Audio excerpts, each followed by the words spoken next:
At Providence Bank, when we set out to do banking, we didn't just want to do the usual. We wanted to be different. From our ambience, which is warm and welcoming, to our operations tailored to suit you at every touch point, we wanted to make you feel special, so we put lifestyle into banking. Open a Providence Bank account today and let's get you started on an exciting future-forward banking experience. Choose Providence Bank. Future-forward banking.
To want to help SMEs in this country, and she's doing the Lord's work. For our opening address, you're welcome. Thank you very much, Rutus, for that warm welcome. Good morning, everyone. Hi, everyone. Awesome. For those of you who don't know me, my name is Linda Uneze, and I'm the convener of Dbnc Conference. I will make this very brief because I want us to enjoy the rest of the day. So it is my pleasure to welcome you all to another edition of the Doing Business in Nigeria Conference, the third edition actually. This year is a significant year for us because this is our first physical event. So you're all a part of our success story. So a round of applause, everyone, for yourselves. Awesome. So today we all have the opportunity to hear from business experts and leaders from various fields who will be sharing their experience and be speaking on various topics. So I encourage us all to take advantage of the opportunity to learn and also network with like minds. So I would say, welcome to the third edition of Dbnc 2023. Ladies and gentlemen, we are about to get a keynote session on the diversification of the Nigerian economy from an oil and gas giant. Please, a warm welcome for his keynote address for Mr. Ojuneku Augustine Avoro.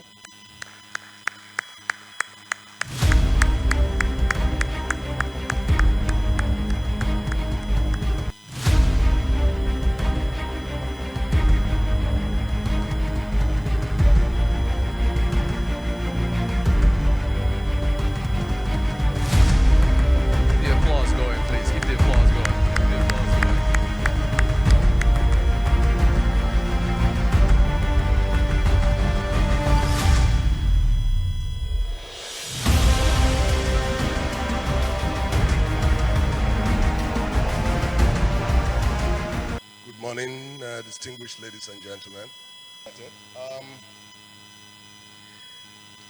I am speaking on diversification of the Nigerian economy, and I've prepared a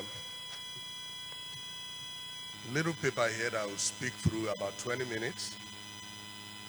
And I deliberately made this paper very basic. And the reason I did this was just to illustrate the fact that our failure almost since independence to turn our economy around has not been because running the economy properly is rocket science. You will find out that running the economy properly is ordinarily what any person of average intelligence should be able to do well. So here, the basic economic framework, that is any economy at all, is defined by human resources, people, natural resources, which you may or may not have, and then technology, which you may or may not have. Some countries, a country like Japan, has technology, very high level technology, very poor in natural resources. They have very well educated people. So between people and technology, they can import natural resources, and they built a huge economy at some point. Before the Asians came in, Japan, as you know, was the second largest economy in the world for a very long time. In the Nigerian case, of course, we have people, howbeit not at the level of education that we want it to be. We have resources, natural resources in abundance. We have limited technology. There is available technology to be purchased. So usually, governance, particularly good governance, simply means organizing your productive capacity, which means organizing these three key elements: people, natural resources, technology, to optimize your competitive advantage. That's what it should be. Next slide. So what are the key economic sectors? We talk about resources. So there is agriculture. And this is key because agriculture doesn't only produce food, it produces a lot of resources that are convertible to other things. Then, of course, industry, including manufacturing, processing, the mines. Mines, in our own case, includes solid minerals and oil and gas. And then, of course, there's trade, there is commerce, and then services. Services, usually in a country like this, will account for over 30% of our GDP. It goes everywhere from IT to transportation to, in fact, what is happening here, all the services. So these are the key components of any economic sector. Now, next slide, please.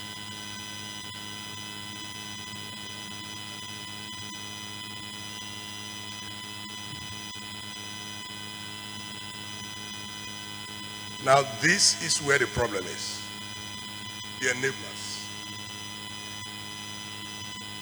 And so this whole business of deploying your human resources and technology to harness your natural resources, including agriculture, to build a vibrant economy must be enabled by these key areas. Infrastructure. And infrastructure in most cases will be power, transportation. Transportation, both rail, roads, and marine transportation. Infrastructure. Education and healthcare will produce a healthy, well-trained workforce. And then, of course, you need security of lives and property to enable all of those activities to happen. And then you need effective regulation. And effective regulation is critical because where the private sector is key in building an economy, somebody has to watch over how they operate. And that's where regulation comes in. Now, these enablers are the key functions of government. That's what governance is all about, is to provide these enablers so that you can go back and optimize our activities in the areas I mentioned: agriculture, industry, mines, commerce, and services.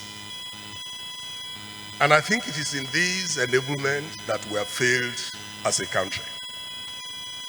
The infrastructure deficit here is legendary. We all know about it.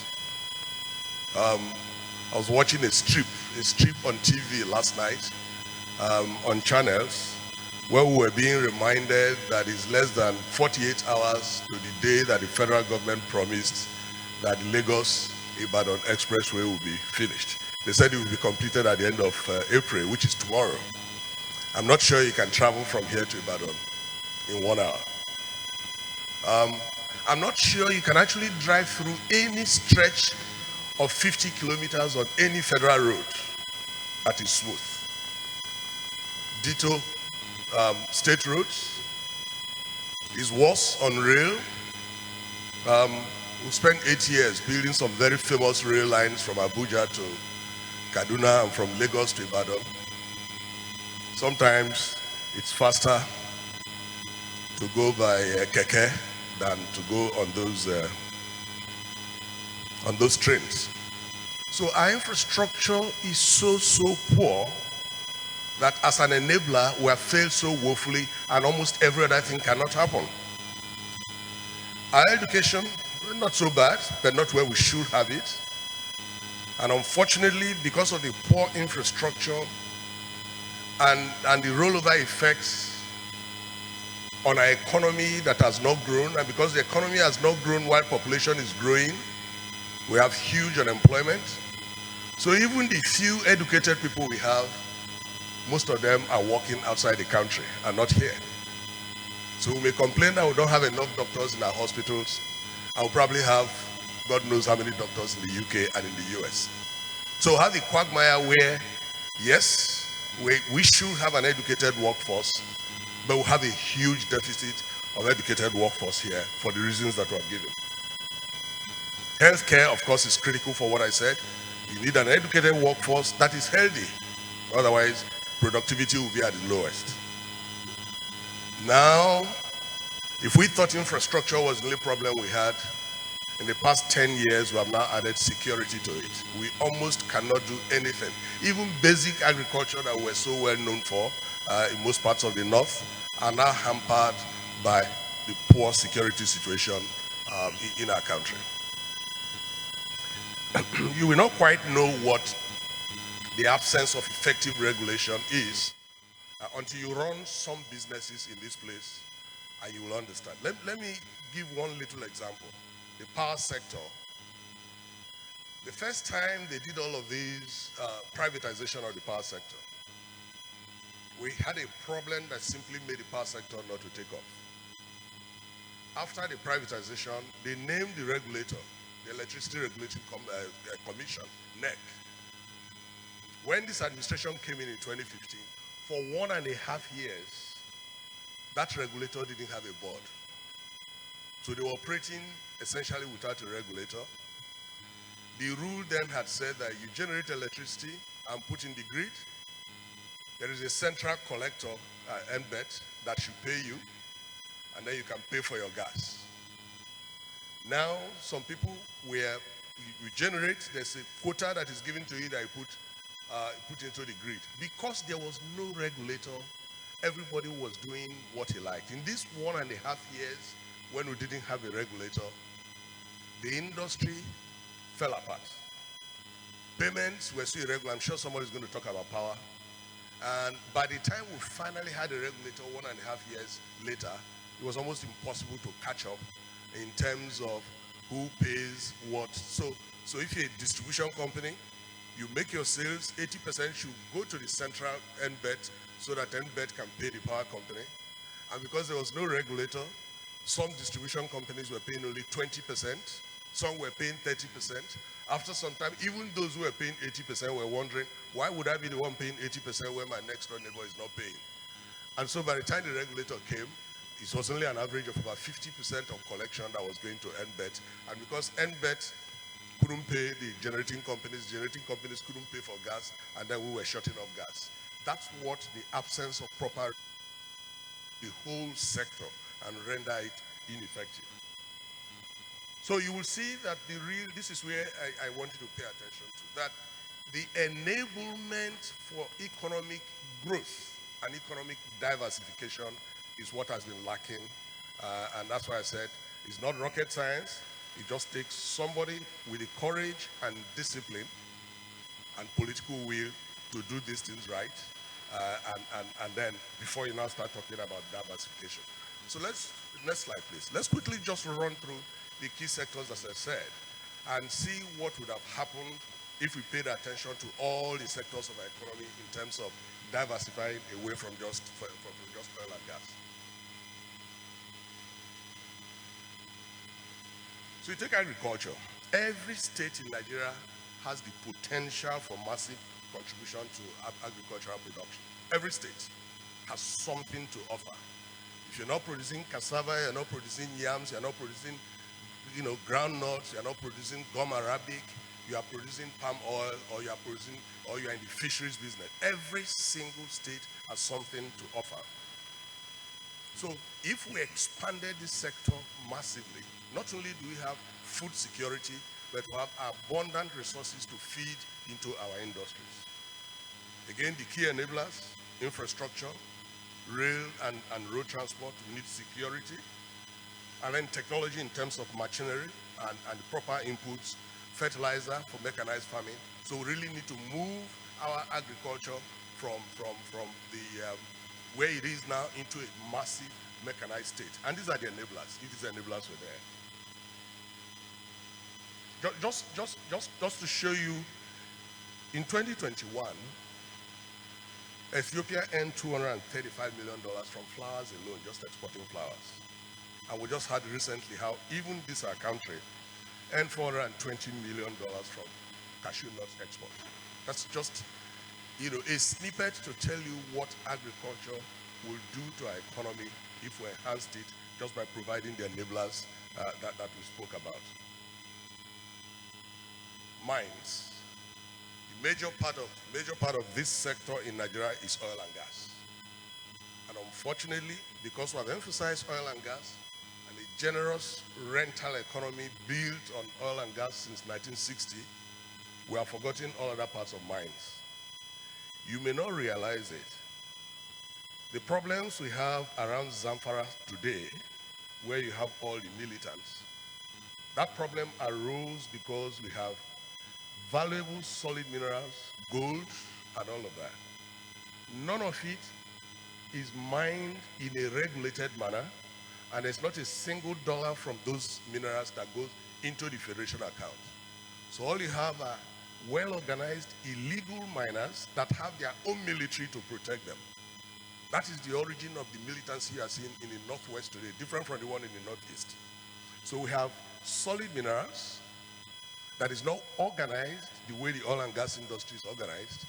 And therefore, instead of mining and exporting them and generating revenue for the federation account, we have illegal miners, including well-organized expatriate illegal miners that have their own military to protect them. And that's it.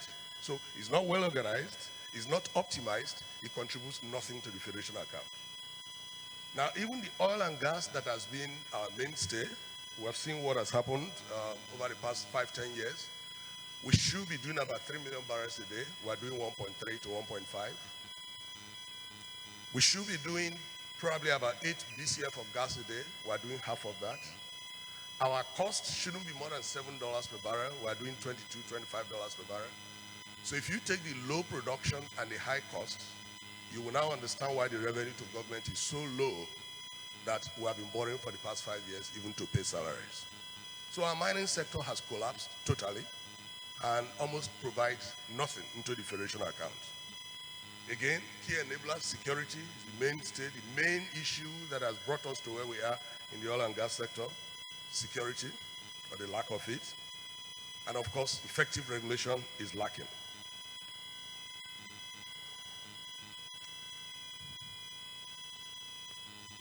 Industry.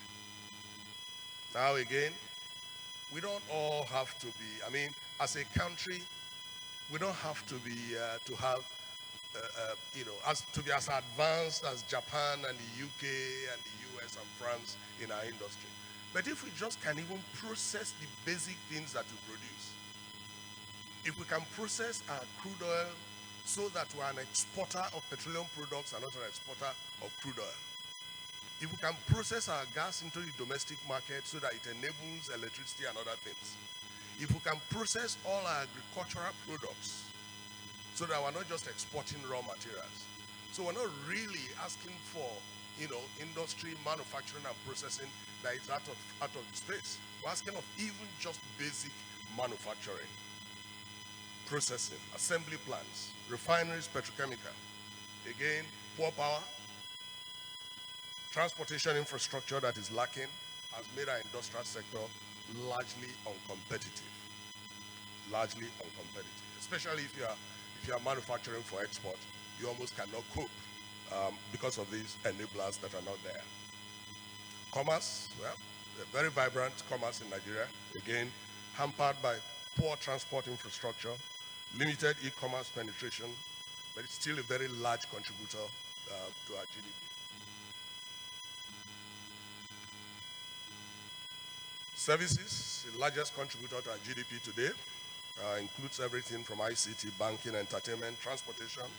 But again, we would have been much bigger contributor to the GDP if we had the right infrastructure in place. So where would diversification have taken us if indeed we provided those enablers that would then allow this economy to move away from just oil and gas into optimizing all the other sectors we mentioned? Even the oil and gas sector, largest foreign exchange earner, but usually just about 12% contribution to the GDP. Even that contribution has now fallen from 12% to 4.5% in the past 3 years because of the low volume and high cost that now has bedeviled the sector. So our diversification has to actually start from proper value addition through refining. Hopefully in the next year or two, we should have a refining capacity of about 1.2 million barrels here in Nigeria, which means even if we take our production back to where it was, about 2.4 million barrels, and we're able to refine half of that, and proper petrochemical industry that is functioning, and deliver a lot of gas to the domestic market, so we have fertilizers, we have power from gas, we have gas-based industries that function. So the diversification really has to start from our oil and gas industry, the mainstay, and target a major uptick in our production. Crude oil, we should be targeting going up to 3 million barrels a day and about 12 BCF of gas, both for the domestic market and for export. Now, what will come out of this? Increased revenue, we double our revenues, and then that is the revenue that we then need to fund the critical enabling infrastructure that we spoke about.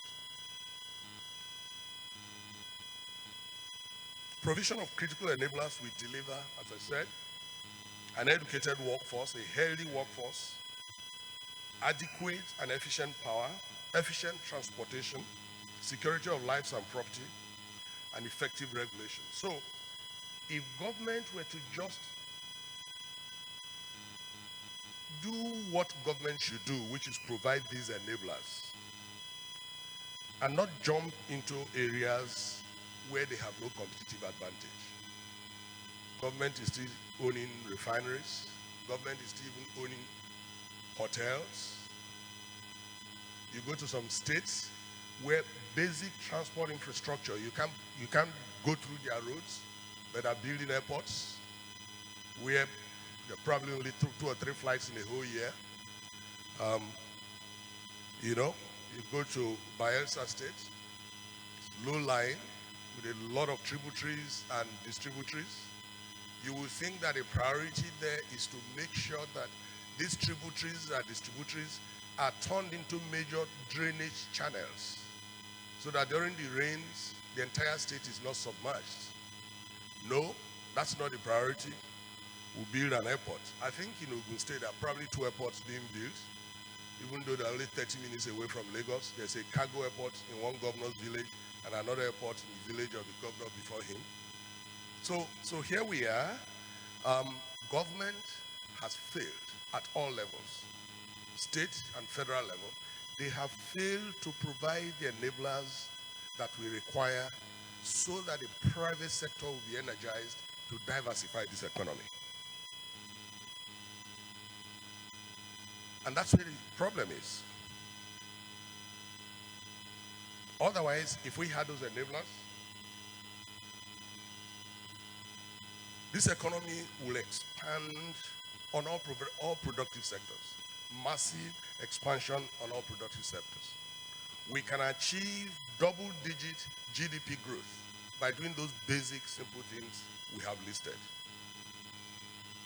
Indeed, over a 10-year period, I think that Nigeria's GDP can leap from the current $445, $450 billion to over $1 trillion. It is possible. It's not even very difficult. It's not rocket science. It only requires proper governance.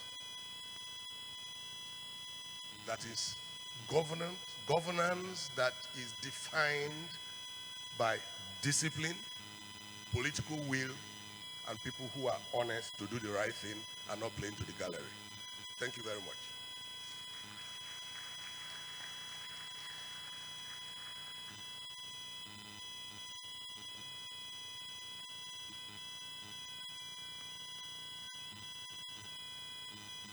Ladies and gentlemen, please keep the applause going for Mr. Austin Avuru.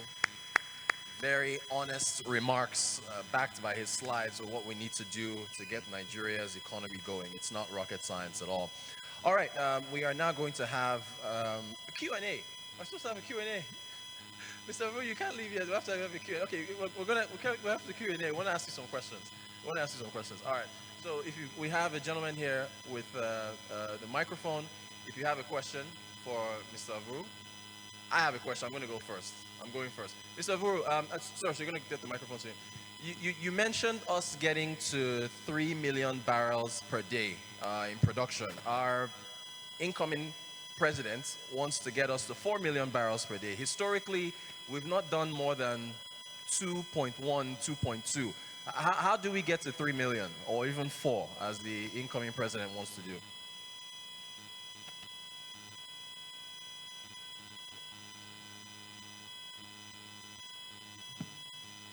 Take all the questions. Okay. If you have a question, just raise your hand and the gentleman over there will take the microphone over to you. If you have a question, just raise your hand. Okay. Yeah, Ben has a question. Thanks very much. So fascinating, and there's so much in there that I think we'd all relate to. I guess the question I have is, I mean, the analysis is reasonably well shared. Most people would share, I think, what you say. The question, not just on oil production, but I think on some of the other bigger challenges as well, like infrastructure investment, is how, given the economic situation Nigeria faces now, and not the situation it faced 8 years ago, some of those challenges are bridged, and some of the people who might choose to invest in Nigeria are persuaded by not just the argument being made by the incoming government, but evidence and policy that they put in place. So, how do you bridge that credibility gap for people who've been skeptical for some time, want to believe, definitely with goodwill, but for whom Nigeria still remains an opportunity that's yet to be realized? Thanks. Any other questions? I'm so sorry, I have another question. This is what I do for a living, I ask questions. Rail, Mr. Avuru. How important is rail, an integrated rail system, to the economy of Nigeria? The NDDC, apparently just Niger Delta Development Commission, just signed an MOU, apparently of about $15 billion with a company in the United States in Georgia to build a rail system through the Niger Delta states. Can you develop without integrated rail? It doesn't seem like we've had plans there. That's my other question. So let me take... Sorry. We have a gentleman behind you has a question. Sorry.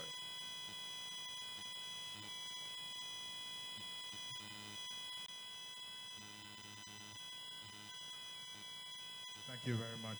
That's very impressive analysis. So from your presentation, it's obvious that since 1960, there is no measure that we have improved in towards achieving diversification of our economy. So that saying about doing the same thing over and over again and expecting a different result appears to be our lot at the moment. Is there a significant thing that we haven't done that you think we could do to break away from this cycle of continuous and perpetual failure? Thank you. Let me start from yours because it's very fundamental. Yeah, because we've said that all our problems look so basic, and yet for 60 years somehow we have done the same wrong things over and over again. 10 years ago, the oil and gas sector contributed about 81% of our national budget. In 2022, the contribution to the budget is about 32%. That in itself is terrible, but that is good news, because for the first time since 1971, we are forced now to move away from a rental economy where we simply sat down and 6 multinational companies produced crude oil and natural gas, sold it and handed over money to us, and we ran our budget without rent. That's what we did from 1979 till about 1971 till about 5 years ago. Fortunately for us, unfortunately, that rental income has dropped to a point where, in fact, 2021 and 2022, there was no remittance to the Federation account from the oil and gas sector. And therefore, you must now start addressing building a more productive economic base that you will tax. Companies' income tax is the proper thing that you then tax that economic base and derive the revenues that you need to run the economy. That is the stark reality facing us for the first time, really. And I think that that's where this new administration will have to start from, because they don't have a choice. When you had all of that free revenue, you could talk about subsidies on petrol for 15 years without doing it. You were spending $3 billion a year on revenue and borrowing $2.5 billion every year. That's what we were doing. Before 3 years ago, we were spending $3 billion a year on electricity subsidy that we couldn't afford. When Obasanjo left office, our total national debt was $5.2 billion. It's approaching $100 billion today, total debt. So you ran a rental economy where, as a nation, we're completely unproductive. We can't even afford it today, even if you wanted to. So what are we going to do differently? You have to expand the economic base. Everything we spoke about today, we have to go back to them. And all that government now needs to settle down to do is provide the enablers. So that comes to the rail you were speaking about. Look, in 2015, 2012 to 2015, before GE got a new CEO and broke up and eventually abandoned their transport component of their business, GE came here to this country and told us as a country, we are going to spend $3 billion to revamp your rail system. They were going to assemble the coaches in Calabar. They just needed a few changes to our statutes to enable them bring that money and do it. Because the rail business all over is a money spinner. I was speaking to some of the people who are supplying the coaches for this red line and blue line. The rail going from Agbado to Lagos, when it starts working, you'll be shocked, even though it's in Naira, how much revenue they'll make every single day, ferrying about 1 million people. So if it is properly done by the private sector, it's a money spinner. It's good business. But what did we do? We had a minister of transportation that borrowed a lot of money from China to build railway from Abuja to Kaduna that doesn't function. So again, we had a chance, and like you said, you cannot do massive movement of goods and persons without integrated railway. You cannot. So we need that railway. Forget the NDDC show and tell. NDDC is the biggest. NDDC exemplifies what we are as a failed state. NDDC. An interventionist agency that has spent over $40 billion and you can't see a single thing they have done. They're telling you they're signing one agreement to build one rail between one place and the other. And in any case, the NDDC that is making that promise, they will be out of office in 30 days. So why would he even listen to them? So again, if you go back to do the right thing, we don't even need government to build these rails and run it for us. So that comes back to what Ben was saying. How do we then generate the right level of credibility that will bring investors back? And that's the first thing that government has to do. It's not a simple answer, but if in the first 12 months of the incoming government, investors are not scratching their head and saying, I think this is a different thing, we can go back and do business. Because they're not coming here to do business and not make money, they'll make money. There's a graph I will show you, and you see that the drop in production from 2.2 million barrels to, it got as low as 900,000 barrels at a point. You can correlate it to the lack of investment since 2011. We're doing $22 billion a year investment in the oil and gas industry. In 2021, it was 5.2 billion. So which is what Ben was saying. Investment has dried up. And again, investment will dry up because we have run the sector very badly. Some of the multinationals are going. So we now need critical, well-managed regulation and solve the security problems. And then when you see that production is going back up and that our laws governing how you do business here are well respected and well maintained, people who will make money will come back here to make money. So you're right. This government has to build credibility very, very early in the day as a major point so that we can start seeing the investment funds. Starting even with Nigerians. Nigerians have to then start investing heavily here. So how do we go to the 3 million barrels? First of all, we have to even go back to our 2.2 and then its investments.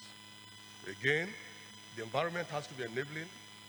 You have to have competent operators that are replacing the multinationals that are leaving the onshore and shallow water. The multinationals are still in deep water.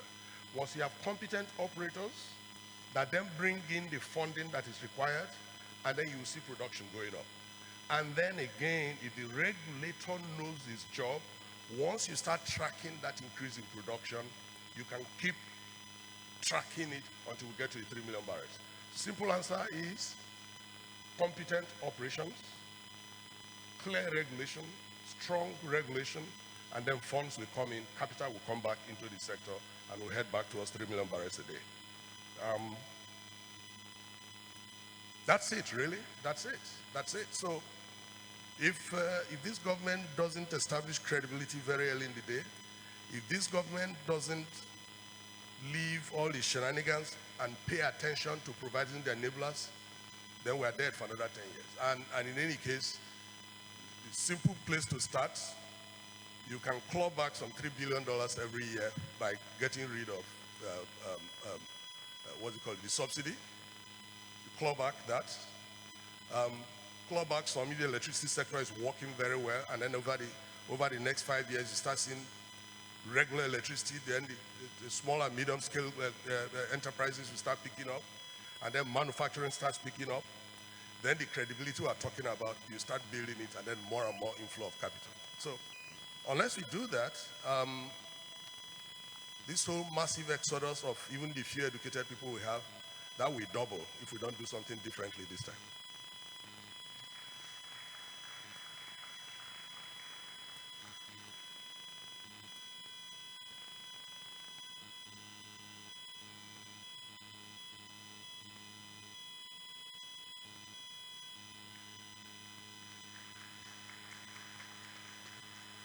Fantastic Q&A session there. I wish it could continue. All right, so we are now going to have our panelists. We're going to have a panel session on the diversification of the Nigerian economy.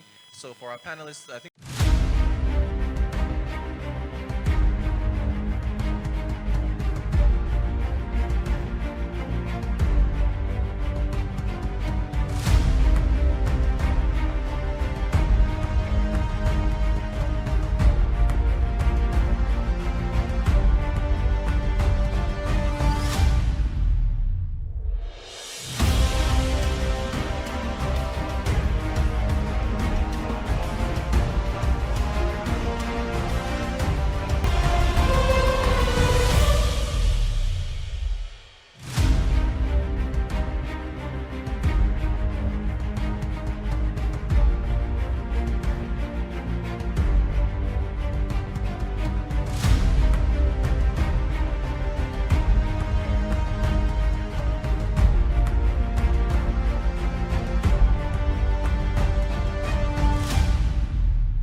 Okay, so let us begin. Our first question, of course, is for Ben.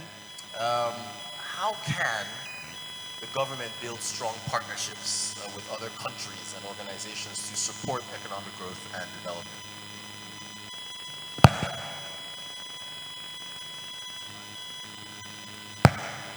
Good morning. Yes, fantastic. Thank you. I mean, I think much like much of what will be said today, I don't think the question's a good question. I don't think the answer is a particularly novel answer. And I think for so many of the issues around doing business in Nigeria, the challenge we face is to move from our analysis, which is very good, to taking some of the easy to say but difficult steps in themselves.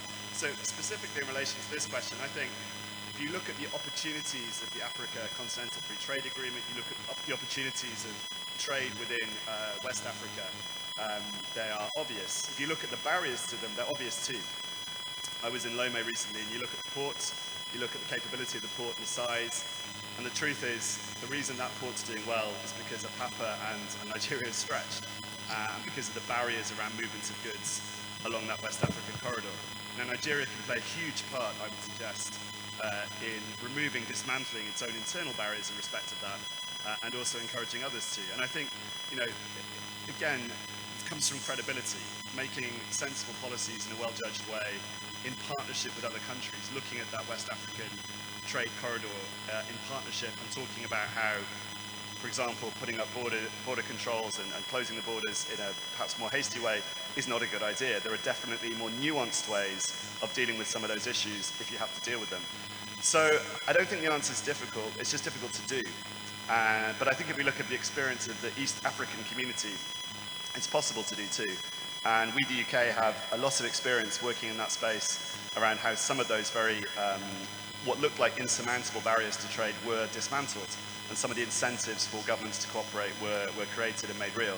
And the leadership was found. And I think, again, Nigeria has a real opportunity with a new president coming into office, with the vision that Lagos has had for quite a time, to be honest, in terms of being that centre for trade in West Africa, to take those steps. And just one final thought. I'm fascinated by this concept that others have described called the Lagos to Abidjan route, Lagajan they call it.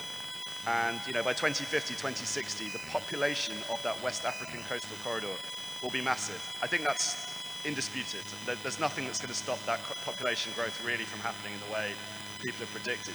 The real question is how governments respond to that, whether they have the infrastructure, the free trade ability, the kind of things that will really make a difference there. So from my perspective, I think it's about responding to and dealing with the difficult questions, difficult to do. Thank you so much, Ben. This next question is for Lola Eshan and Rotimi Odushola. So we'll start with Lola first. How important is it for large corporates to partner with SMEs in sourcing materials locally?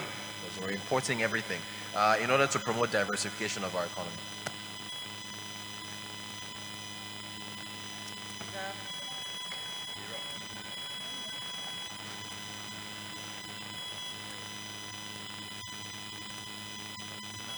Yeah, just have to, okay. So thanks a lot. So I think the first thing is that when we talk about resources, it's both resources for production and then of course human capital. So I think one of the first things would be the opportunity to create more jobs. If we note that obviously well-being and having access to meaningful work is a key skill for well-being generally in society, we do need jobs in Nigeria. So that partnership is very, very important. So that's one option. I think the second thing is an opportunity really to stimulate the development of IGR. We're talking about federal allocation, but honestly, if you do that partnership with MSMEs, there's opportunity for states and obviously offices or locations where these businesses are based to enhance other opportunities of getting, internally generated revenue clearly would be one of the benefits. I think the third thing also is enhanced innovation. There's a lot of talk around innovation being a key to development, but honestly, if you look at what you need to stimulate innovation, a lot of it will come via the PPP route, which oftentimes requires complex policies, but having the partnerships in this case gives an opportunity to do things differently. I think a good example would be when wheat suddenly became very, very expensive. We then discovered that you could still get high quality bread working with cassava. which is something we know quite well. So clearly, innovation, the homegrown type, would also come from that kind of partnership. And then, as you know, climate change is a big issue. So clearly, when you're talking about the challenges on the environment with complex supply chains, having to get your resources locally also means you can manage some of the impact of the carbon footprint that is associated with obviously importation and the likes around production. And then I think, again, not to be too cliche, looking at COVID and resilience, building supply chain resilience is key to obviously staying sustainable as a business. So clearly that partnership would also be very important. Thanks a lot. Thank you. Rotimi, same question to you. Right. Good morning, everyone. I also would like to add to what Lola said, but I want to call our attention essentially to many of the enablers that the keynote speaker has shared with us earlier today. The importance of government working with small and medium scale enterprises in order to facilitate business cannot be overemphasized. In any economy in the world, the SMEs are actually the ones that are the engine of the economy. You can have, a few big corporations, but when you check, they probably are employing maybe 1,000, a few thousands of people. But SMEs are actually the engine of any economy that is serious about being successful. And therefore, the government providing an enabling environment for small and medium scale enterprises to thrive is extremely important, because then the supply chain that we're talking about becomes more secured. When you have a plethora of small businesses that can provide the input that big businesses need for the economy to run. And those small businesses are the ones that are providing sustainable employment for the larger number of people in the economy. Something that the government itself cannot do. We often hear people talking about, the government providing jobs. That's actually not the job of government. The job of government ought to be, most importantly, providing an enabling environment for businesses to thrive.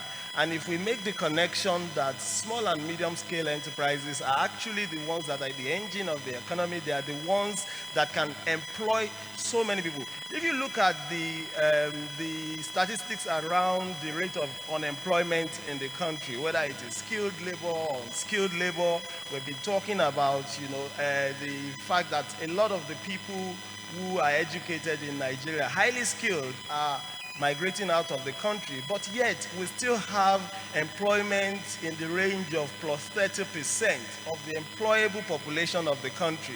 It's a huge problem that leads to insecurity and leads to all sorts of other social vices. So the importance of government providing an enabling environment, enabling regulatory environment that allows small and medium scale businesses to thrive cannot be overemphasized. I'll leave it at that for now.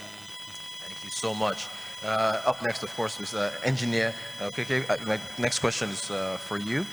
What are some of the ways we can diversify our power generation sources to reduce our reliance on fossil fuels and promote renewable energy? Thank you very much.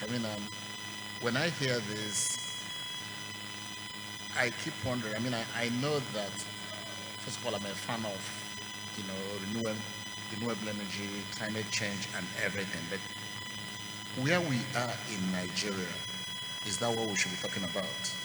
We should be talking of energy access. People still, today in Nigeria, a large population of Nigerians don't have electricity at all, reliable electricity.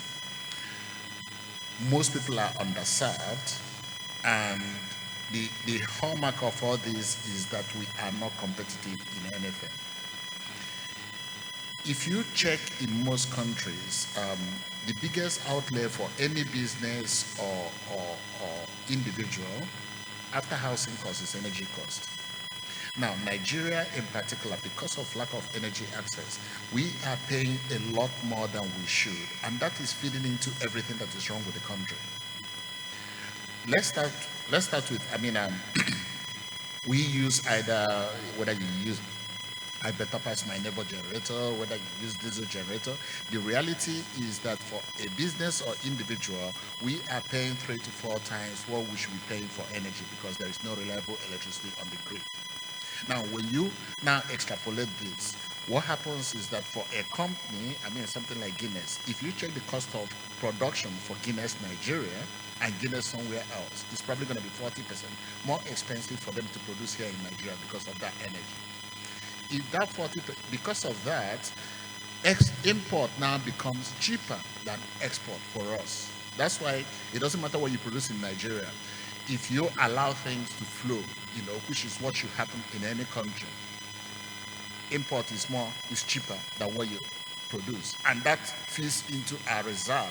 Because import is cheaper, everybody wants to buy foreign made.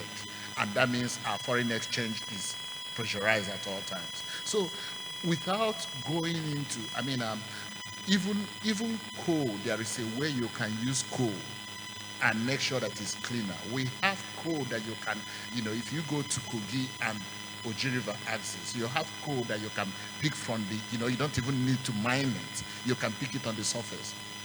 What government just needs to do is to put enabling, a good atmosphere for companies to do that. And that's what, if I step back, that's what the government tried to do with the Electric Sector Reform Act.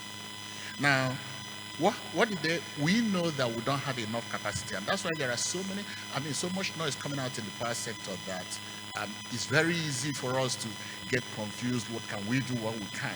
Government knew that it didn't have the resources, and it now said, okay, let's allow private companies to come and do this. And until we get to that stage where the market flows, we can guarantee the sector. But all of a sudden, some smart Alexes in government feel that, no, we should be doing it ourselves. And that's why, since after NIPP, the only power plant that has been built in Nigeria is actually the power plant I operate, which is the only one that managed to cross the line before everything now fell apart again. That's the only power plant. And what is now happening? Government cannot find investors because they've modeled it up in everything by over-regulating and bringing policies that don't make sense. All of a sudden, what we are now hearing is that NNPC will build our power plants. NNPC is now going into the market trying to negotiate building power plants. But let's ask ourselves, NNPC, for more than 60 years, NNPC has only one job. Only one. Which is they are not even excavating the oil. It's simply, just like the keynote speaker said, collect the rent from oil companies, collect the crude that they've actually explored, feed it into a refinery, and produce just refined petrol for us. They haven't been able to do it. Now they want to go and build power plant. That's the basic thing in Nigeria, whereby government will keep bringing policies that private sector look at and feel very bewildered and say, no, we can't participate. Government now muzzles in, we want to be the one doing it. One smart guy sitting in one office in Abuja believes that he can do it. So it's not about renewable energy. It's not about everything. It's about government just allowing the sector to flow so that Nigeria can have stable and reliable electricity first. Engineer, round of applause. When you mentioned coal, I think the climate change advocates had heart palpitations in the crowd. Coal is a dirty fuel. That's true. That's true. But let's understand. Let's understand what's happening. What is the percentage of CO2 we emit into the atmosphere? If you look at it, Africa is minor. We are just putting less than 4% in the atmosphere. We don't even have energy. And if you don't use that, what is happening to our gas? We flare it. Is it better to flare the gas, or to use firewood and all those things? So yes, I know that we might not like it, but coal is still powering power plants in USA. Coal is still powering power plants in Europe. You understand that kind of thing?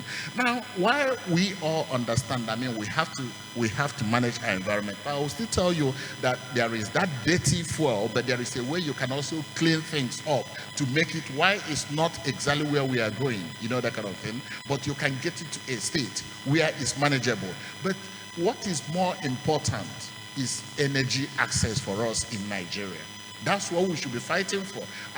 We have to get to that stage where we are actually, at least broad section of Nigerians have that access and enough electricity that you now start saying, how do we make sure that it's renewable? If you don't have stable grid, unfortunately, solar, wind, because they are not there 24 hours of the day, they don't make sense. You have to have robust grid, first of all, and we don't have that. You have to have robust grid before you go renewable. Because if you put solar today, in the night, what happens? So we have to use what we have, and we have the resources, and that's why it's painful. We flare gas, but we can't convert it to electricity. All right, round of applause. Rotimi wants to respond to that. I'm really itching to weigh in on something that Engineer Okeke has spoken about, and also I think it came out of the keynote address, and Ben also touched on it.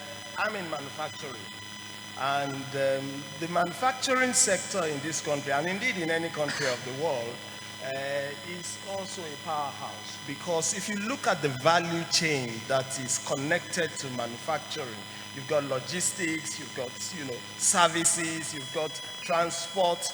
It's huge. So when you talk about manufacturing concerns, you're not actually talking only about the people that they employ or the products that they make, or indeed maybe even the taxes that they pay. You are talking about a massive value chain. Now, cost of energy to manufacturing is prohibitive in this country, and I have an apprehension.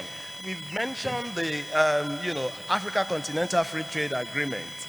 My apprehension for us as a country is that if we do not manage our ease of doing business issues properly in this country, I am apprehensive that Nigeria may just end up with the short end of the stick on that AfCFTA agreement, because you don't want foreign direct investment saying, with that platform now in place, I can actually stay in a neighboring country where energy is cheaper, ease of doing business is better, cost of production is better, and then there is a 200 million people market in Nigeria that AfCFTA then enables me to bring these things into. And now we will now be a dumping country. We really, really need to address the issues around doing business with ease in this country. Energy is one of them. Regulation, consistency of government policies. And I'm sure Ben knows what I'm talking about when I talk about consistency of government policies. If government tells you as a sector that this is your regulation for this period, you have to be able to take that to the bank and use that in planning.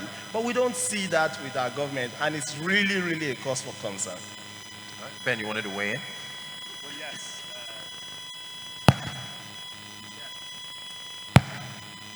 Yes, there we go. Yes, I would. Very much to agree with that point about consistency of regulation. I think being able to plan as a business, but also as a government, to be honest, in terms of your revenue is very important, and for revenue growth and projections. So I think, again, an opportunity for this incoming government to have a compact with business around how it will grow revenue, which is so important, no question. And I think that will provide the predictability needed, because one of the points I was going to make is some of the business reforms, some of the economic reforms that will happen, we hope to see happen, will be incredibly tough. Removing the fuel subsidy is incredibly tough in terms of impact. It will be. Adjusting foreign exchange, incredibly tough. These are good things to do, but the impact in the short term will be difficult for people. And the only way to weather that storm, I think, with confidence and create confidence is for the government to explain what it's doing, but also for business to understand and have confidence in the direction of travel and what this is going to mean for them, what it's going to mean in terms of tax, where the end state will be. So I think there's a real opportunity, but also a challenge for government to do that. And just to say, I mean, I respect energy very much, but I think Nigeria can get there without coal, if I'm honest. I mean, there are other, lower carbon polluting, gas being the obvious one, industries where we may not be as comfortable with that, but we can already see a pathway. But I think when it comes to coal, whatever is happening in Europe and the USA, I think we really want to see, for example, China move away from coal more quickly. We recognize the impact there that's happening. It's much more important, I think, now to say, look, we can do this without coal, whatever we do. But nonetheless, I take your point. When we look at energy in Nigeria, we should look at consistency to manufacturing, to industry, but also access. People need access. So how do we do that? And I would be much more persuaded by Nigeria's energy transition path if I could see a way in which on-grid renewable power could get there. I think if I could see that, I can see the argument for gas in a much more clear and compelling way. Thanks. Yeah, I knew Ben was going to push back on the coal thing. Healthcare. Lola, let me start with you. For anyone who's been to a hospital in Nigeria, there is this incredibly manual process where they ask you for your card and they start flipping through files looking for your information. Lola, how can the Nigerian healthcare industry collaborate with other industries such as technology or finance to drive creativity and innovation to reduce the current brain drain that's plagued our nation? I'm sure you know about the bill in the House of Reps to force doctors to serve here for 4 years before they can leave. So I think the first thing is to recognize that Nigeria is on a journey. So I would be careful not to say whether one particular plan is right or wrong. But you also notice that we're dropping bits of data everywhere, and nobody's talking about what that data all means for us. So I think the biggest opportunity I see is the aggregator potential for all the data we're dropping elsewhere and everywhere. And that's also where opportunities exist for people who want to set up businesses at least around mining the data and planning with the data as well. So I think one of the things okay, thanks. So I think data aggregation is one. What do we do with the data that is coming for enrollment in schools, the BV and all of that? That gives you an idea of what kind of needs are likely to become important in the healthcare sector. So, for example, we know that by the time you get to certain demographics, you become susceptible to certain lifestyle issues.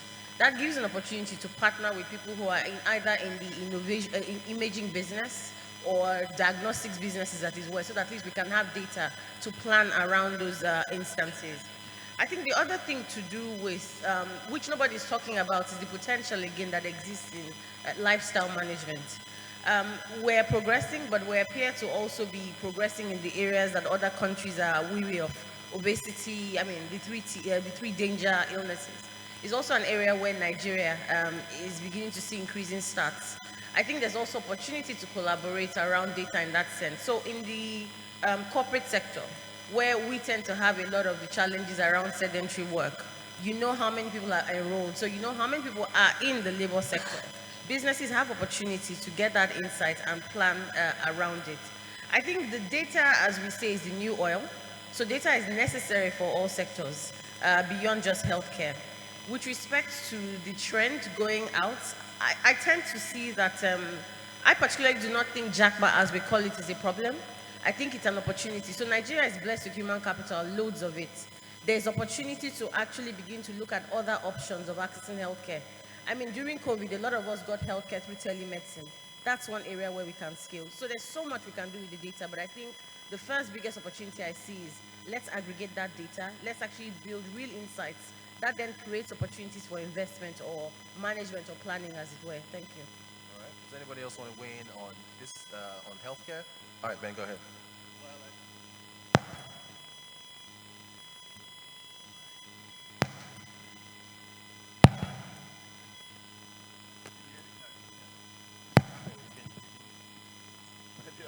Thank you very much indeed. I've broken the microphone, I apologize. No, I think when you look at JAPA, let's be honest, from Nigeria to wherever, not just the UK and healthcare, you also have to, understand context in the UK and other places. We have JAPA of healthcare workers to Australia, to America, to other places too. And to some extent, that kind of migration is normal in professional sectors. I won't make a comment on how Nigeria's health bill should go. That's for Nigeria to determine and to decide. I think having incentives in any country that persuade people to specialize and to stay are very important, my own included. What I would say, to be honest though, is when you look at the quality of professionals Nigeria produces, that should be the starting point, not just in healthcare. How do these people find the opportunity they want to find within the Nigerian system and have confidence in that? And again, I think confidence is really important. Over the next year, that trend of JAPA might change, but it might not. And I think the opportunity to adjust that trend is short. So I think persuading people who make real-life decisions with their families in the next few months is a task government should reflect on. Thank you so much. I do want to follow up on this data issue, if I can pick the brains of the panel. Lola earlier was talking about job creation. We don't, okay, so here's an example. Every Thursday, The United States has jobless claims. That is the number of people who are looking for work that they file every Thursday, standard. Every end of the month, there's the non-farm payrolls. It tells you how many jobs were created. We have a real data issue here. I don't know if anyone knows how many jobs we've created in Nigeria in the last 4 years or 5, or how many have been lost. How do we improve our data deficits in this country? Because across different sectors, there's a lack of data. Who wants? Okay, let's go ahead. So let me just drop one word, and I think everyone in the room will. Census. They just postponed it. Did you hear? Exactly. The reason why I'm dropping the word.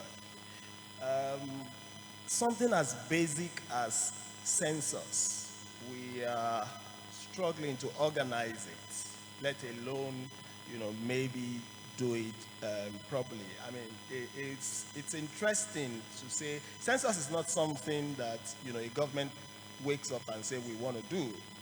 You expect that it would have been planned for, it would have been budgeted, and some of the things that we've heard around whether the census will go on, and finally now we know it's been postponed. It was a struggle for us in the manufacturing sector, because if you say that there's going to be a census and therefore there will be a restriction of movement, it translates to people cannot come to work. It translates to, am I going to shut down my plant? If I shut down my plant for one day, it costs a lot of money to restart the plant. But, if we stay on the subject of data, there's no opportunity to plan adequately if we do not have the right data. And so the point around aggregation, let's even talk about, the various identity schemes that we have in the country. There's BVN, there is NIN, there is the passports people will take your, driver's license. And I'm wondering why the government has not thought about the importance of aggregating all of this. Why do I have to do biometrics every time I go to the bank? For BVN, I go for election, I do biometrics. I go for, I even go to the hospital, sometimes I do biometrics. So it's extremely important that the data that we have, even what we have, should be aggregated and coordinated in a manner that it can translate to an important source of planning for the country. And unfortunately, it doesn't look like we are there yet, but hopefully things will improve. Engineer, please wait. Yeah, let me opine on this. First of all, I'll tell you that the data is there. The data is there. It's simply that the people whose job it is to use the data for planning purposes, for political reasons, don't want to use it. That's what is happening. And it has to do. That's why when I look at look whatever we want to talk about in the economy, fixing the political space is very important. That's where I look at it, because all these census and everything, what is driving the reliable data is simply the politics. Nigeria is one of the few countries where local government chairman, governor, every month you send your commissioner or whoever to Abuja to sit down and share money.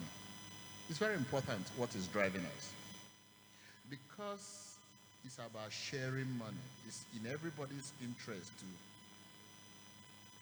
kind of inflate his or her numbers, because the more the numbers, the more you share. One of the good things that came out of this recent election is simply using IREV, and now we are seeing a population. I don't believe that Nigeria is 200 million. Are we big? But I don't think we are 200 million. So, and this is what is driving it. So, with all the data, it's simply that the government whose job it is to use that data to plan. Individuals within government don't see the data the way. If it doesn't rhyme with where their interest lies, you suppress that and you go and manufacture another one. I tell you that if all of a sudden you say that states should actually take their resources and pay tax to the center, population drops immediately. So I think personally that the data is there. Government should use that data, but individuals whose job it is to use that data is not in their interest. Now, private companies, they have quite a lot of data, but it's not the same thing. Government as a center should have a data gathering body that can disseminate it, and then companies can use that data, because I don't have access that government has. But unfortunately for us, because of our politics, what is actually being pushed out a lot of times is not the reality. Ben, did you want to weigh in? Okay. All right. Lola, let me come back to you. According to the International Labour Organization, micro, small, medium-sized enterprises contribute approximately 48% to Nigeria's gross domestic product, accounting for 96% of businesses, 84% of employment in the country. How can these businesses, Lola, identify when to diversify, to scale, and remain relevant? Thanks a lot for that. So I think the first time I saw the data, I was a bit surprised, because I think I carried on for years thinking government is the largest employer of labor. That was my thinking until I saw that. But the honest truth is it makes a lot of sense, especially if you look at the insights from our keynote address.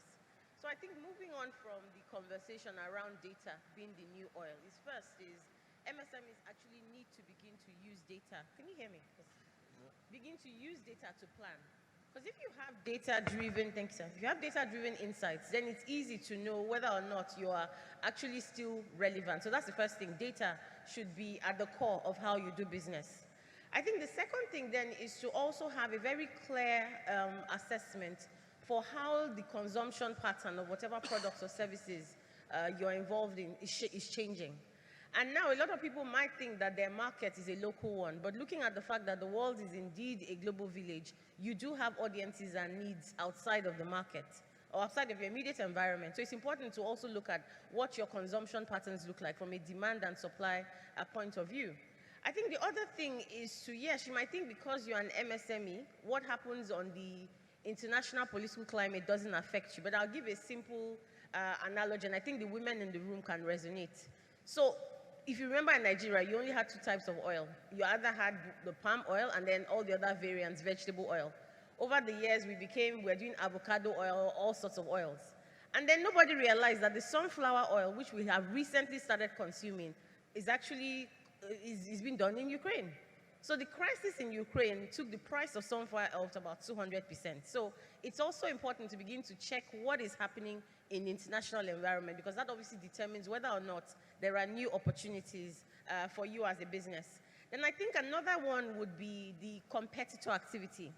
So yes, it's good to be internally focused when it comes to doing your business, but sometimes tracking what the competition is doing is a good insight as to what you could do differently. And then that probably also speaks to another point of how should we do business in an environment that could be challenging like ours. Competition then takes on a new meaning. It should actually be co-petition. So there are instances where you must come together and cooperate to actually enhance your competitive advantage. And I think in the area of skills, that's where we would see that happening automatically. People are leaving. So all of a sudden, especially in skills like tech, healthcare, you do not have the surplus you thought you had. So we would need to actually come together and collaborate on certain areas or certain aspects, which would then even bring about new business options. So lots of things to look at when it comes to how MSMEs can really take advantage or know when to divest. And then I think digital. Today, you do not have a pass on whether or not you should be digitally aware, active, or present. So any business, it doesn't even matter if it's food, you have to consider the fact that there's a digital importance in the way you go about doing your business. I'll stop here, but thanks for the questions. All right, thank you so much, Lola. Ben, let me come back to you. Our keynote speaker touched on this earlier. Nigeria heavily dependent on oil exports for revenue, and as such, the country's economy is particularly vulnerable to fluctuations in the global oil market. This has, of course, led to periods of boom and bust, with the country experiencing significant economic challenges during times of low oil prices, like 2015. What incentives can the government put in place to support innovative creation in other sectors such as agriculture, manufacturing, etc.? Thank you very much. I mean, I think, yeah, that boom and bust is something that clearly Nigeria needs to move away from, and our keynote speaker, Austin, was very clear on that, how that cycle has not helped Nigeria. I think when it comes to encouraging innovation, again, predictability is really important, or at the very least, space for companies to grow without being constrained. So to give you some concrete examples, I'm always very encouraged when I see the Central Bank of Nigeria looking at the possibilities for sandbox regulation, for example. We do this in the UK, the Bank of England does this. You've got new disruptive technologies, you allow them some space, some risk, you set some parameters, but you accept that this is a new fintech, a new industry, and you don't quite know yourself how it works, but you give them some flex. And I think that's the approach. You don't set a hard and fast rule on a, let's be honest, Friday afternoon at 5 o'clock, which massively changes their industry. You work with them. That would be the first thing. The second thing for me would be around revenue. Now, this is a very difficult thing in a country where revenue is so low, and frankly, so few major companies are paying it. To say we want to give tax breaks to companies seems counterintuitive, and I understand that. But again, it's about the predictability, I think, for those companies. So in the first 3-4 years, if you're starting up and you're not going to make much revenue, give them some space. But be clear about what their path, what their trajectory will be over the period thereafter as they hit a certain point, so that you can, in fact, capture revenue from them and meaningfully make them part of the economy. And not push them to the edge, not push them to the kind of the workaround that means they're not actually keeping their capital in country and paying revenue in that way. So, I mean, these things are possible. They require nuanced policy. I think that's really important, not big sweeping statements, but nuanced policy. And I think they also require clear communication, because when it comes to revenue, and I get it, you know, I'm sure others in the room would say everyone needs to pay tax, we pay tax, of course, but there needs to be clear communication about the point at which people are all playing by the same rules and the point at which they're not, and why, so that you can have the confidence that, you know, there is a level playing field in the end. Thank you so much. Rotimi, let me come to you. What measures can be taken to promote regional integration and diversification within Africa? Right. Thank you. Let me start by saying, so I don't know whether the organizers are aware of this. The Manufacturing Association of Nigeria has a sector that is called MANEG, Manufacturing Association of Nigeria Export Group. And I happen to be an officer or an official of that export group.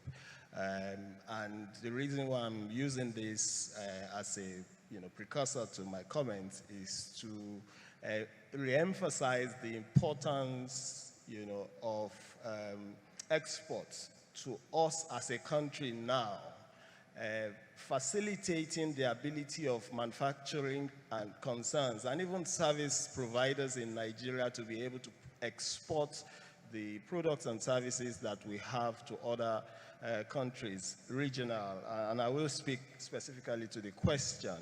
And if you also look at that in the context of the struggles that we have had, with availability of FX in the country, considering that all the revenues that we get from crude oil has dipped significantly. Mr. Avuru did a fantastic job earlier this morning analyzing for us how we got to where we are.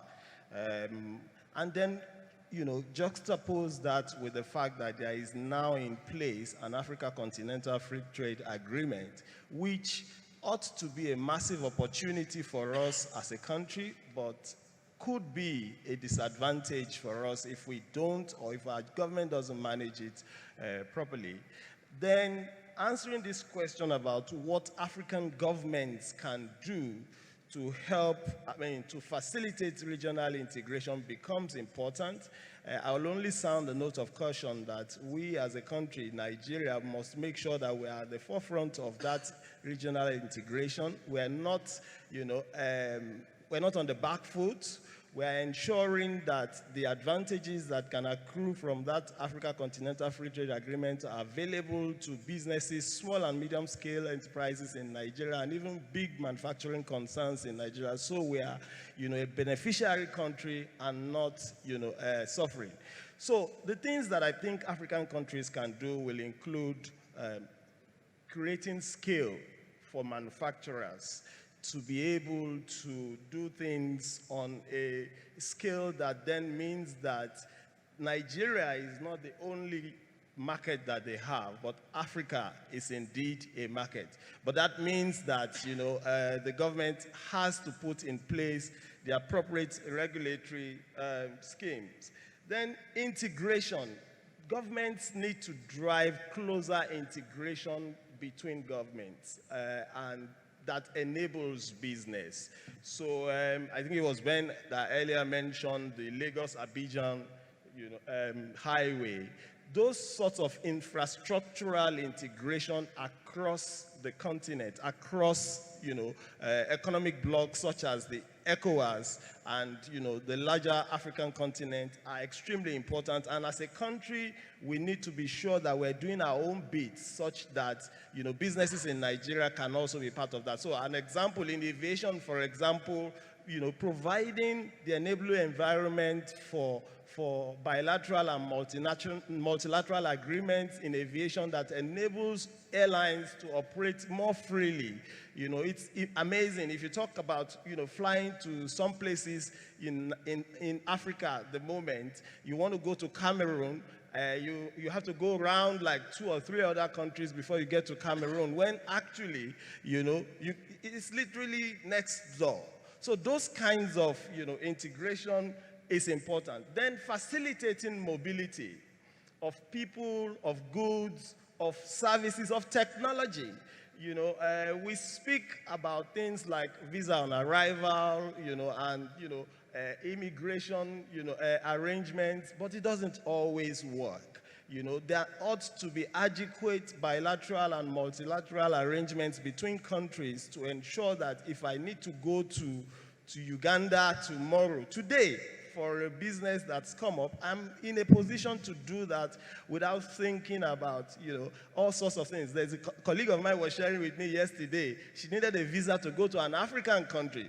And part of the requirement is that she should produce the death certificate of her parents. And I'm wondering, what has the death certificate of the parents got to do with providing visa? So those kinds of things. Then the policies that governments have must be consistent. They must drive that, integration amongst companies, amongst, businesses across the continent. And finally, but I think most importantly, security. Many parts of Africa, it's a shame what's going on the African continent today. Mr. Avuru again, hit the nail on the head when, he spoke to us about Zamfara. We all think, there's conflict going on there, but it's on account of the failure of government to take charge of, what is otherwise valuable resources, but has now become the subject of organized crime. So if you look at, places all over Africa, Sudan, that's the most topical at the moment, but we have it even in our country as well. Governments across Africa must provide that secure environment for people to move around, for businesses to thrive. And again, please permit me, and not just because I'm part of MANEC, but that Africa Continental Free Trade Agreement, we must get the benefit of it and not, leave on the back foot. Thank you. Thank you so much. Okay, I really do want everyone to, you touched on it for a second, foreign exchange. We're talking about doing business in Nigeria, and SMEs have to import a lot from equipment and so on and so forth. So starting with Engineer Okeke and then Lola, the multiple exchange rates, the fact that you have to access FX on the parallel market is about 732, 740 now. Can you speak on exchange rates and how it's impacting businesses? Ben is smiling because he knows what we go through on exchange rate. I mean, it's only in this part of the world that everybody is thinking of my reserve. Central bank is more interested in, I have to keep reserve at 30 billion and I have to defend this currency. For some reason, and that's the failure of government, we've come to believe that the higher the exchange rate between us and say US dollar, the better our economy. Japanese yen is in thousands compared to $1, but nobody cares. Unfortunately, what we don't understand is that once you create that bottleneck, rent seeking comes into play. As long as you have more, it's natural, when you have multiple exchange rates, unproductive part of the economy now spring up. The only thing I need to do is to know somebody at CBN who happens to be a friend And if you compare where the official exchange rate is and where the parallel market is, if my friends gives me like $10 million today, without standing up from this chair, all of a sudden, I'm a multimillionaire, you know. So why should I go to wherever to get raw materials to manufacture something if I can make 40 or 50% by just sitting on my chair? That's the problem, you know. So if you fly into London and you have euro, or you don't go there and start checking what is the exchange rate for whether I'm going to Hajj, whether I'm doing this. This is the exchange rate, and that's the biggest problem. And we spend time, you know, businesses they spend enormous resources. I know so many businesses that now have an official based in Abuja just for exchange rate. That's extra cost to the business. So until we just have to, we have to allow the Naira to find its level. It's not rocket science. This is something that we've been talking to CBN. We keep hammering about exchange rate, and this, unfortunately, it has crippled the whole economy. Think of it today. If any investor wants to bring in money, if you bring it through the official route, just by asking your bank to transfer that money from anywhere in the world to Nigeria officially, you've lost 40%. That's what it means. Because every one of us, we are trading at the parallel market, but some people in government still believe that the exchange rate is 460. So nobody will invest. And that's what's happening. So looking at what is not working, understanding what is not working and saying, how do I help to make sure it's working? But unfortunately, regulators in Nigeria have taken it among themselves that my job is to create things, model the market, and then forget about the consequences. Everybody is suffering in Nigeria. We are talking of when multinationals cannot get foreign exchange. If you don't have access, definitely. And the funny thing is that they've tightened up everything, that even if you want to buy at the parallel market, you can't even do it. And one of the things we don't also understand is that even the parallel market, if you actually look at money laundering law, parallel market is actually illegal. You can't, if you are doing business with a credible company overseas, you can't go to that company and say, somebody just transferred $1 from his account because I gave him Naira here. I just got to look at you and say, what are you talking about? That's money laundering. But we've taken it in Nigeria as normal. You should be able to, on your desk, log into your account, click transfer to this party, and then it will be one exchange rate. But unfortunately, CBN, they've killed it. Thank you. I will just stop there. There's no point. Lola, do you want to weigh in on that? Thanks a lot. So, I think when it comes to this problem, personally, I actually think the multiple exchange rates is not helping anyone. So we need to obviously take that pain to get to a unified one. But then the question, or really, I think the bigger solution lies in the national orientation. If we want to be honest with ourselves, the average Nigerian, if it's not impacting me directly, then I would kick on the can to the next person, and that's the problem. And so the question then is, how much discomfort are we really willing to accommodate for this change that we're seeking? So official rates is 4 something, black market is 7 something. That 300, who is bearing the burden? It's 2 ways, as Engineer Keke has described. Some are getting the benefit of having the access. For some people, their businesses are built around that extra. So how willing are we to take the pain that comes with getting to that point? And one solution obviously would be stimulating local consumption.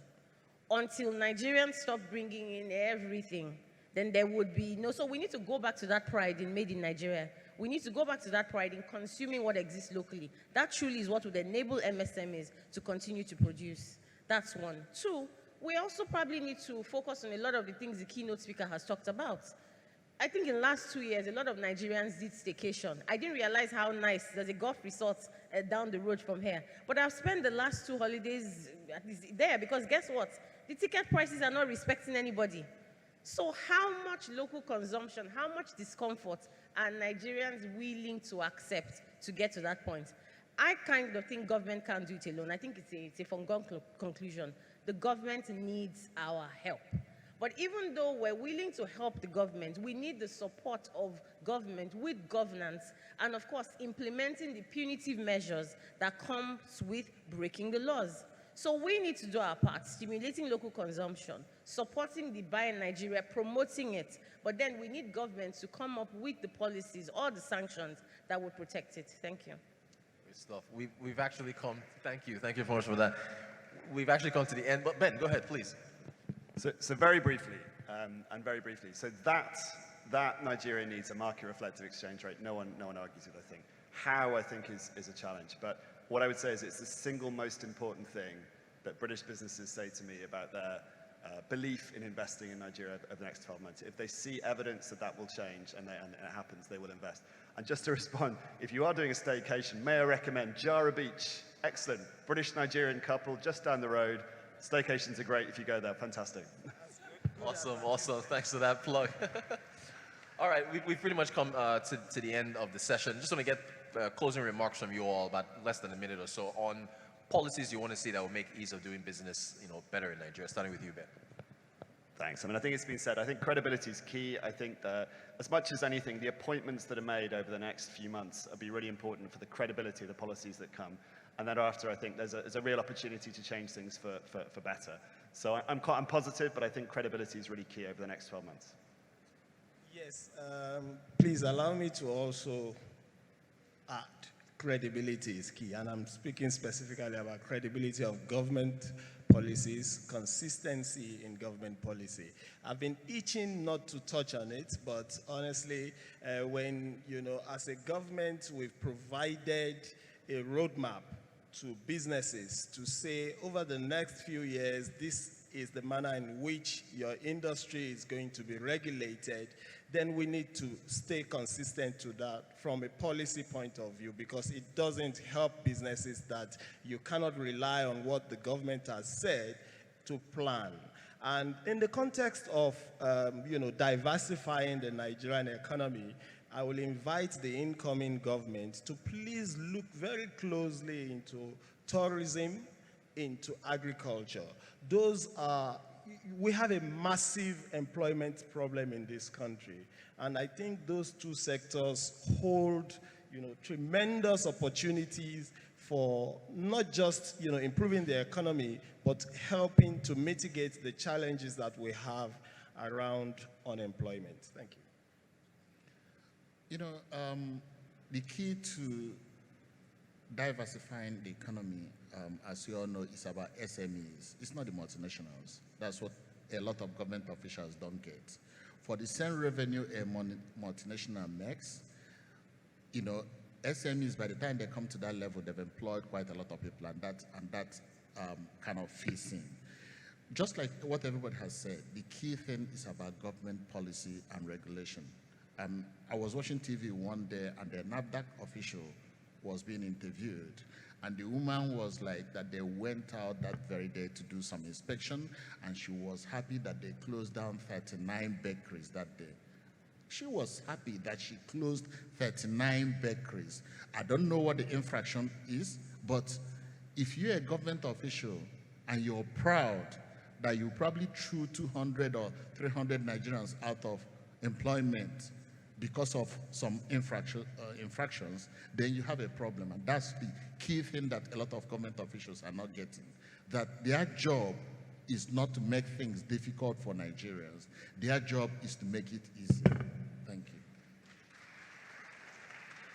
So I think for me, the first thing is we need to revisit our policies around education. University education is great, but I'm sorry, polytechnics, colleges of education, technical schools are key to unlocking the value we're looking for. So we need to revisit the TVET policies. The second thing is, while I appreciate that we want businesses to support corporate social responsibility, it is becoming almost a popularity club, if you ask me. I think we should have further investments for businesses that are investing in initiatives that support social protection. So they shouldn't choose where their 1% goes to. It should actually tally with what we need in Nigeria. And then I think the third point, I tend to agree Nigeria is still a big deal.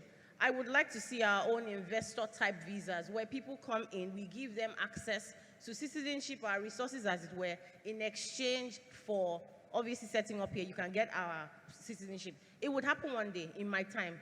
Amen. Thank you. A round of applause for our panelists, please. Excellent, excellent discussion on diversifying the economy.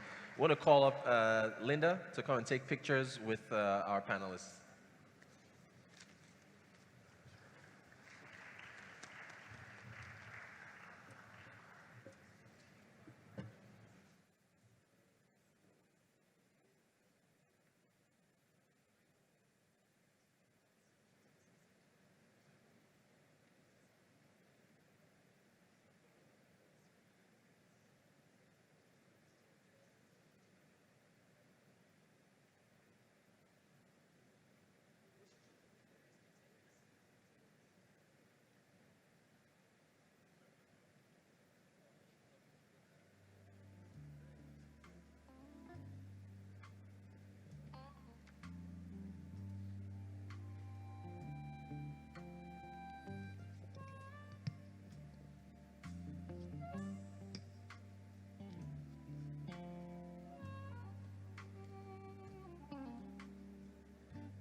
Round of applause, please, for our keynote speaker, our panelists, and our convener. Can we have some of the gifts to our speakers? We'd like to say thank you very much for sharing with us your wealth of wisdom and knowledge. I also run a small business, Morizandra Solutions, so I understand the pain of small businesses here in Nigeria. So thank you for all you have shared with us today. Indeed, SME contributes nearly 50% of the nation's GDP. So we need to start taking the small businesses and the growing businesses seriously as well. And we should not leave it all to the government. Entrepreneurs, stakeholders as well, we have a role to play. And today, we'll be having a business segment where small businesses will have the opportunity to pitch live to a panel of judges in exchange of a grant of 10,000 USD. That would happen today. Thanks to our sponsors, Providus Bank. So just to say thank you for coming and, you know, taking time out of your busy schedule. Can I have the certificates, please? Can I please have the certificates? Okay, Mr. Vuru, thank you so much, sir. Very quickly, so we don't. It's just a token of our appreciation. Mr. Ben, thank you so much. Oh, oh, that's fine. The pictures, right? You want to take pictures of me? Don't worry, certificates, we can do that. Who is this for? Mr. Rotus? Okay, he's here till the end of the day, so. Can we very quickly do this? Awesome, thank you.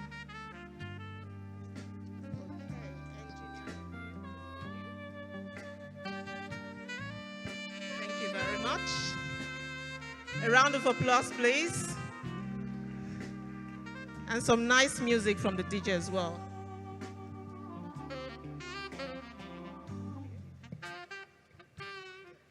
Don't worry. You're not the last. Do we have the certificates, please?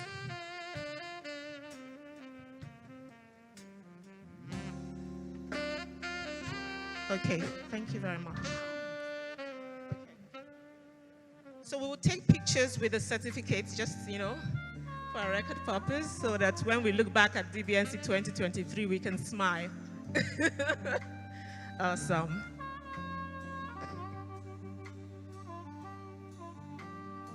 Okay, for the cameraman, this is your time, right?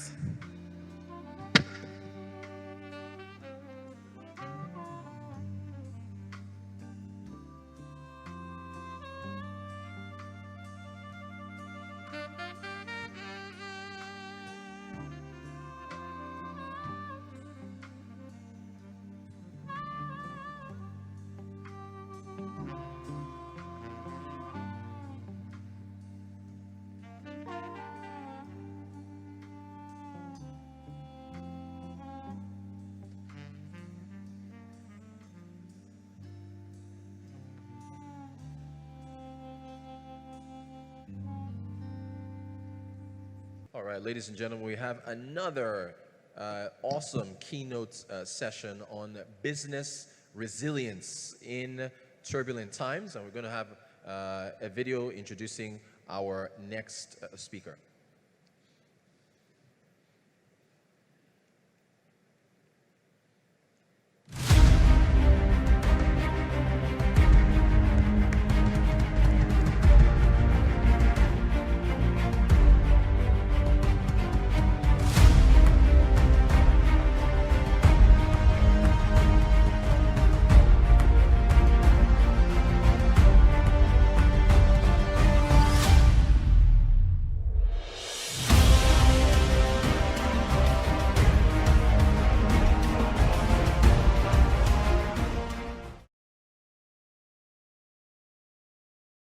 As she comes to give us our keynote on business resilience in turbulent times.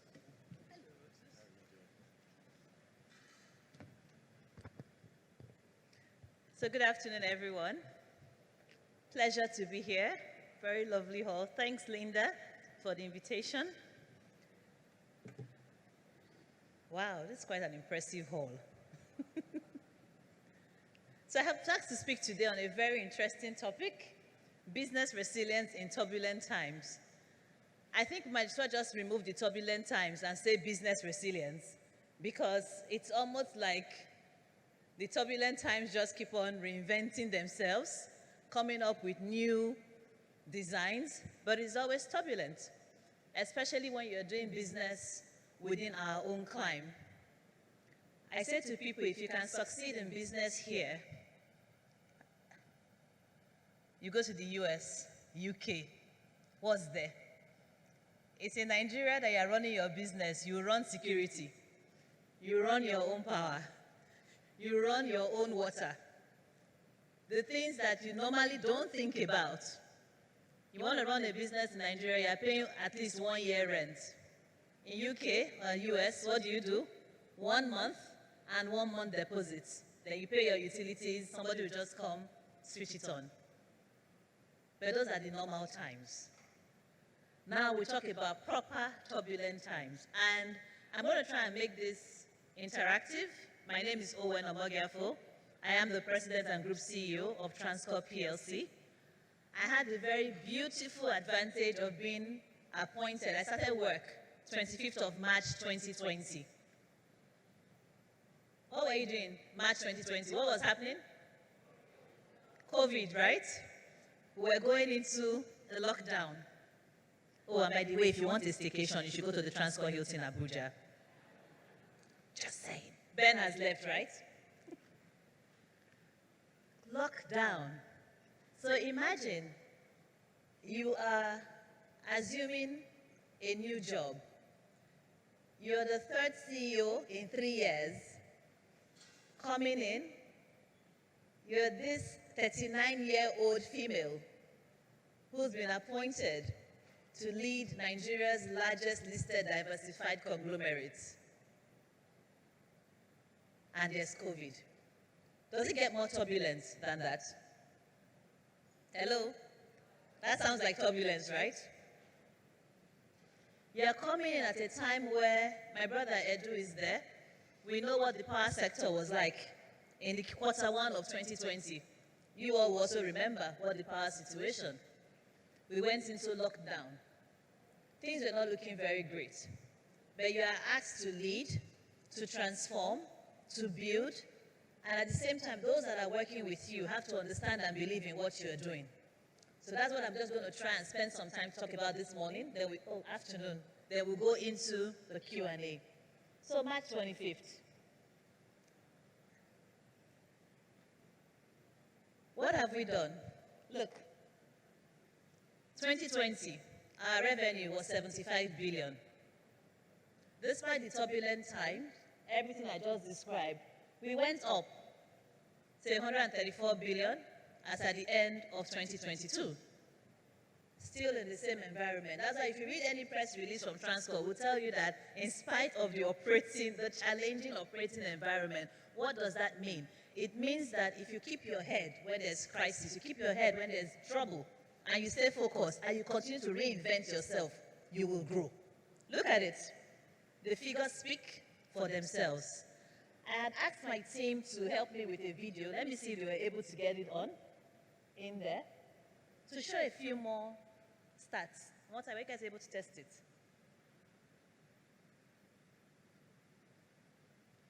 Oh, well, looks like the video doesn't want. Oh, there we are.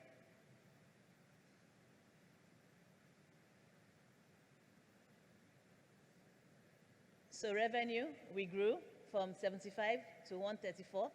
Profits went up from 1.6 billion to 30.3 billion. Our available capacity in our power sector from 520 to 501. We acquired a new power plant and transformed it, or still transforming it. Our hospitality business, which was practically shut down during COVID. Today, we are averaging occupancy of about 80%. We launched some new businesses in there. Employee satisfaction, which is my all-time favorite, this is always my all-time favorite, went up from the 50s to now in the high 80s. Awards. And the question really is, how? My leadership team, I don't work alone.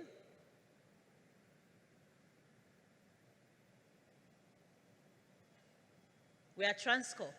We improve lives and we transform societies. When you have a purpose like that, no matter the turbulence you're facing, you know that I'm not doing this for myself.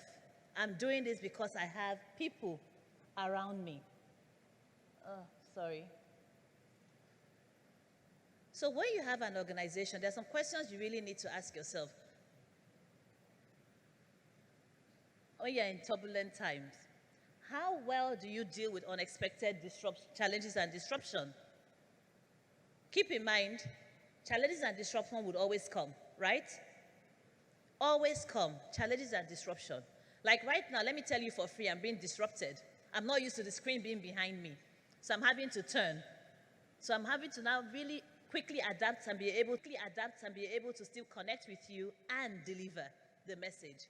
So as a business leader or an employee or whatever you're doing, ask yourself, how do we deal with unexpected challenges and disruption? One of the first things you should try and tell yourself is to expect it. You might not know what it is, but just expect it so that when it comes, you work out what you're doing. Do you have a well-defined crisis management plan? It's not when the crisis has happened, it's when you start planning. You need to ask yourself, I'm sure we all have fire extinguishers in our houses, don't we? Or you're in your car, you have fire extinguishers. Why don't you wait for the fire to have started? So you need to ask yourself as a business leader, what mechanisms do I have in place to respond to a crisis that could come, that can come? And when the crisis happens, what do I deploy? Who are the stakeholders I need to keep in mind? How do I engage with them? How do I let them continue to have faith and hope in me? Sorry. Am I building resilience? Some people say, but what is this resilience you guys talk about? I keep going back to my brother Edu. You know, a lot of time we complain a lot about, oh, power, power, power.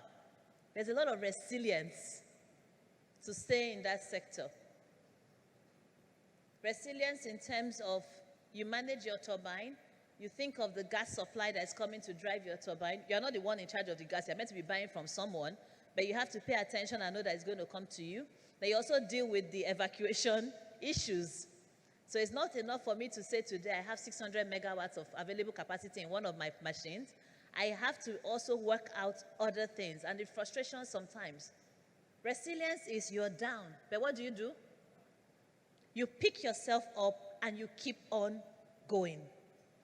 And as a leader, one of the key things you must learn to do is to keep your staff, your colleagues, whoever you're engaging with, let them stay focused on the destination, where you are going to. You indeed will falter, but it's okay. You stumble, you get up, you keep on going. And there are different ways you build in this resilience. Changing work styles in your organization. You know, just switching things up a little bit. People begin to learn to adopt. How do you run your meetings? How are decisions made? How do you carry the people working with you along? Are you able, have you designed your business in a way that you are able to adapt and innovate? During COVID, we were all under lockdown. Remember the first 3 months? How are you getting your groceries? Hello? What happened? Delivery companies, yeah? Yes, we talk about the things that happened, but one thing that happened during COVID is that a number of businesses sprung up. We called our Instagram vendors, became very, very strong. The person that designed the beautiful dress that Linda is wearing today, I hear she's here, Mimi Kasu. I understand she's here somewhere, or maybe not. I found her during that period because somehow you couldn't walk into a store anymore. You had to change the way you operate. And you will find out there was a lot more digital adoption. Prior to COVID, everything was physical. But I understand that this meeting now, we have people joining us virtually. I came close to be one of those joining virtually, but I was able to find a flight and I got back to be here in person. Have you designed your business? Have you designed your principles? Have you designed your values, your operating model to be able to turn, to adapt, to innovate? Because if you do not innovate, if you do not adapt, what's going to happen? You're dead. We have so many examples. Box office, or our nearest, most recent favorite, BlackBerry. Today we all use WhatsApp. Even our dear Facebook is finding its level. How are you adapting? How are you responding to? PwC has done a survey that said that 40% of CEOs believe that they don't think their business will be viable in the next 10 years. So as you sit down and you're looking at the various businesses that you run, you're asking yourself, how is my business resilience, my business model going to be able to change, adapt, remain relevant? And how do you do this? You continue to ask yourself the questions I asked earlier on. You're checking, you're staying connected with the people you are serving. The product you are delivering, is it creating value? And is that value going to be necessary? Today we have a very interesting demography. Even if I look around the room that we are in right now, we have the boomers, we have the Gen X, we have what do they call the next one? Millennial, Zillennial, Gen Z. But guess what? Even the Gen Zs will soon be off. But we are interested in terms of you have 4 active generations today. But you might still find that some businesses are still serving what? Only 2 of the generations.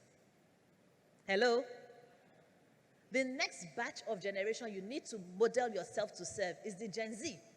I know a lot of people keep talking about, oh, all they do is this, all they do is that. Please. There's no generation that did not do this and did not do that. But what you need to ask yourself is, they might not be the spenders today, but they're going to be the spenders in the next 3, 4, 5 years. How are you maintaining top of mind awareness with them? How are you connecting? I just keep on going back to that. Right? I talk to my kids. I have 2 Gen Z children. Then I have my little 5. I say, wait, hang on. Yeah, that's any Gen Z. Please wave. Yeah. They tell me they've taken their Snapchat ID.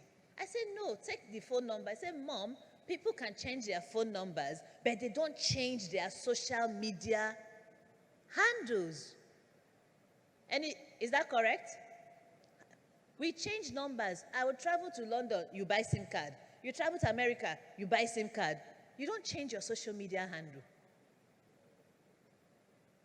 This is the tip of the iceberg of how these people are different. We have a product called Aura by Transcorp Hotel, which is like a leasing platform. There's a product somewhere in the US or so, where people actually, I kid you not, they rent out their couches. You know your long chair that you sit down at home. We call it in Nigeria a 3-seater. You can actually lease your 3-seater. So students are traveling, they book your 3-seater for a night or 2. They just sleep there and go. What do you call it? Couch sharing? Thank you, couch surfing. Me. Is it those people I'm going to be building 5-star hotel for? They don't care. They travel light. So building resilience in your business is not just about today. We talk about, say it's in turbulence time. It's looking at how am I going to stay relevant? How do I continue? And let me just pause a bit, talk about this. 2020, when we had the COVID, hospitality businesses, a lot of them have still not come out of it. We see them, you go to the hotels, standards have fallen in the number of hotels. I went to one hotel yesterday, I was like, what? No. What's going on? But let me tell you what we did. 2020, Transcorp Hilton Abuja. We recognized that, or we believed, let me put it that way, we believed that because COVID was a pandemic, right? We used the knowledge of how other pandemics had been dealt with in the past. This was not the first pandemic the world had gone through, right? But it was the one we were experiencing. We looked and said, what is the pattern? People will adjust. People will adjust. The vaccines would come, and life as we know it will continue. Look around the room. Can you see anybody wearing a mask today? This same time last year, we were still doing social distancing. This room would not have been, Rotus, 50 people? 50 people maximum. That's what the Lagos State would approve, and they would have come here to do this, to do this, to do that. But because we knew that things would come back, what did we do? We kept our hotel open. We didn't shut down. It cost us a lot of money to do so. But we kept it open because we know that if we close it down, it will be difficult. Because it's a very huge asset. We stayed with our clients. We were always writing them, sending them messages. All right? Then we were innovative. Because during lockdown, I'm sure like everybody was looking for something to do. Were you not? Hello? We all got bored at a point in time. What did we do in Abuja? We brought drive-through movies. We were the first to do it in Nigeria. Then others followed. We had the land, and people came. Why? You're connecting. We opened our kitchen. People were ordering food. At that point in time, we're not doing it because of revenue. We're doing it to stay connected with the clientele so that when the door opens, they will not have forgotten us. Rather, they will remember these people who are now like family. Because you know it's family that looks for you when there's a problem. Your friends tend to run away. But your family would always stay connected with you. And one thing that people don't know so much, for those that spend a lot of time at the Hilton prior to COVID, they will say, how do you keep this place clean? We never see people cleaning, right? You never see people cleaning. That used to be our trademark. We want our place to be clean. You don't even know how it's done. But with COVID, people were now more conscious with hygiene. What did we do? We changed the uniform of our staff. We changed their hours so that they are cleaning and you can visibly see them cleaning. Because when you see them cleaning and wiping off, it gives you reassurance. So that's about adopting, recognizing that one strategy that you have before might not always work for you. And you must always keep in mind, we're constantly transforming. And please do not get complacent. Don't ever think I am number one. Because I'm number one, I will always be number one. Do you know there's only one place for number one to? Number one actually cannot go higher. If you move, where are you going to? Down. So when you're number one, it's fun, but it's not that much of a great position because everybody that is competing is looking at you. Is that number one person? I don't know any Olympic athlete that has ever gone there to say, I want to go and win bronze. Or those of us that follow football, we go for the cup. You go for gold. Wow, this thing keeps changing behind me. So just some elements of business, as you are building resilience in your business to keep in mind.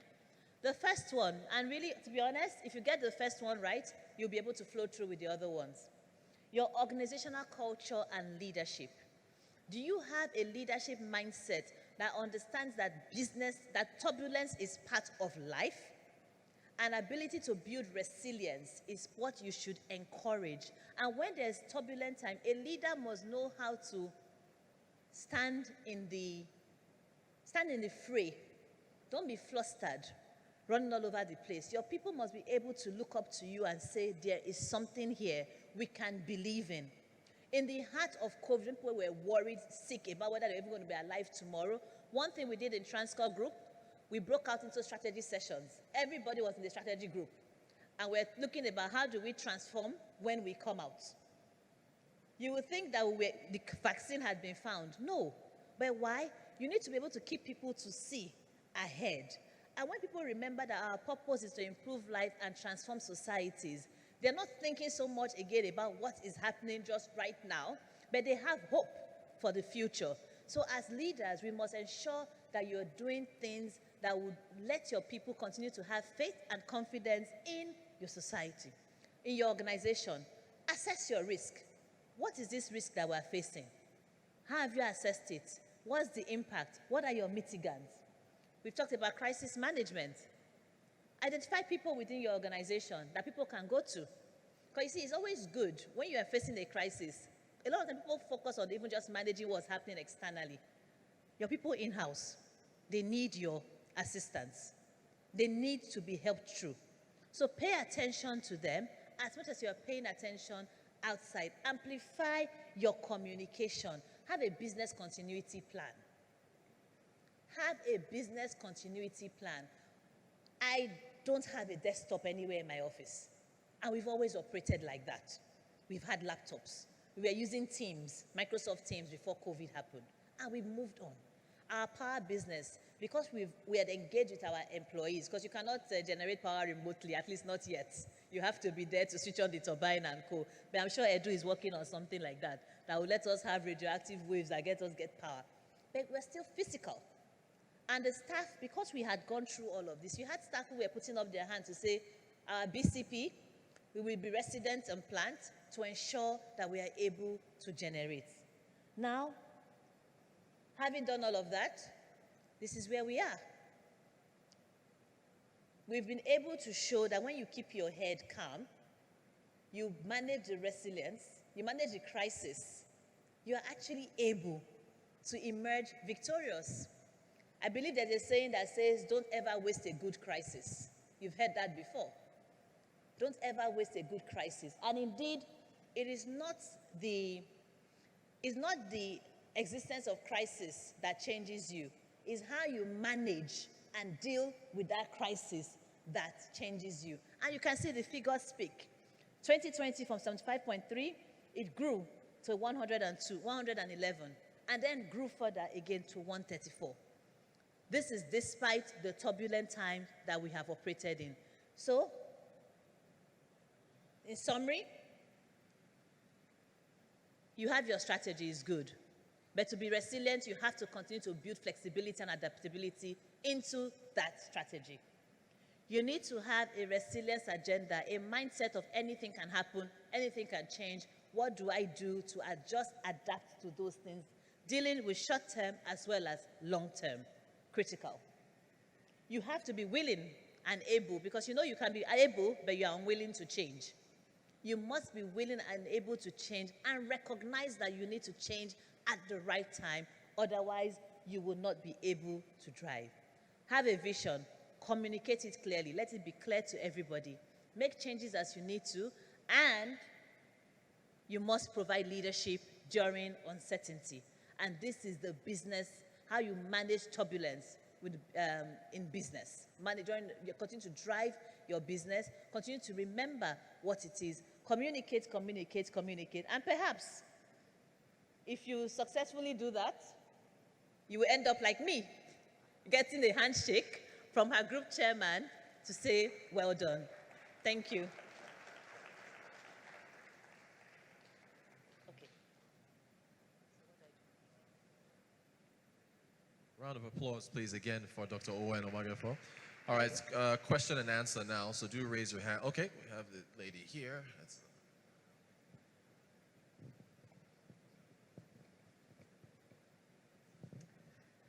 Thank you very much, Dr. Owen, for your presentation. It was actually very enlightening and raised a number of questions for me. My name is Nonye Obibuaku, and I'm the CFO of Azura Power. I work with Edu. My question is around, I'd like to know two crises that you were involved in. One where it didn't go so well, and what you would have done differently. And the second one, a crisis that you handled, you mentioned the COVID situation here, that you're most proud of. Thank you very much. Wow, very tough questions. Let me see. Which crisis didn't go so well?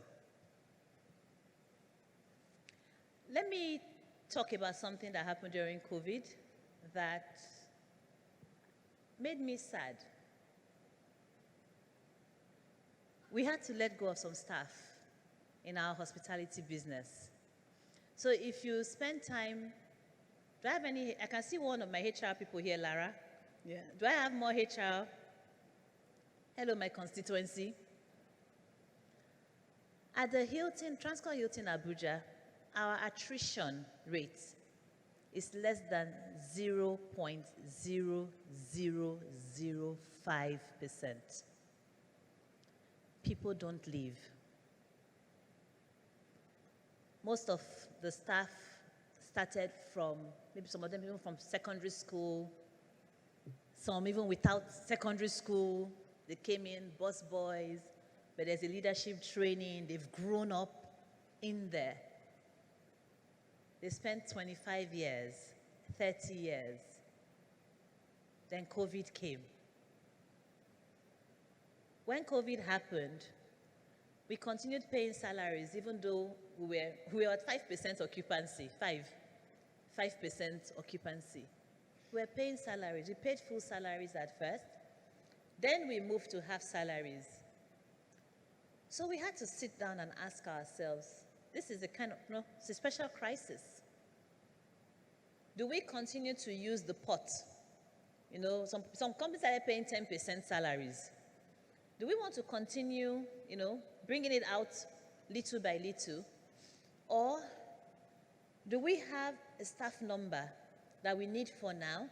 Then the ones that we don't need, let's see how we can pay them, because we actually have a very good gratuity scheme that we can pay them so they can, that concept of go and try to set up something. And that's what we did. We worked with the unions, we sat down around the table, we had a series of meetings, then we did training for the people that were also going into the world. So whilst the outcome was good, as you can, there was no issue, we're all here, there was no placard or anything like that. It was painful. It's not what you want to do. Because when you tell somebody who has worked in your organization 20 years plus that, I'm sorry, I can no longer keep you on. But it was a crisis that we still managed. And today, we are happy because some of those people that left, they have become vendors to the hotel, and the hospitality business has come back up. But it's not something that, it's not really what you want to do. So you wanted to know one that I was really proud of. This one is, again, another hard one.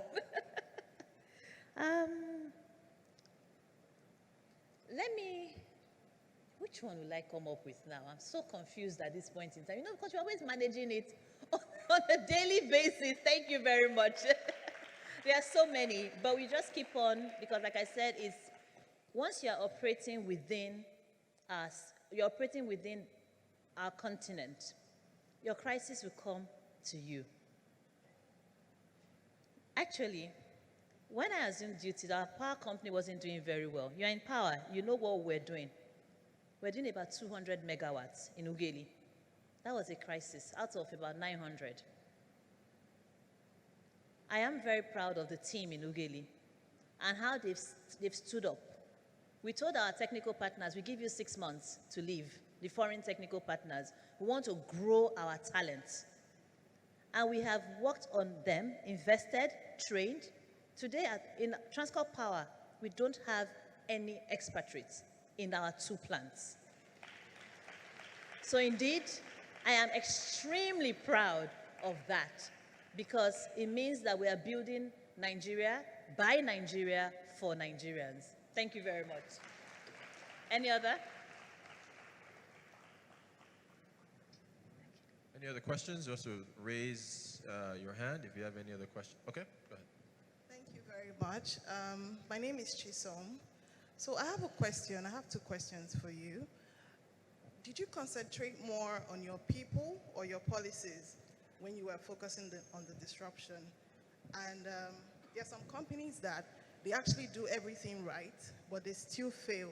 For instance, Nokia, the MD said we did everything right, but I don't know why we failed. So is there a timeline that businesses could run out of business? We can see DSTV is struggling now, if we all know that. So I don't know what you think about this. Thank you. Thank you very much, Chisom. Let me start with them, come back. No, actually, let me start with my favorite, people. There's a common saying, which the men would agree with. Happy wife. Why are the men not answering us? Happy wife. Happy employees, productive companies. A lot, and God bless you for that question. My dear HR community that is here, sometimes we focus so much on policies, forgetting that the policies were written by people to be implemented by people.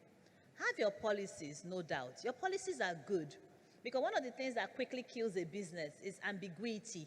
When people are not sure of what to do, there's uncertainty. You can't be confused inside your house and also trying to deal with confusion outside. But your people, look, if you asked me to say, Owen, what has been the secret of what you guys have done, I'm going to tell you that it's my people. I am part of those people. I have a strong board that engages with me in a supportive, respectful, constructive, encouraging manner. And when I don't do the right thing, I will also collect. Normal. That environment has enabled me and my fellow CEOs and executive management to be able to grow, to come up with ideas, implement the ideas with that assurance of they have my back. And it's the same thing that we do for our people. I really cannot overemphasize. When people be like, oh, if I train this staff now, they will not be poached, they will leave. I say, but what if they don't leave? What if they don't leave? You are afraid that if I train this person, the person will leave. But what if the person does not leave? You will now have a lemon, someone that is unskilled, untrained, running your business. So for me, anytime you wake me up, I'm going to tell you about people. Because yes, there's AI and everything that they're doing right now. But I think someone still sort of has to instruct the AI on what to do. So you must continue to focus on your people because they are the ones that manage everything. So whether you say you're optimizing costs, you're driving efficiency and co, otherwise you're just going to be taking a walk on your own. Then to businesses, indeed some businesses would fail, right?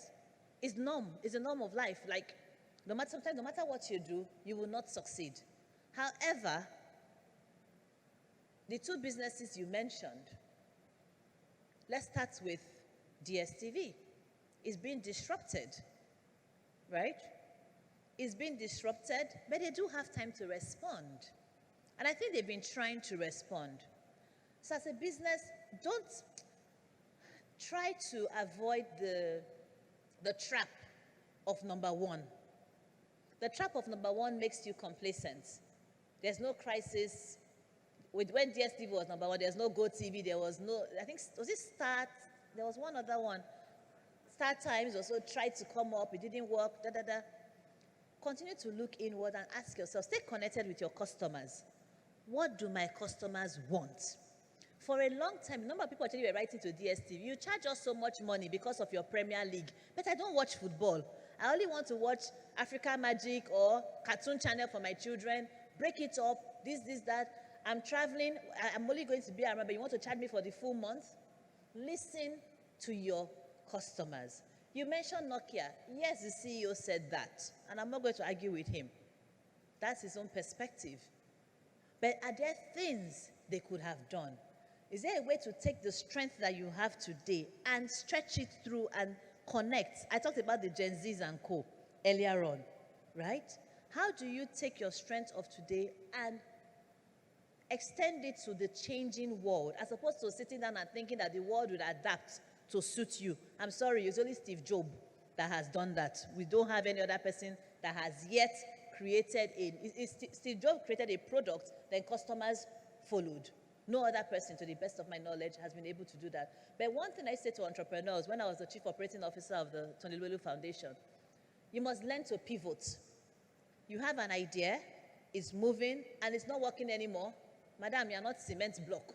Turn and find something else to do. But for you to be able to do that, you have to stay connected. You have to understand what you're doing and know when it's not delivering the right result. And you must also know when to stop throwing money at a problem just because you have money. So thank you very much. I think I'm out of time. Yes, well, we're going to have Linda take a picture with you. Oh, sure. And also give you your gift and your certificate as well. Thank you so much. A round of applause again, Thank please. you. Fantastic conversation. Thank you. So in presenting your gift, I would like to invite some of the past speakers from the last two editions. We have Lara here, someone you know, so I'd like to have her on stage. Lara, can we please have you on stage? Awesome. And let's also have Amobi as well, Oleka, who is part of the advisory board as well for DBNC.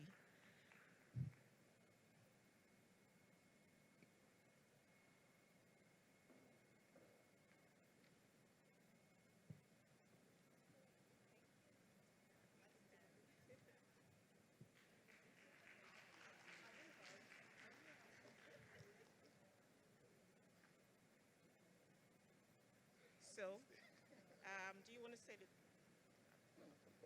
Okay, so thank you very much for honoring our invitation. It was a pleasure to have you.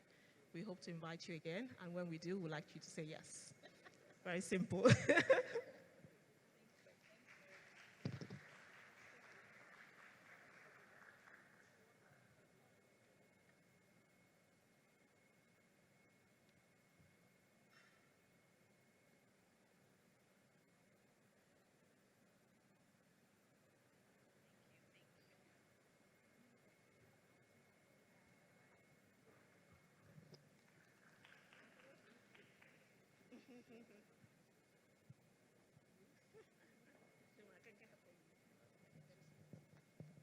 Round of applause, please, again for our fantastic keynote speaker.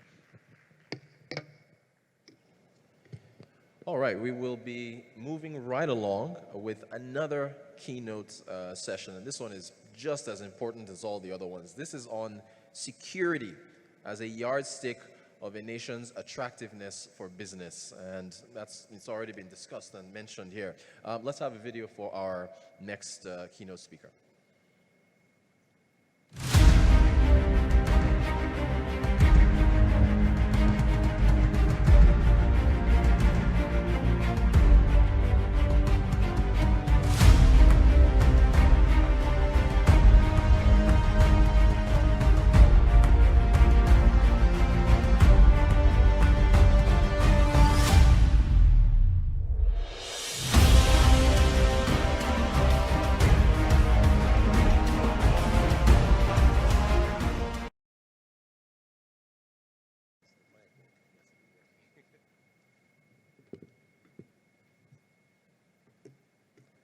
No, he's operating it.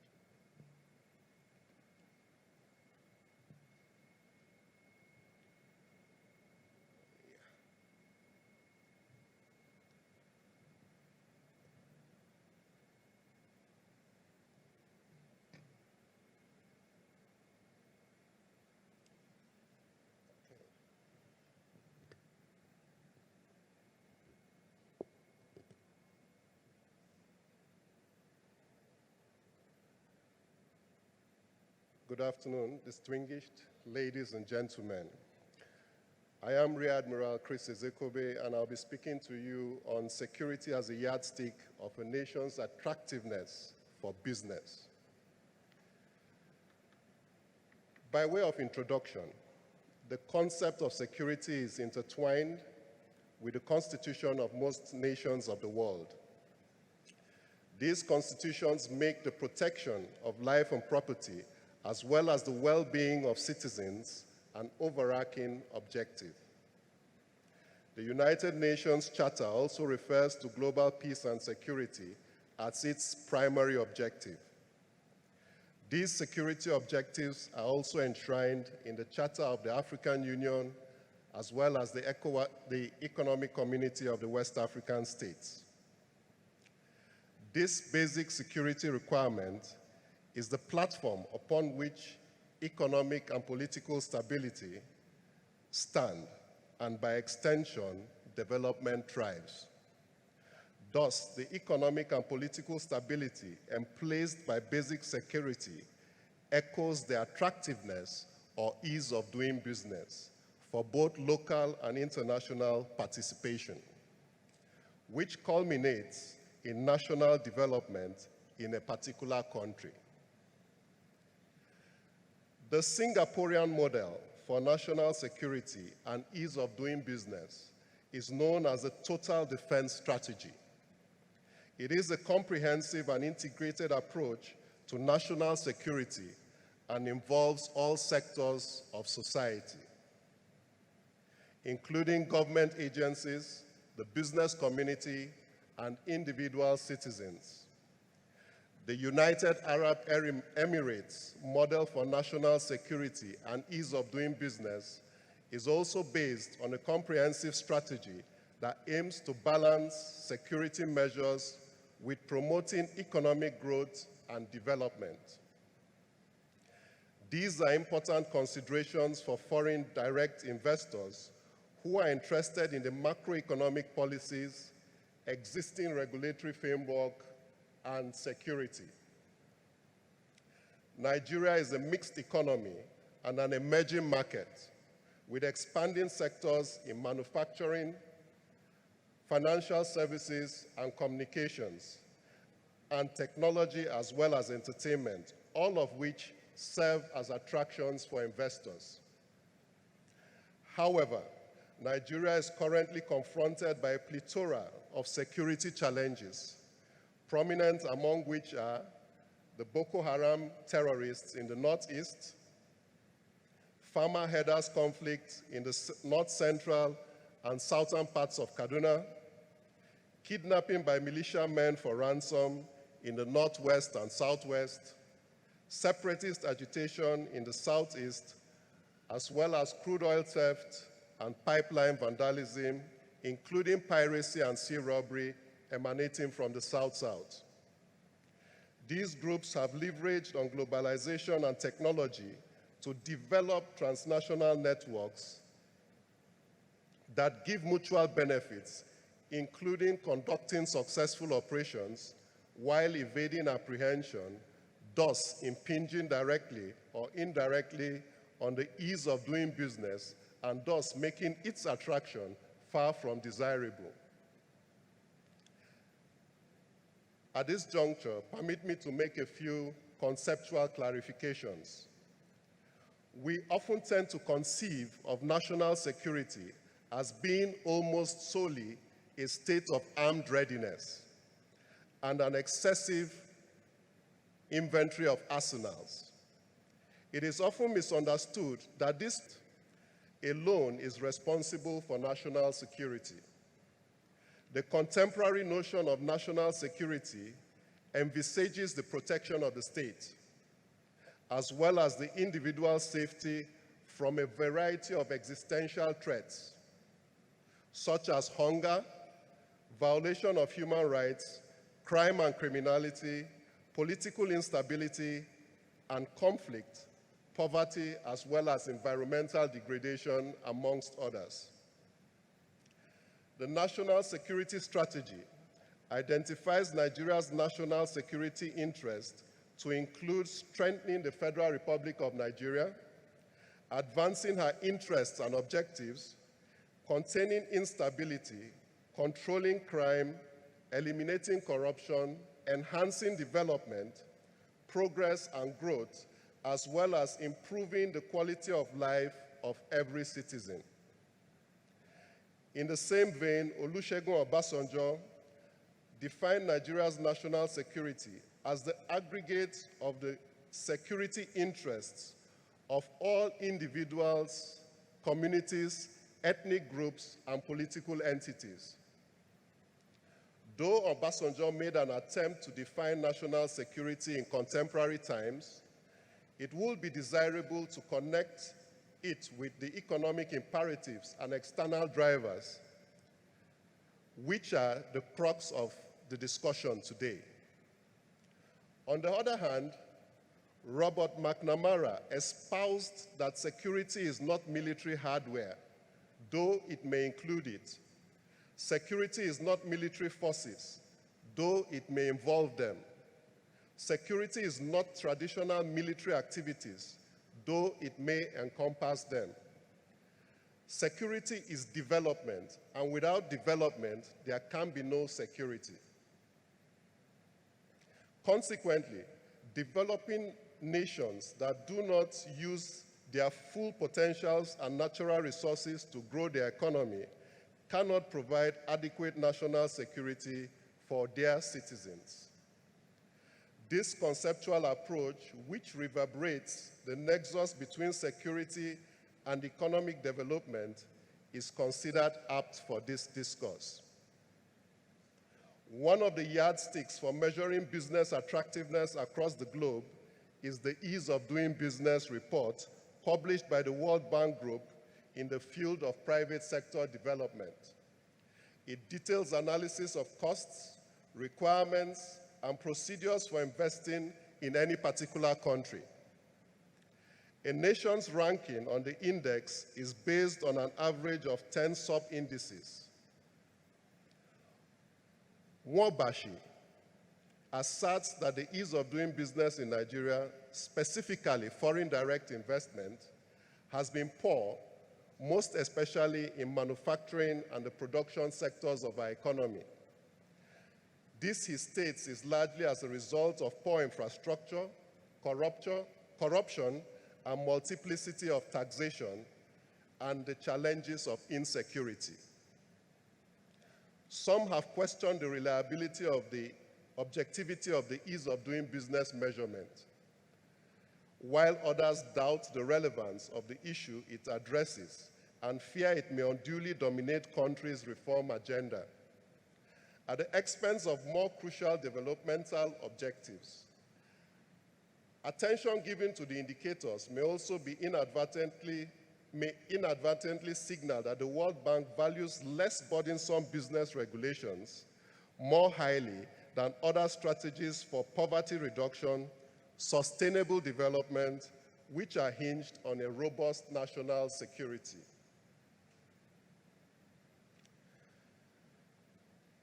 Let's take an overview of security threats in Nigeria. Several threats exist in our domestic environment which undermine the well-being of the populace. These include terrorism driven by violent extremism, banditry and militia activities perpetrated in the form of kidnapping, armed robbery, and cattle rustling. Others are farmer-herders conflicts, separatists, as well as resource-based conflicts leading to agitation for self-determination.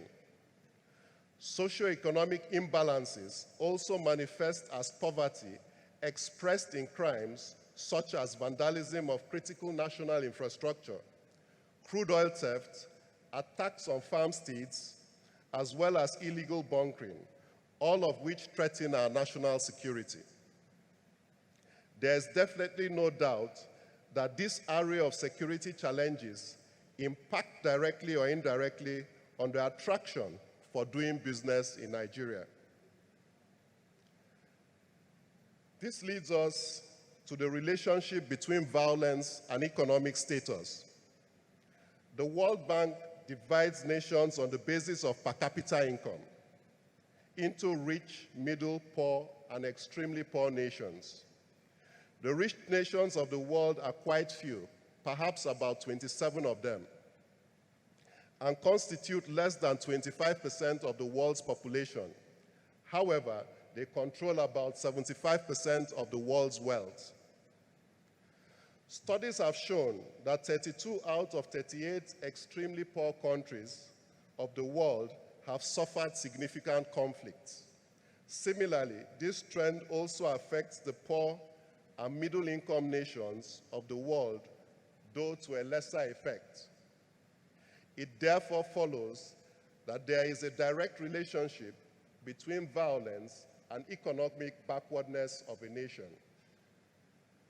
There is also a noticeable youth bulge in most of the extremely poor and poor nations of the world, accompanied by unemployment and inability to create wealth as well as jobs to engage the teeming youth in these countries. Nigeria not being an exception. This is respite for violence as enunciated in the youth bulge theory. In pragmatic terms, security implies a minimal measure of order and stability. Thus, nations need to develop internally at least to a minimal standard. Otherwise, order and stability would not be possible. Devolving from the foregoing, security in this context is assumed to mean economic, social, and political progress. This involves a reasonable standard of living, which entails that as development progresses, there is a corresponding increase in security. The import, without ambiguity, is that it is most likely going to be more attractive to do business in a stable nation with sustainable development that is capable of emplacing order amongst its population based on its capacity to provide employment and reasonable remuneration.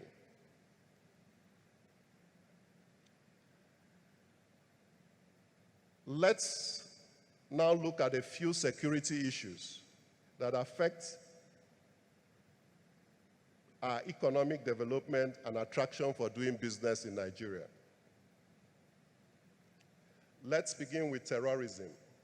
The threat of terrorism and violent extremism has continued to challenge security agencies over the last decade.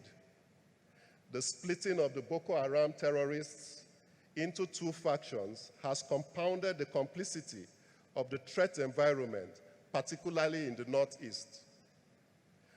Boko Haram terrorists and the Islamic State in West African province, ISWAP for short, carry out attacks on isolated targets with the ultimate aim of creating an Islamic caliphate.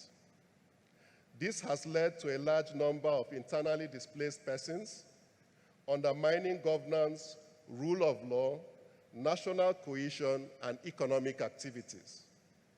Several NGOs have moved into the theater to assist, and government has tried to prospect for crude to enhance the economy of the general area.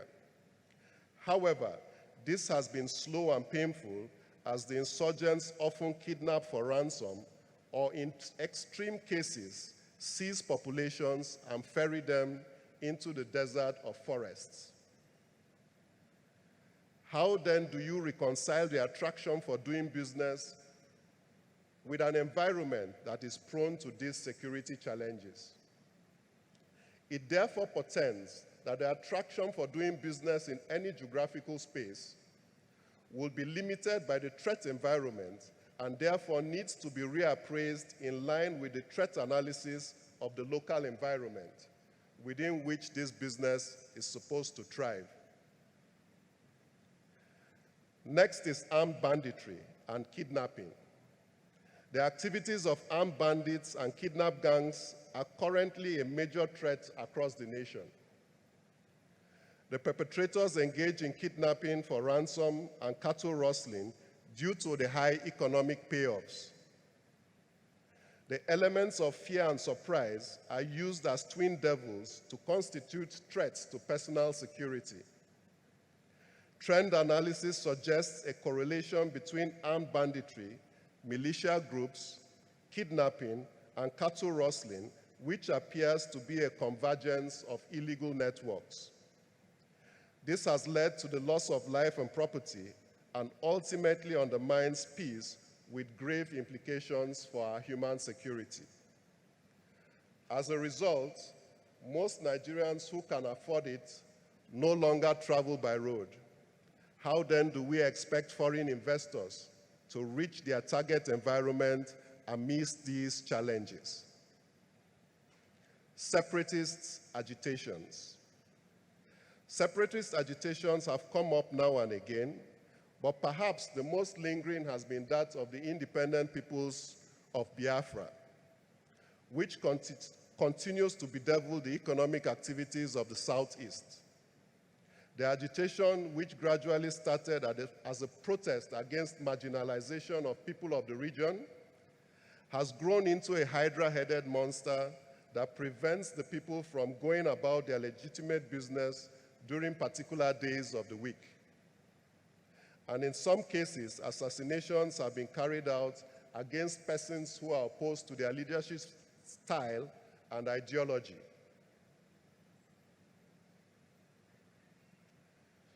The Southeast, as many of us know, is an economic hub, and these activities altogether negatively affect the attraction for business in that environment. How about sea robbery and piracy? The Gulf of Guinea is endowed with enormous resources, and Nigeria is one of the leading nations in that environment. As in most cases where there is wealth, crime is always not far away. Crimes at sea are perpetuated on land, and in this regard, Nigeria has had its fair share of crimes of sea robbery and piracy attributed to it. Sea robbery and piracy are geared at attacking shipping and offshore installations. Innocent persons are held hostage on their vessels and sometimes abducted to unknown destinations on land. These incidences have resulted in a negative global assessment of Nigeria's maritime environment. It also brings about an attendant cost of freight and insurance for ships and their cargo, and ultimately raises the concerns for doing business in our maritime environment. Now to herdsmen and farmer clashes. Environmental changes and population explosion are key factors in the agitation between farmers and herdsmen. Violent conflicts between the two groups are widespread, with severe consequences in terms of loss of life and property. At the heat of these conflicts are the quest for land, grazing routes, water, and other resources. The threats posed by herdsmen and farmers' conflict make it a critical issue that needs to be addressed quickly and comprehensively. Some states of the Federation have had to enact anti-grazing laws. However, the threat still persists and has a ranging effect on the nation's agricultural and livestock production, as well as investments in that sector. Let's close the discussion of threats to our national security by looking at crude oil theft and pipeline vandalism. The militancy that raged the Niger Delta for some time appears to have reduced by the creation of the amnesty program and efforts of the leaders of the Niger Delta who have been able to calm agitators. However, some elements have taken to crude oil theft and illegal bunkering. This has dire consequences, as some have described our economy as a monolithic economy. Some estimates suggest that Nigeria loses about 600,000 barrels of crude per day. This figure at any price of crude vis-à-vis the exchange rate is colossal. It therefore has grave consequences for our foreign reserves, exchange rates, and other economic indicators. Most of the international oil companies have divested their assets since 2012 and are more engaged in the deep offshore. The consequence being that Nigeria has lost substantial amounts of revenue and jobs from the sector, while impacting negatively for securing further investments for the development of the oil and gas industry. having discussed the threats, let's look at some of our economic challenges. The rising interest rates, as well as the rising inflation, the nation's foreign and domestic debts, including the current scarcity of the local currency, the naira, have compounded the economic decay the country is experiencing. This is further exacerbated by endemic corruption, as well as energy and food shortages. The rising rate of unemployment and the youth bulge that is waiting to explode are some of the current realities of our economic downturn. Most challenging, perhaps, is that a lot of our working population that are highly skilled cannot find jobs at home, or where they do, the take-home is far from reasonable. This has raised the Japa syndrome, whereby most of our highly skilled workers are moving to the Western world and Middle East for greener pastures. These economic challenges on the global space question the viability or attraction of doing business in Nigeria.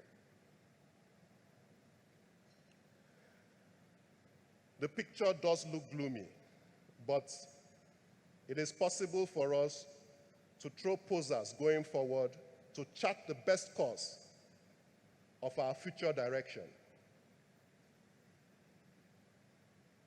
So, can we hold government at all levels committed to good governance, which would cover issues of transparency and accountability, including strengthening the rule of law and justice delivery, as well as look at the institutional frameworks of our institutions with the political will to allow these institutions to be guided by their laws and guidelines?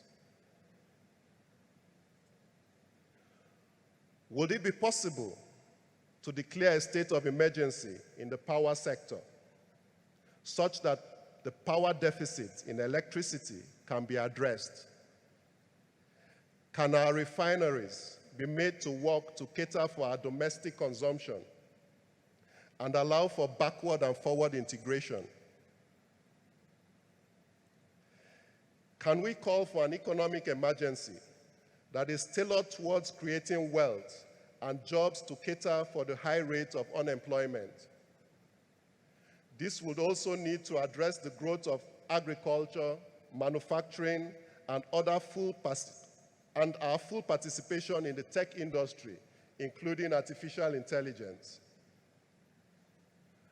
How do we position our armed forces for greater collaboration with advanced forces, engage in higher levels of training, employ technology, especially those revolving around drones, and grow the strength of our armed forces? Can we carry out police reforms, inclusive of state and community policing, as well as increase the police strength, making it more reflective of our population?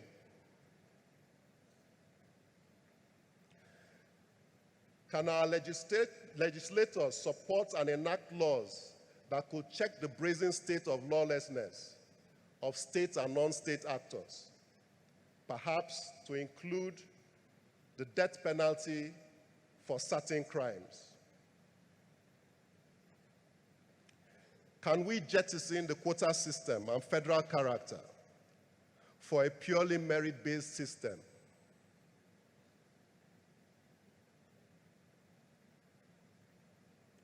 I believe there are no direct answers, but these posers may agitate our minds on the ways of getting out of our murky waters. Distinguished ladies and gentlemen, in conclusion, the state of our national security is directly related to our national development. It is therefore imperative that we adopt a whole of government and a whole of society approach to rejuvenating our economic and political space that is based on strength of character and sincerity of purpose.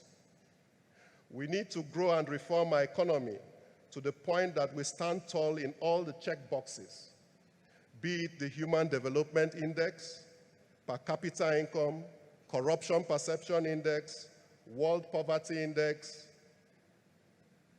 the terrorism index, as well as the ease of doing business report, amongst others. It is my firm belief that if we succinctly address these parameters and the state of insecurity sincerely, we should be out of the woods, and the attraction for doing business in our dear nation will no longer be a subject of critical national discourse. Thank you for your rapt attention. It's been my privilege talking to you on this topic. As we say in the Navy, onward together, and God bless. Thank you so much. Thank you so much. Questions? It's time for Q&A. If you have a question, just raise your hand with respect to security for our Admiral. Okay.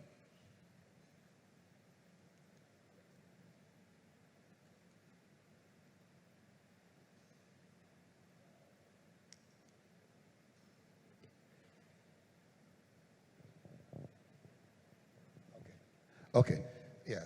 So thank you so much, Admiral. I personally found the presentation enlightening and quite illuminating. Trying to jump, I have two questions and they are somewhat related. With the bit to jump from problem identification to solution. You interestingly mentioned a Singaporean security model. I would love if you could, give us some elements of the model that made it worthy of mention. And secondly, is it something we could adopt, those elements that is, in Nigeria, and are there possible inhibitors to a successful adoption? Well, the Singaporean model stands on 5 pillars, one of them being security, infrastructure, access to credit. The other two elude me at the moment. But you know how Singapore came out of the woods. The third world to first world, Lee Kuan Yew. There was a perfect example that my daughter gave me this morning while I was trying to rehearse for this lecture. And Singapore, in its heydays, was made up of Malaysians and Chinese. Most of the Malaysians were Muslims and didn't really imbibe the Western style of education as quickly as the Mandarin. So they reached out to community leaders, to Muslim scholars, and told them that this is where Singapore needs to be in the next few years. And these are the pillars that will take us there. This is what we need to do. So it was all-inclusive. That's why I speak of a whole of government and a whole of society approach to doing things. With that kind of attitude and that kind of posture, you can get people to make things work. I think that's the best I can say.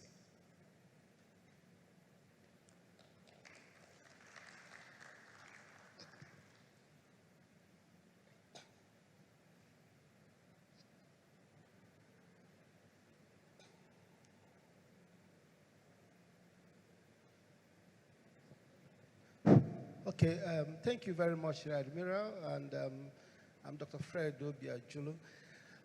What is the importance of dialogue in resolving Nigerian security challenges? It seems we've not explored that to resolve that. And looking at what is happening in Africa, is there any, in terms of following angle to most of our security challenges, and how do we engage in resolving them?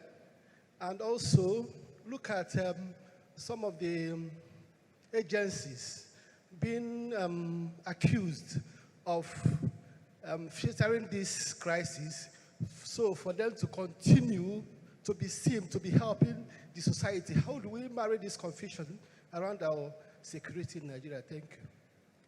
Sorry, I didn't get the part of the agencies. Yes, NGOs. NGOs. Yes.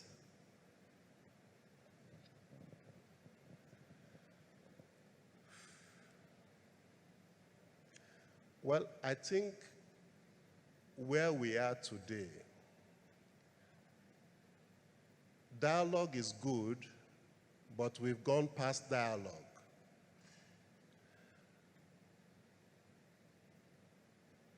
Nigeria is in a dark place. And except government steps up to the table and smells the coffee, anarchy may let loose. We are not far from that point. So while it is still okay to dialogue, government needs to sit up. I'm happy this topic was given to me because some persons may assume that the military has a magic wand. But truly, the military can only do 20%. The other 80% is by the machinery of government to create jobs, to create wealth, to make sure that the necessary infrastructure is available for business to thrive. Without that, just like some speakers before me have said, if the next government comes in and toes the line of what has been going on, I mean, is there a foreign angle to the challenges we face? Of course, to everything there is a foreign component. But do you now refuse to take ownership of the problem? The problem is ours. Other countries of the world are solving their problems. So why do we run about saying that there are foreigners who are creating or fueling or fanning the embers of fire here in Nigeria? If you are incompetent, you leave the space and let people who are competent take over. For the NGOs, I am a fan of NGOs. I've spent a year doing UN activity in the Sudan. So NGOs are good.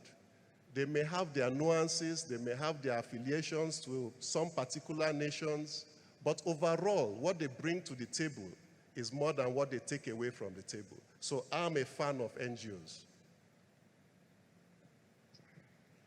Rear Admiral, I have a controversial question to ask you. I think that Nigerians should own their own guns. You are in traffic on a bridge, somebody comes with an axe and breaks your window and steals from you. In southern Kaduna, bandits just walk into a village and start shooting people like they're chickens. The government has failed at keeping Nigerians safe, and I know in the United States, there's gun violence, everything. I think that's just a consequence of it. Do you think, since the government can't keep us safe, the law should be changed and Nigerians should be allowed to own their own weapons? Rutus, I love you, and I watch you a lot on TV. Owning a gun is illegal.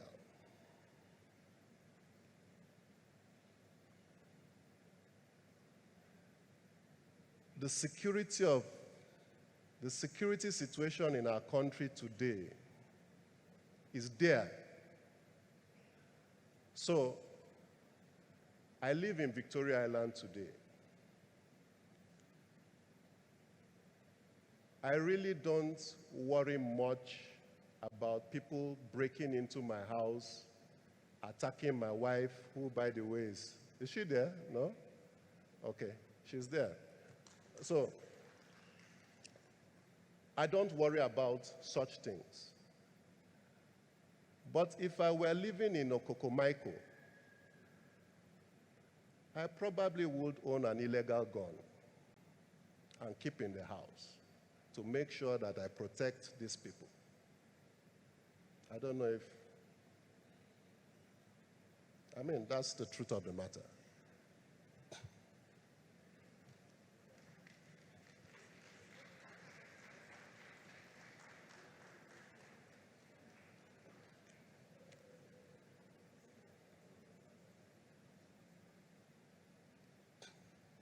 Good afternoon, Admiral. Thank you very much for your presentation. In your presentation, I just want to ask a simple question. How is our culture of celebrating wealth?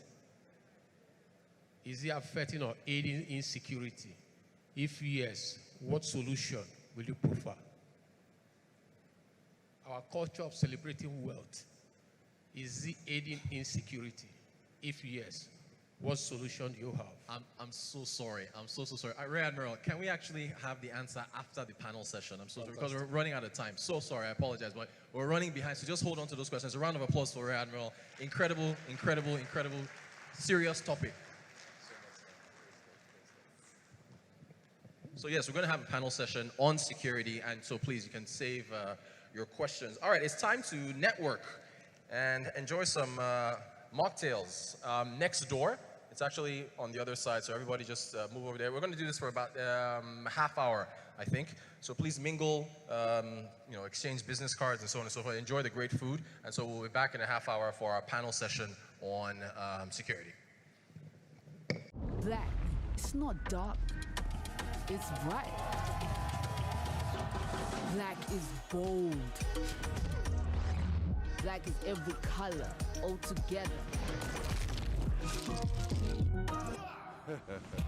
My thing, your thing, our thing mixed together.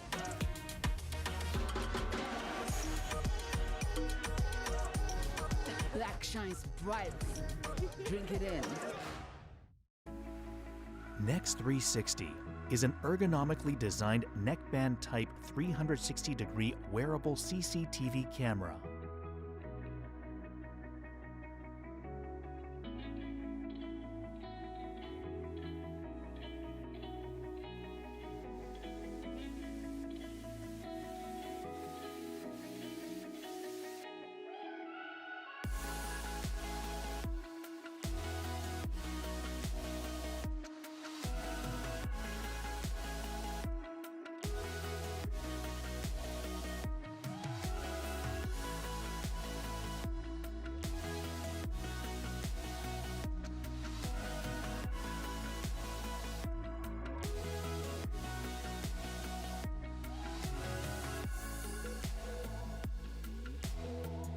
Next 360 is easy to wear for quick response in emergency situations.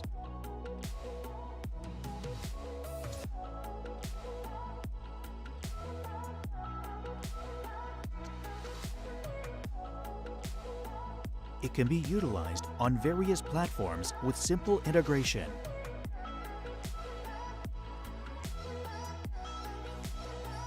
Also, 360-degree streaming and recording supports accurate and immediate communications.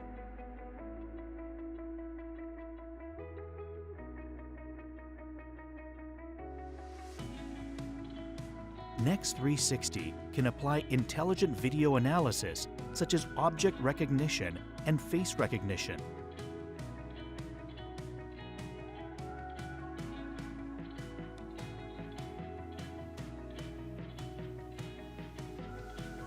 Remote communication through live streaming can be processed more efficiently with Next 360. Next 360 is a useful solution to build a smart city in a 5G environment and can be used on various platforms. Next 360 can be used as a smart mobile CCTV through interaction with various VMS. With 4 cameras, the Next 360 can shoot without blind spots.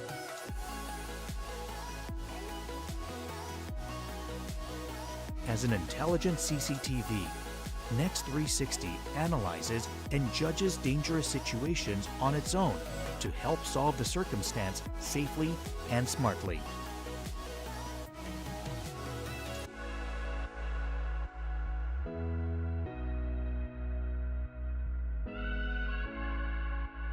.360-degree wearable CCTV.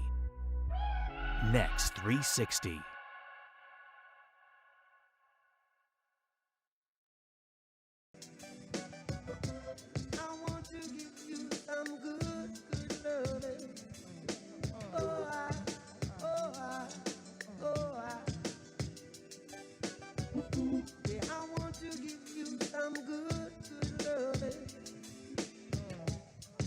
Turn your lights down low. Never try to resist. Oh no. Oh, let your love come shining in into our lives again.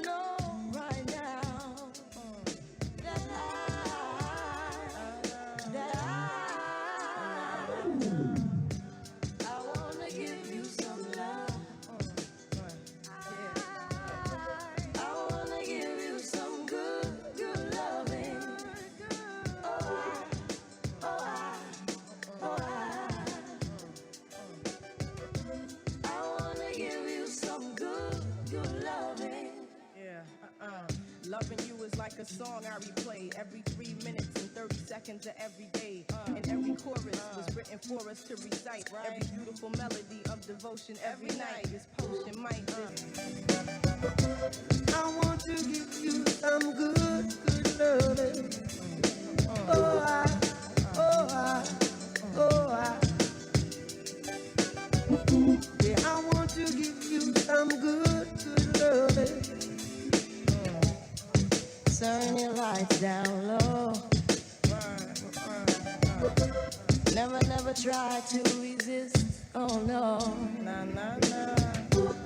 Oh, let your love come shining in. Nah, nah, nah. Into our lives again. Nah, nah, nah. Saying, ooh, I love you. I love you. I love you. And I want you to know right now. Know right now. Ooh, I love you. And I want you to know right now that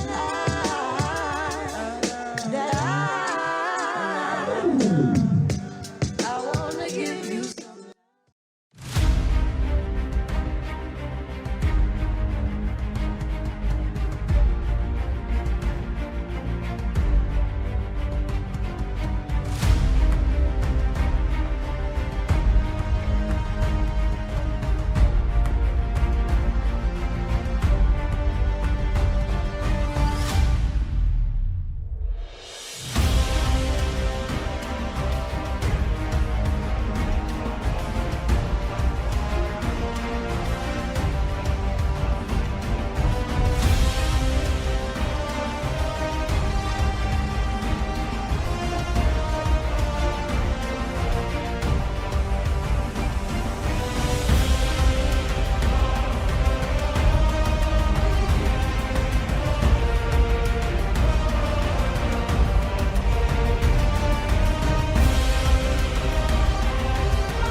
Rear Admiral is joining us as well for our session. We're glad to have him. All right, let's see now. We're about to begin. Do we have our moderator? She's here already. Oh, okay, all right. Well, here we go. We're ready and set to begin. So here's looking forward to a great session.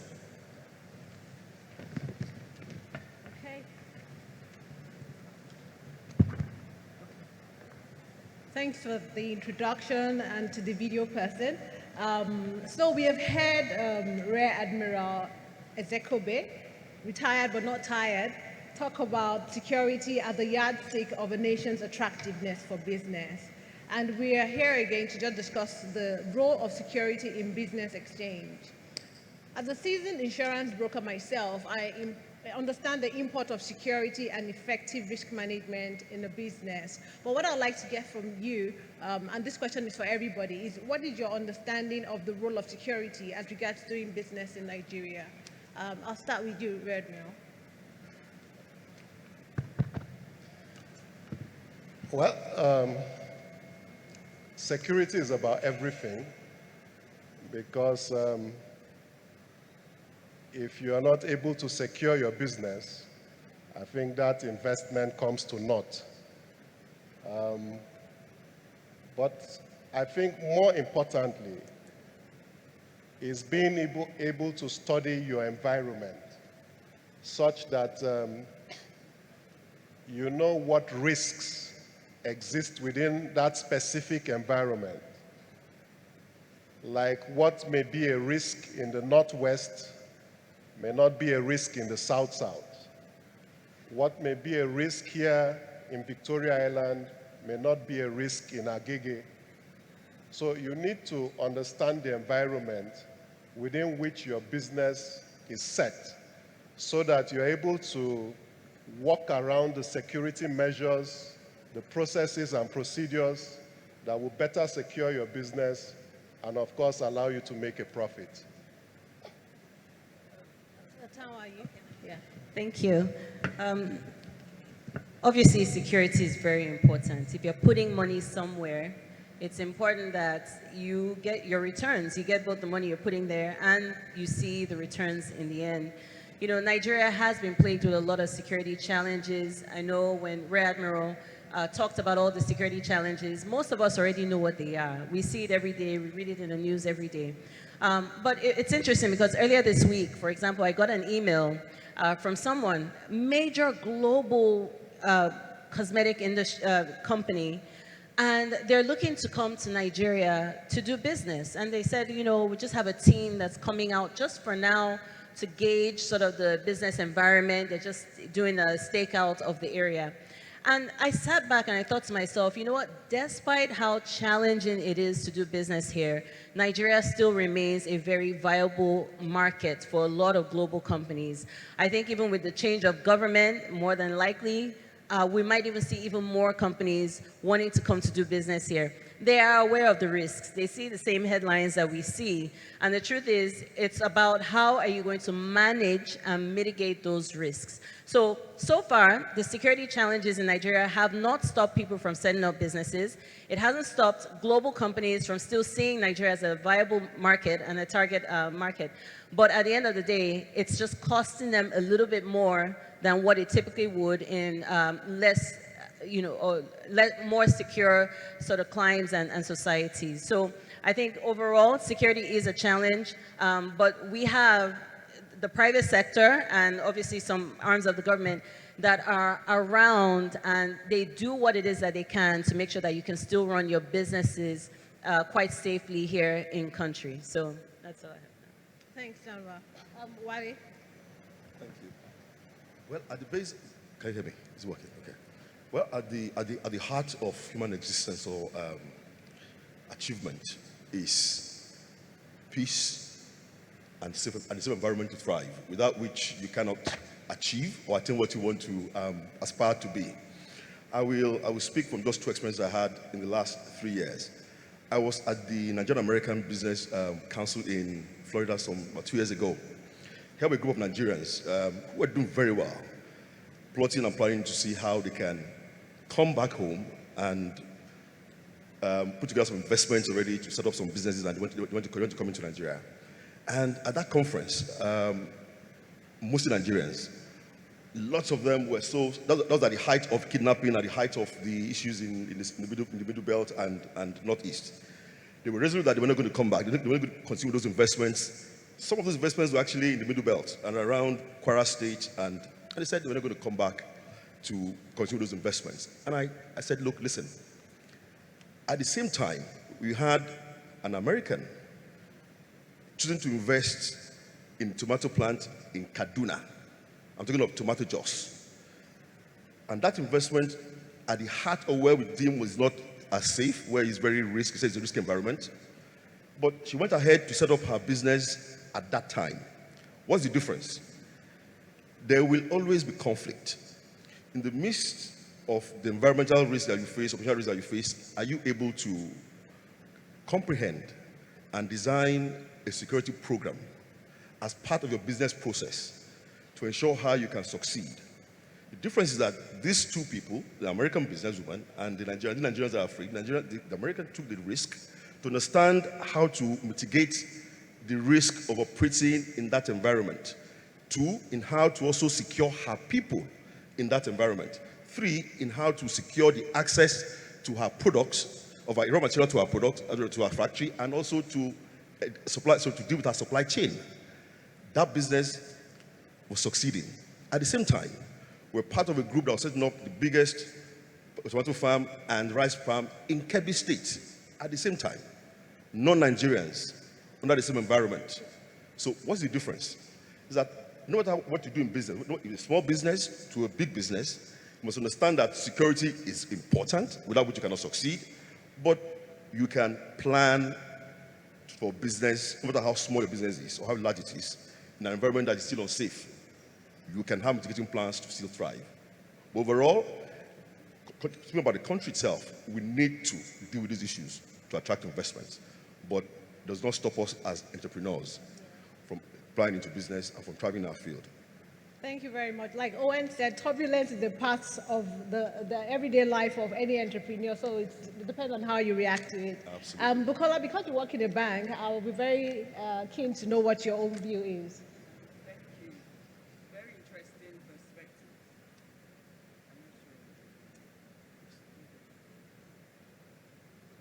No, let me see.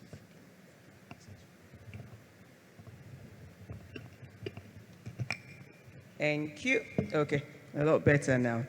So interesting perspectives my fellow panelists have raised. I liked it the way the Admiral put it, that security is development. Without security, development is or could be constrained. And we have obviously seen a lot of that in Nigeria. I like the example of the tomato factory that you used.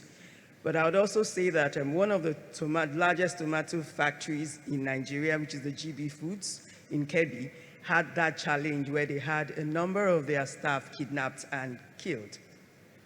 So when foreign investors come in and they are faced with this level of insecurity, it hinders a number of them from coming. So we've seen a reduction in our foreign inflows as a result of insecurity in Nigeria. So it's extremely important that for businesses and security is taken as critical, and also for our government in particular, and we need to ensure that they secure the lives of people and the lives of property. Another aspect of security that I would like to mention, apart from human security, is data security. So there's a lot of issue now around data protection. So for businesses, even small, medium-sized, and large businesses, cybersecurity, data protection are things that we must take into consideration and provide mitigants and policies to ensure that we keep our data safe and intact. Security, security, security, extremely important, both for the country and for businesses.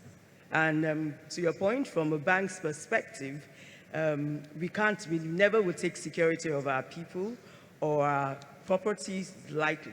And we also take security of our information extremely, extremely important. Thank you.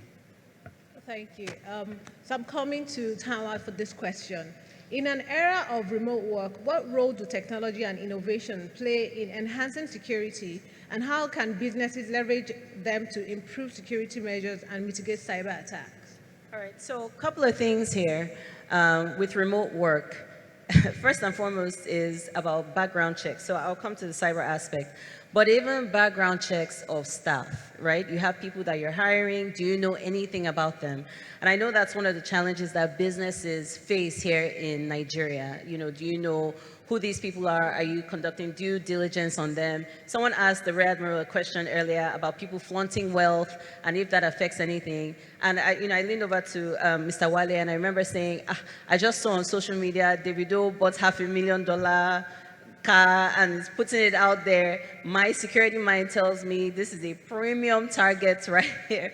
And didn't Tiwa Savage recently face something similar, right? Her driver was a basic security background check done on her? So again, remote work, you're hiring people even remotely. Are you checking them, making sure that they are not, moles, making sure that they have clean records and things like that? That's number one.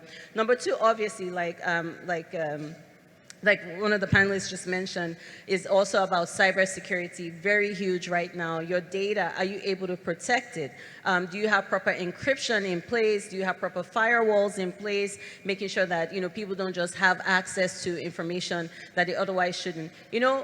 As security service providers, what we're doing now is not just protecting the physical assets of organizations. Within the organization, your reputation as well is an asset, right? You think of companies like Coca-Cola, that name, the brand is an asset, and they don't want anything to happen to that. So you have organizations that are constantly looking out for the mention even of your organization.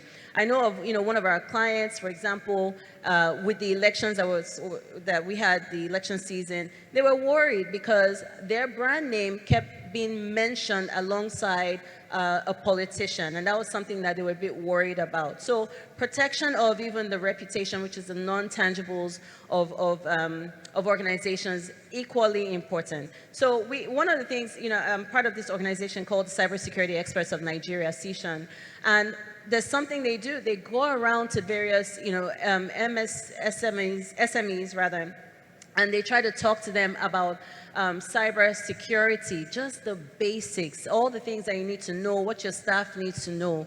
When it comes to cyber, the weakest link is the human being. And I know something we call business email compromise is a major challenge. Just to explain what that is, you have people who are monitoring, for example, how you send emails approving invoices. And so they will they can forge an invoice of your company. They will change even the name of the company, everything would be changed. The only difference is the account number is different.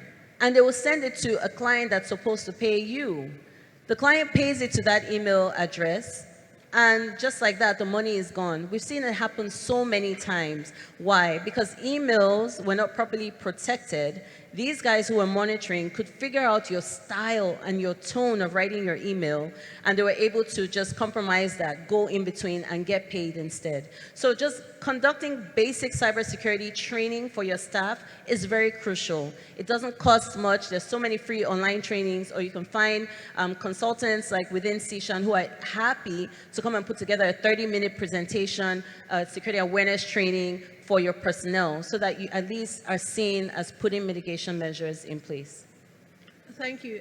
Red Admiral, I'd like you to speak to the community-based aspect of the question. The question here is, what role do community-based security initiatives play in addressing security challenges in Nigeria?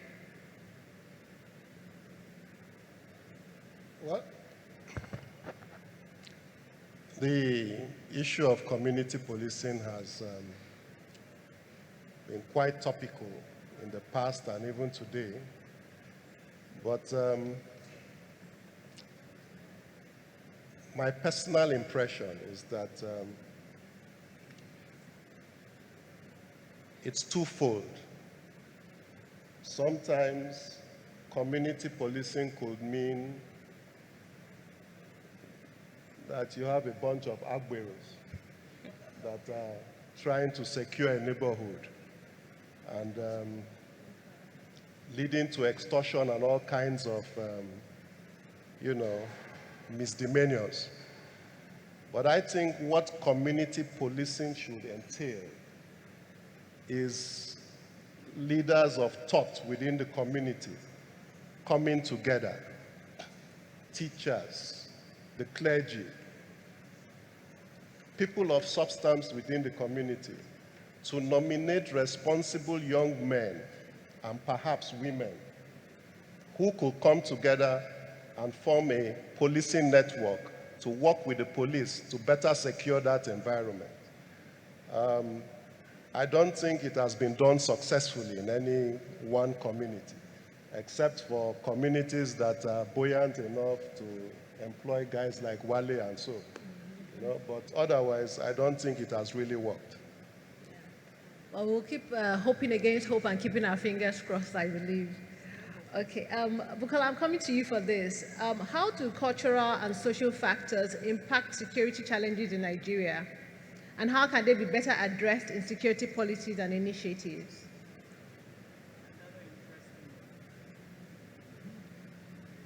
Is it working? Okay. No. It's working.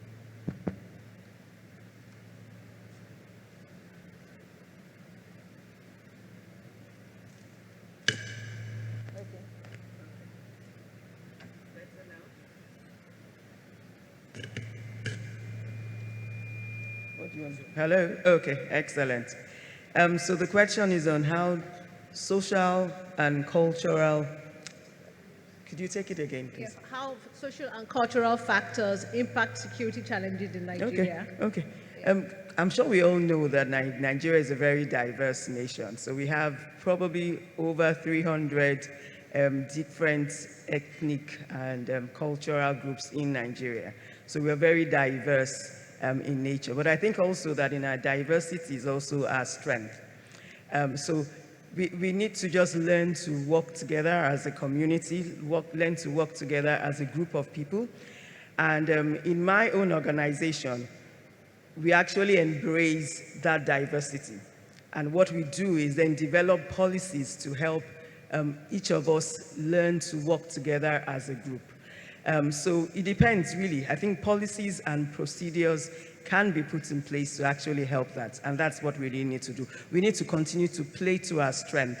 When I look at what has happened during the elections and how the politicians have stretched us and drawn us apart as individuals using cultural and different issues to dilute us. I think that we need to just ensure, as from a government perspective, that we are able to bring the people together and ensure that we see ourselves more as one rather than as diverse as they have made us seem to be all this while. Thank you. Okay, thank you for that. I'm coming to Ali for this. With the current security issues around kidnapping and banditry, with emphasis on the eastern and northern regions, should businesses explore going fully remote, and what are the other options yet to be explored? I know you had addressed it in your former answer, but I would like you to emphasize more on that with regards to working remotely.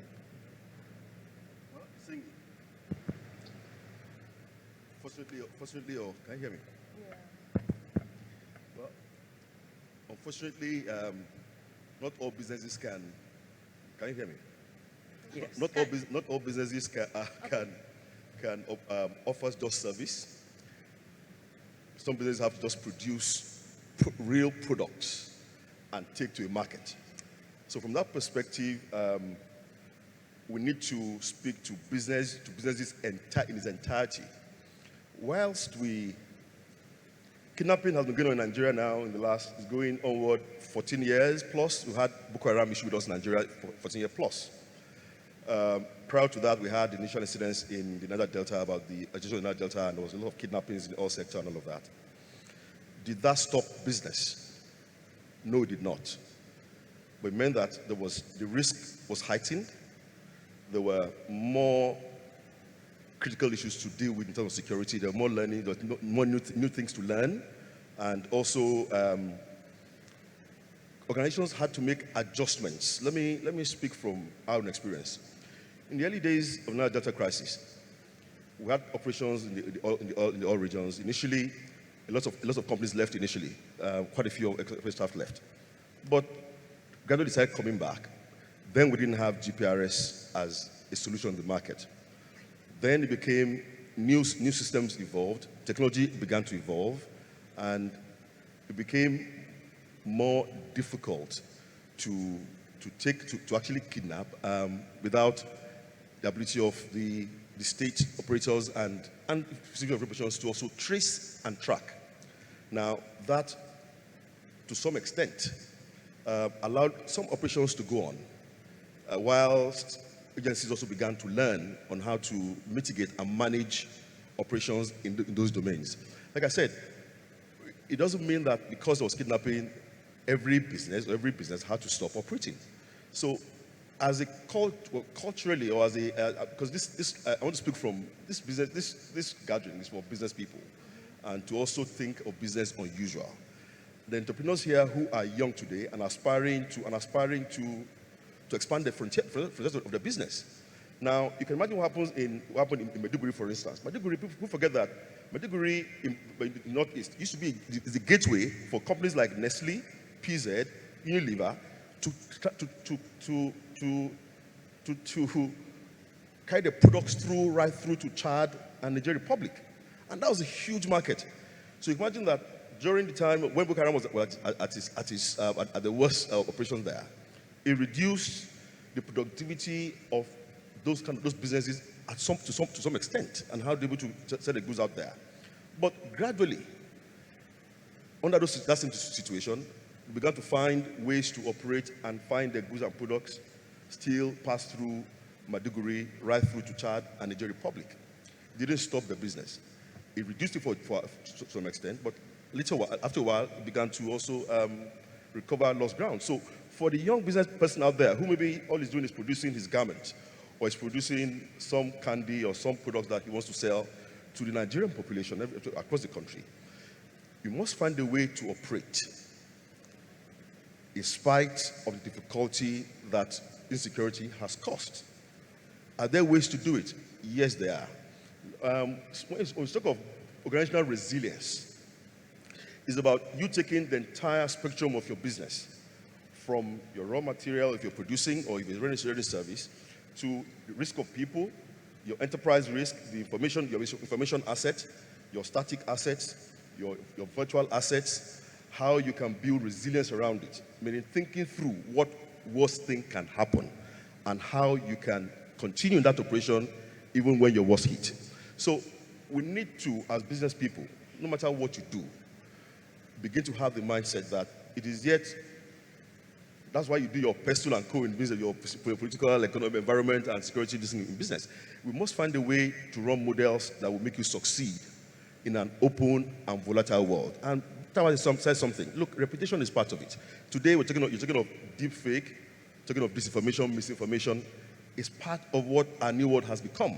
And we must find a way to carry on our business with all this in mind. So, to my mind, first, understand what SRM framework is, as Enterprise Security Risk Management Framework, and determine how to build resilience around that in your business, no matter how small you are. So we can, yes, there's kidnapping, it's still going on. By the way, in the last few days, if you have noticed, it has also, Boko Haram activities has spiked in the Northeast. They started kidnapping again, just to make a point, because new government is coming on board. There will be an increase in activities of Boko Haram. That's given, and that we have started seeing that trend. In the southeast, look, they said there's no certain days of the week you don't go to work. It has become a culture and a demand. If you operate in the northeast, you must adapt your business to understand that, learn to respect that, and carry your business with that in mind. So, with kidnapping and increasing, my take is that has become a reality in the last 18 years of Nigeria. So it's learning to mitigate against it, while government is trying to do what they're doing, which they have to, because no country succeeds in an atmosphere of insecurity, and no business can thrive in an atmosphere of insecurity as well, because you say, look, after all of us want to achieve. You can have food and shelter. If there's no security, the food and shelter becomes nothing. So we need to understand that it has become part and parcel of us, but we need to learn to build our businesses and our plans around the need to understand resilience, how to understand what it is to have business continuity planning, risk assessment, risk management planning, and also having experts work with you to design your risk framework for your business, no matter how small your business is. And you can continue to succeed in business despite of our own peculiar challenges as Nigerians. But it's encouraging for all of us as young people who are in business. No matter what you do, please understand that you need to begin to expand your mind around the need to have your own enterprise, no matter how big or how small it is. Build that enterprise security management framework for your business. Whether you're a small trader, a big business, or a mid-sized business, as you aspire, have this in mind, and resilience that you bring to your business will see you through despite what we're facing as in our country today. Thank you very much. And I think that's the role that insurance also has to play when it comes to managing your risk. Although in recent times, because of the spike in the kidnapping, a number of insurance policies have taken out kidnapping as an insurable item. Thank you for that insight. I'm coming to Rear Admiral for this one. What are the steps that government should undertake in collaboration with organized private sector industries to incentivize the latter on promoting local technology adoption? Okay. What are the steps that the government should undertake in collaboration with organized private sector industries to incentivize the latter on promoting local technology adoption? Meaning the private sector. Yes. Well, I hope I got the question well. That's how government and the private sector should collaborate to improve security matters. Yeah, and in a way that the private sector can be incentivized as well. Well, I think if you drive about, perhaps here on the island and elsewhere in our nation, it's almost like a status symbol for you to own an SUV and a Hilux in front with 5 Mopol officers and another Hilux behind with another 5 Mopol officers. That perhaps shows you how affluent or how achieved in society you've become.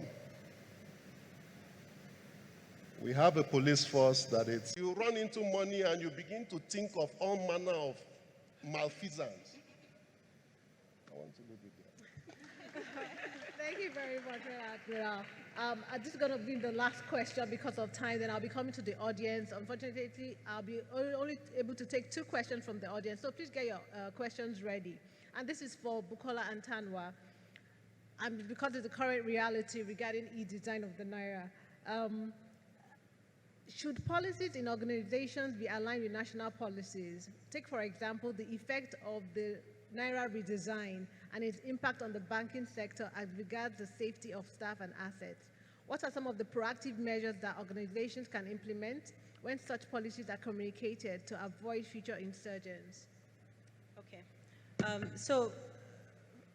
First off, I mean, there are a couple of things that I kind of also wanted to speak to because I know earlier they talked about this tomato processing plant in Kebbi. And again, you know, I know Mr. Wiley will know a lot about that as well. But let me just give you a bit of context as to what really happened and what transpired. So this company comes and decides to invest about $51 million in Nigeria, in Kebbi. They set up this processing plant. And this was like around 2020 was when they opened it. By 2022, about 2 years and a couple of months later, they got attacked by bandits. The bandits gathered, they showed up there. But now, the security structure that they had was pretty unique. So it wasn't as detrimental as it could have been. So number one, we know that the target at that plant were the 10 expatriates that worked there. They wanted to kidnap them for ransom. However, because the security manager and all of that, and even the security private company that was there, they have ears on the ground. They had relationships with the locals in the area. They got forewarning about this incident before it happened. And because they also had plans in place, right? I know Dr. Owen mentioned earlier, having these sort of strategic plans that you have in crisis management plans. So they were able to actually get the expatriates out of there ahead of time. The police were in place. They got into a shooting match with the bandits. Some policemen got killed. There was a local guy that was there as well. I think he also was collateral damage, got killed as well. So really the main thing I think I want to pull out of this is the importance of listening to what we call it atmospherics are like out there. What are people saying? What's the chatter about? Before you implement any of these policies, it's important to know how are people going to react to this, and then put your plans in place to respond to it effectively. I know already now there's already a lot of talk going on. I think one of the banks had like a webinar or something yesterday about what will happen when they remove the fuel subsidy, right? There's chatter about that going on. But then the important thing that we need to be asking too is, how are Nigerians going to react?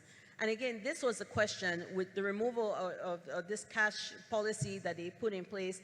Around the time that they put in place, was anybody asking that question? How are Nigerians going to react? How could this spiral out of control? And then putting those measures in place. I just want to round up here just to give you some tips, because at the end of the day, we are still going to run our businesses in Nigeria. It's still a very good and decent market, but there are certain things you need to be doing to make sure that you will be successful and your business is successful.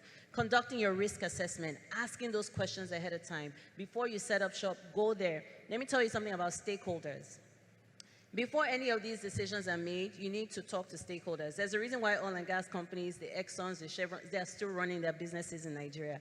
First of all, they know the money that they're making. Second of all, they know the people they need to be speaking to within that community. Those people around are the ones that will make or break your business. All right, so making sure that when you conduct these risk assessments, you know the network on the ground, you know who's the person that needs to be spoken to, so that when your bus, when your vehicle, when your supply chain is passing through here, they're the ones that will say, don't worry, allow them go. All right, so these are things you need to know. Engaging local expertise. A lot of companies now are hiring local security managers. It's one of the things that in our industry we've been pushing for as well. All that taking, hiring people from abroad to come and conduct security here. And yes, they come with their knowledge and their background, but Nigeria is such a unique environment. You can find people here, local expertise here, and get them involved. They understand the language on the ground. The other thing is to develop a strong security culture amongst your members, amongst your organization, amongst your team. A quick example about that, we went and did something called I know they do penetration tests for cyber and for IT. This was a physical penetration test. They had put in all the security measures in this office. The CEO said, you know what, I think we're good. I don't think anything can affect us. Why don't you guys come and try to test our security measures? And all it took was the investigator sitting at the gate and just watching what was going on. Within a few minutes, he noticed something. He noticed, number one, there was a food seller right across the street that he could sit there and watch the gates, scouting, scoping, conducting surveillance on this business, and nobody asked any question. He just bought corn, he's just eating the corn and watching the operations, how people were going in and out. Second thing that he noticed each time they would scan their badge on the turnstile would still turn 3 more times after the initial person entered. And he realized, that's my gateway. So as soon as he noticed one person had badged in, he just piggybacked and followed in with the other person, made it all the way in, did video, recorded the entire building and came back out, and we sent that to the CEO. Can you imagine? So after that, not only did they put the proper measures in terms of correcting the turnstile, but also conducting a security awareness training for their people to say, listen, as soon as you enter, it's not okay for someone to just piggyback right behind you. It's a major risk. And then obviously, implementing cybersecurity, staying informed is very, very key and crucial. On our way here, there are 2 ways to come to Landmark. You have the way through Ligali Ayorinde. And I figured, okay, there's a lot of stuff going on with GTB. Maybe it won't be a good idea to take that route. So we came the other way. See, even me, myself, I wasn't probably following my own rules, because if I was, I would have checked and realized ahead of time that Lagos State government had destroyed all the shanties that are around that area. And not only did they destroy it, they were burning it. I mean, some of you saw like smoke coming or something. Huge bonfire. So you had all these people that were just standing there very rowdy. The only thing that saved me at the end of the day, I said, you know what? Good thing they were not a violent crowd in that moment. It didn't stop the fact that I noticed several of them that had knives tucked into their trousers there. okay? So you must stay informed ahead of time. There are organizations that put out this information ahead of time, like one of the things that our organization does as well. We put out this intel ahead of time. Just know in Nigeria, things don't just happen. People know it's about to happen before it happens. Your job is to make sure that you are equally in the know. And as long as you can put these measures in place and try to anticipate how you think people are going to react to these things, you can mitigate whatever risks that you'll be exposed to, and then things will work out pretty well for your organization as well. Thank you. Thank you very much. Yeah, so the last comment from Bukola. Okay, so just to add to that, so in training your staff is extremely critical. You need to invest a lot in that and ensure that you understand what security and measures they need to take. And ensure that they actually abide by those rules. I'll give an example and relating it to the Naira issue. So yes, I agree, government policies must align with organizational policies. But what we find is that sometimes government is a bit slower in implementing certain policies, and we corporates will just have to then roll and take it on ourselves. And with the Naira situation, yes, so we banks should have been a lot more involved in that process. I remember sitting in a number of meetings where we actually were asking our regulators to implement it in a certain way, but unfortunately, our views were not completely accepted. It happens all the time. But when that happens, what do we then do as companies? We will then go back internally, educate our clients, educate our employees, and activate what we call a crisis management policy that hopefully you have in place. And it might sound like big words, but even in your small, medium-sized organization, you can also put that policy in place where all your employees know what they need to do when there's a security alert. So we, for instance, had to do that during this period to safeguard our assets, but more importantly, to safeguard our people. How can government and organizations must continue to work together? I remember back to one of the questions that was asked. Some time ago, during the NSAS situation, we also had to activate crisis management policies. But beyond that, we had to also work with government to see how do we provide certain resources. So there were issues around police and supporting the police. A number of police stations were damaged. A number of banks had to contribute to rebuild that. Those are some of the things that corporates will continue to have to do. So again, government and private sector must continue to work together to ensure that we're able to safeguard our assets and ensure that our people and our resources are well taken care of. So back to you, small organizations or medium-sized. Again, putting in those risk management processes and ensuring that you walk through all those issues as they arise. I know it's tough, but consistently following some of these things would help us move beyond the circumstances and situations that we're faced with. Again, government would not do all that it should do. We in the private sector would have to ensure that we safeguard our assets to ensure that we're able to continue in our businesses. Thanks. Thank you very much for that, for all the insights and the views. Well, the floor is now open. We can take 2 questions, and I'll take, I think, one from either side. So if you have a question, please raise up your hand, and very quickly, the microphone will come to you. Okay, I think there's somebody there already.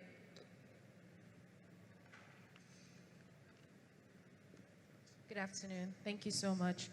My question is through the lens of breaking the barrier of federal character, stemming from our Rear Admiral's keynote speech into the analogy of the tomato business in the midst of kidnapping, and then into seeing the knives in the pockets, preempting the danger. Is coming all back to federal character. How can a small business break the barrier of the current federal character, scape, in the sense that this small business wants to retain customers and not have to break good business ethics, if that makes any sense. And then also, you know, security measures, everything. Thank you. Hope that makes sense. Okay, thank you. So who was that question directed to? Sorry. It's actually directed to the Rear Admiral. Okay. But I've learned so much from everyone, so, you know, Okay, all whoever right. wants to. Thank you. Thank you. Well, small business will grow into big business. I think the classical example we like to give here in Nigeria is Dangote. Alhaji Aliko does not employ you based on religion, ethnicity, creed, or whatever. He employs you based on what is up here. So, the same applies to small business. Except your business has a religious model or an ethnic model. But if it is based on business, which aims to make profit, I don't see myself doing a business and lining people up to say how many of you are Igbo, Hausa, or Yoruba.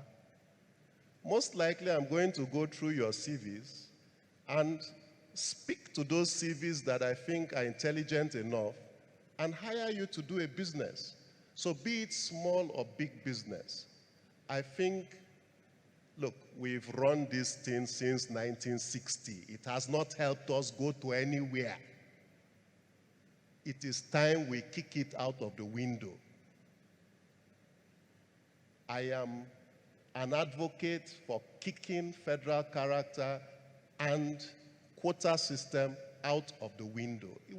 It has helped nobody. Ghana under Rawlings reformed the system in Ghana. The North in Ghana was disadvantaged as at the time Rawlings took over. Today it is the most advanced. So we just need to let go of some of our nuisances and our country will become a better place. It's as simple as that. When you begin to tell a young child that you don't have to do as well as the other child to get into the university, how do you do that kind of thing? How do you hope to grow as a nation? How do you hope to get the best of the best? How do you hope to compete on the international front? Ah, man. Okay, maybe. Thank you very much. Maybe I can add to. Okay, all right. Okay, all right. to Yeah, that. Okay, just to add, it is tough doing business in Nigeria. I can't deny that, and I give my heart and kudos to everyone that runs business, no matter how small, because I know that it takes a lot. But I'll just share some of the things that are core to me, and when I run my business, things that I consider. So stay true to yourself and to what your business values stand for. So I'm not going to criticize anyone for whatever, but your integrity and what is critical for you in your business. So you could possibly lose some businesses because you're not willing to compromise. But stay true to what you believe in. Eventually, it will work out. And I've seen that happen in my business. So I've lost some businesses because of my stance or my organizational core values. But in the long run, if you have value, people see through, organizations see through the value that you're able to offer.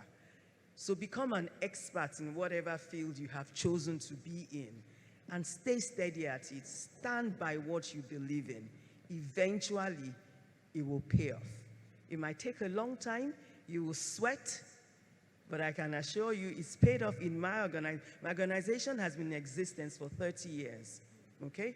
FSDH, tough. We haven't grown as large as a number of other organizations have grown, but it's been steady, consistent growth over the years. So if you want to grow your business to an enduring business that will last to a long run, stay true to the values of your company, and eventually it will work. Okay? Thank you. Yeah, so it's interesting because we literally just had a discussion about federal character here a few minutes ago, and because I talked about it as well just about 2 days ago. So first things first is private sector. The beauty about it is that we can hire purely based on competence, and that's it. So you're not stuck with that quota. However, diversity is a beautiful thing, and that's why even within our industry, as security professionals, we've been trying to promote more females even in the industry. Why? Female voices bring a different perspective to problems. To solutions to problems. So diversity is beautiful.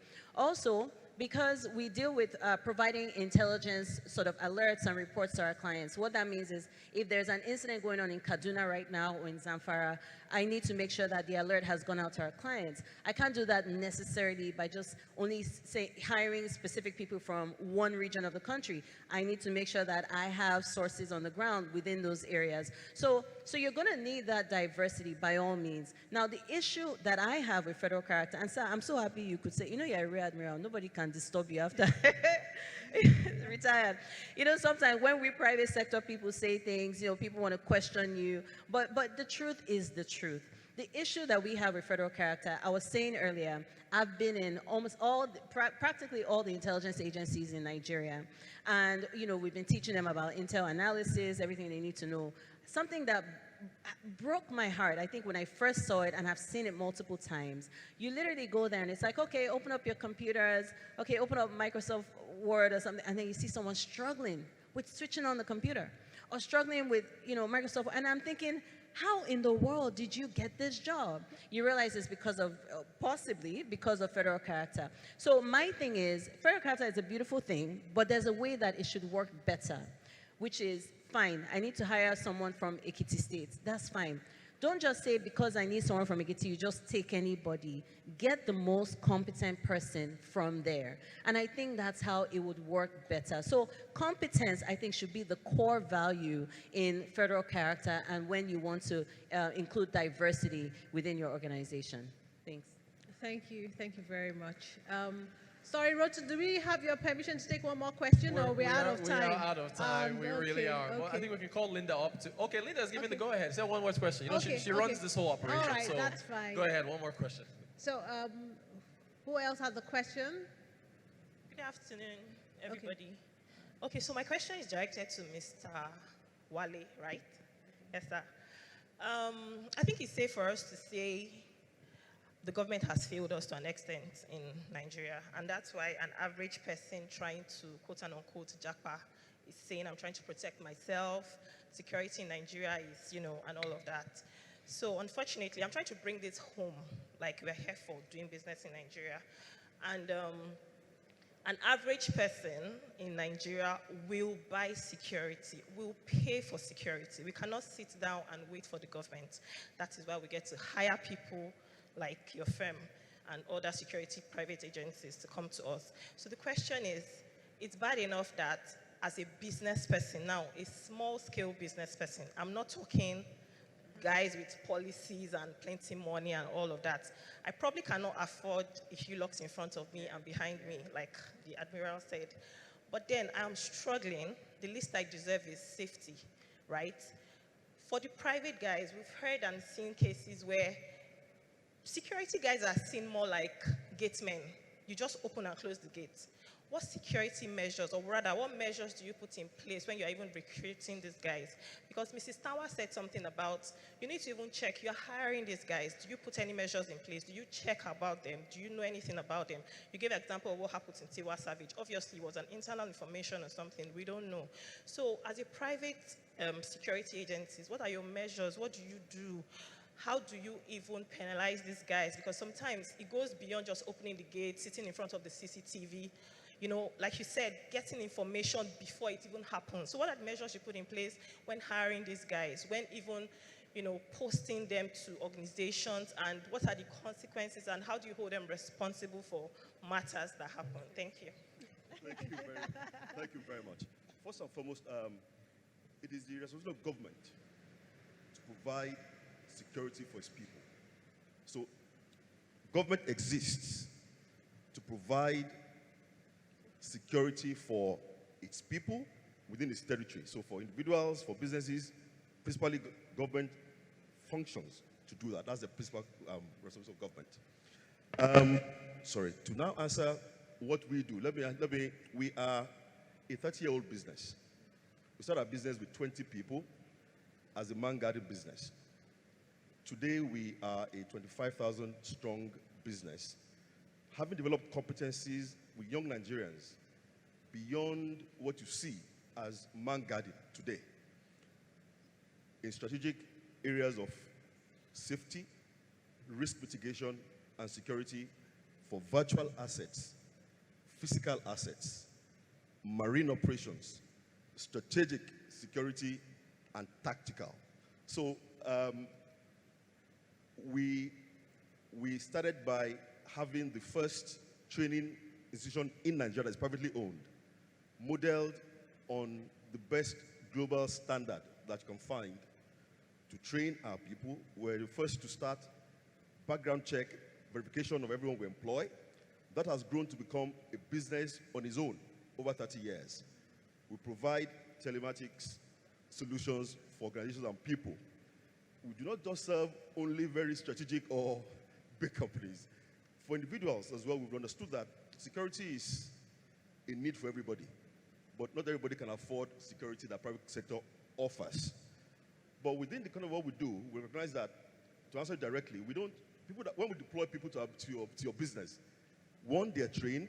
Two, we are not, because as a nation, private guards don't bear arms in Nigeria, they don't bear arms by law.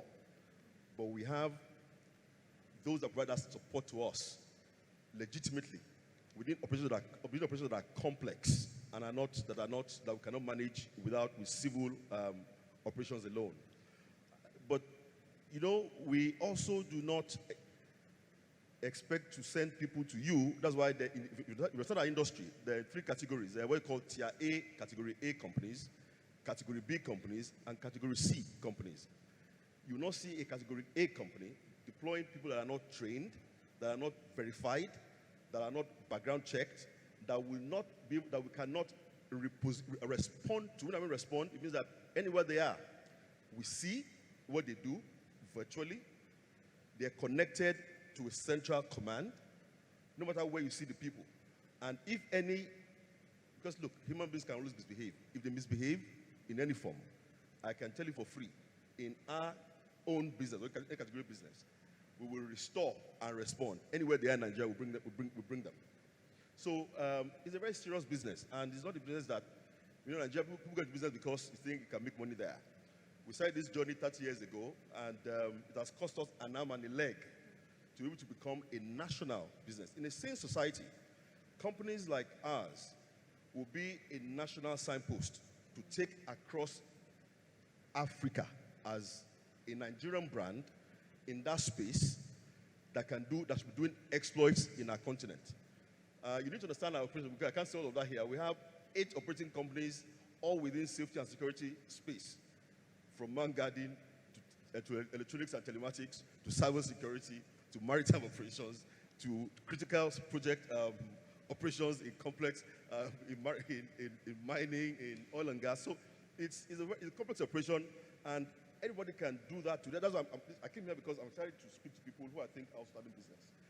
We started small in 1992 with only 20 human beings. Like I said, it was a green area for us at that time, but we chose to bring people that have done it before elsewhere in, so we can have a global view to a local problem. A local problem with a global view to understand how we can bring that into operations here. So I think our story is a story that I think should motivate every young person who is an entrepreneur today. If you commit to do what you do and stay on what you do, the more you succeed, the more said, if your entire eye be light, the whole inside of you, if your eye be single, every inside of you will be light. We focused on that for 30 years. One business, a garden business, has taken us to 8 operations or 8 companies in the same area of security, safety, and risk mitigation. So we aim to see others do more in other areas if you stay focused And if you know that doing business, is, as she said, it's tough doing business in Nigeria. But if you stay on course of what you do and do it well, stand on your ethos, and you do it well, every young Nigerian, that's what, for me, the picture of what's happening in Nigeria is that we're facing a lot of issues. Nigerians are productive and ingenious people. In our stance, let me share this experience. At the height of the Boko Haram issue, we brought together a lot of young Nigerians in telematics technology, and we trained over 50. At some point, we went to the military and said, look, listen, we can begin to look at, in the area of Sambisa, use young Nigerians to begin to develop the capacity for the defense industry as supported by private companies. These are things that Nigerians can do. These are things that we tried to experiment, and we saw young Nigerians doing great things. That's why last year I went to governor and so I said, look, we want to begin to involve Nigerians, young Nigerians in cybersecurity. So we countered the measure. When we say Nigerians, on the negative side of our story, that we are very wise, very good on the internet, and we do a lot of things on the internet, but we can flip that as a positive. And we said, we want to train 100,000 Nigerians to begin the journey of cybersecurity awareness, certifications, then to begin to increase the number and to build an army of young Nigerians that we call the white cap cyber guys, the white cap guys, who will begin to build an army and the capacity for young Nigerians to flip our story around cybersecurity and what it can become for us as a people. So we change the narrative from negative to the positive, because we've seen so many of them with talent. Yeah. In our business, we have incredible young people doing great things. And that's why we went to government last year to start that program. We read about it, 100,000 Nigerians. Unfortunately, they're not taking it further as we are who they'll take it further. To start with 100,000 young people and to change the narrative around how we can build that capacity and competence and the passion in them to flip the story, and how to begin a new private partnership. That's what I asked Admiral. I was also to speak to look to have collaboration where private companies are going to develop young people, a lot of them, in the defense industry space. It's a gradual thing. It can be done. If the will is there, we have the people, we have the talent to begin to flip the narrative in the defense industry space. Then, of course, in cybersecurity space as well, as a way to change the narrative and how Nigerians can begin to take the commanding height of all these areas and create opportunities for Nigerians to do great things. And it's doable. We have the model to do it. We've tested it as a small pilot as a company.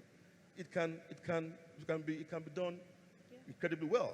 And out of our 12,000 people that we have in our company, by the way, not all of them are guards. We have many mariners, we have many tech experts, we have many cyber warriors, we have many telematics people, we have many electrical engineers in that core of the 5,000 Nigerians that work within our operations in different spheres of the industry. That is still burgeoning. It's so huge. So if we change the regulatory regime in private security in Nigeria today, we'll have an explosion of young people, Nigerians doing great things in that industry. And that is possible. I will trust and hoping that with this new government on board, we can begin to look at things more differently and how we can explore and expand these capabilities of young Nigerians, that we can do business in different areas, unusual areas that are not even that you cannot begin to imagine. In just that sector alone, it's huge. If a company that started 30 years ago from one thing has now 8 companies, everything still in the area of safety and security and risk mitigation, you can imagine what that can be with the kind of Nigerians we have on our hands today. And we can change it. It can happen. Thank you. Thank you very much. Okay, yeah, that's where we draw the curtains, right? Okay, I can see Linda already signaling to me. Thank you so much. Okay, we're going to take pictures with Linda and also give you your gifts and certificates. Round of applause to our panelists. That was a very engaging discussion on a very serious issue affecting investment in Nigeria. Great conversation.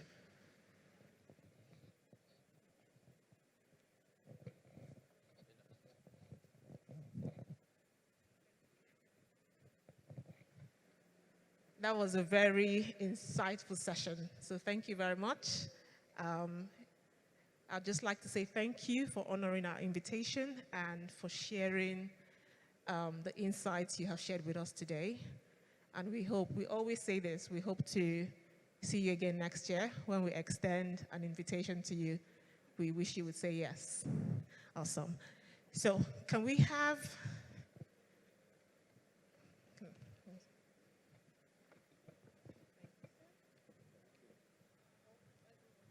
Can I have the gift certificate?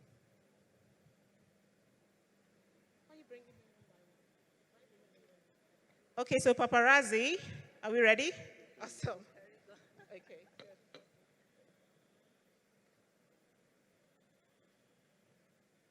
Okay, so I think we have more speakers from last year. Ugo just came in, right? I would like to invite Ugo on stage to take the pictures with us.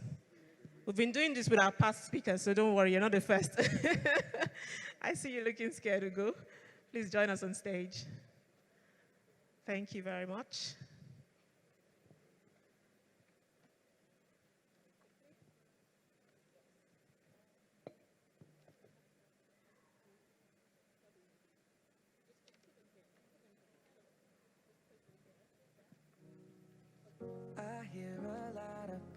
Thank you, DJ.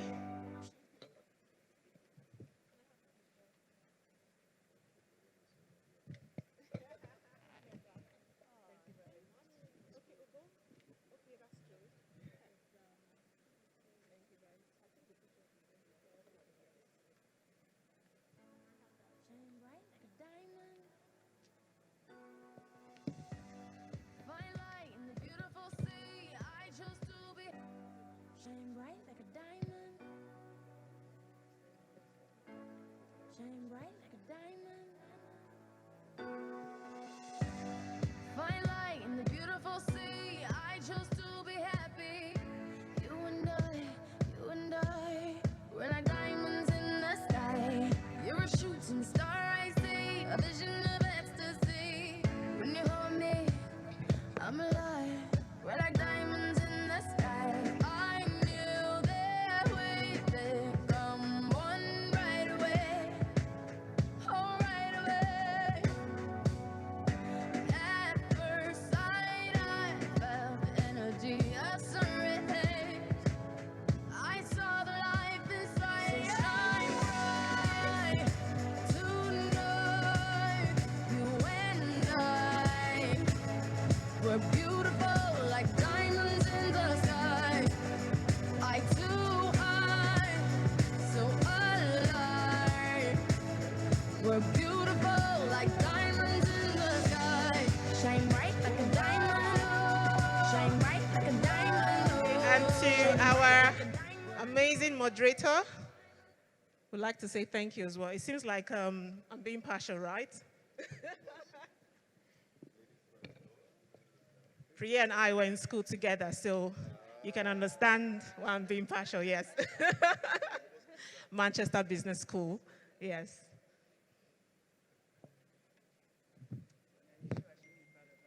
Oh yeah, that's true. There's also another alumni as well, alumnus. Bukola Smith is also, she also went to Manchester Business School as well, so yeah.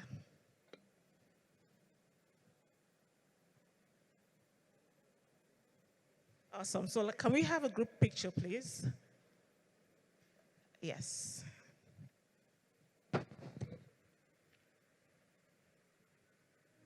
Ladies and gentlemen, this here's another one for the steppers. DJ Wayne Williams, put the record on.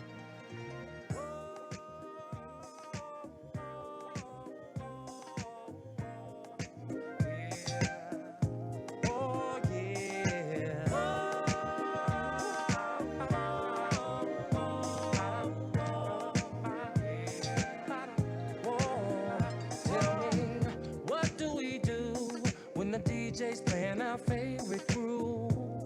We stand to win the whole night through. And what do when we're all dressed up and in the mood? We stand to what a stepper's rule. Where do we go soon as the weekend gets here? The club. Why? To party and have some fun. What is it that can come and take away all your stress? Tell me. Music. Of all the questions you have passed my test. Happy people. Yeah. Oh, yeah. Keeps the world turning. Oh, yeah. All right, excellent stuff. Okay, it is time for the business pitch. Linda, remind me, is it $10 million that Providus is giving, or is 10, did I make a mistake? No, it's 10,000, I'm sorry.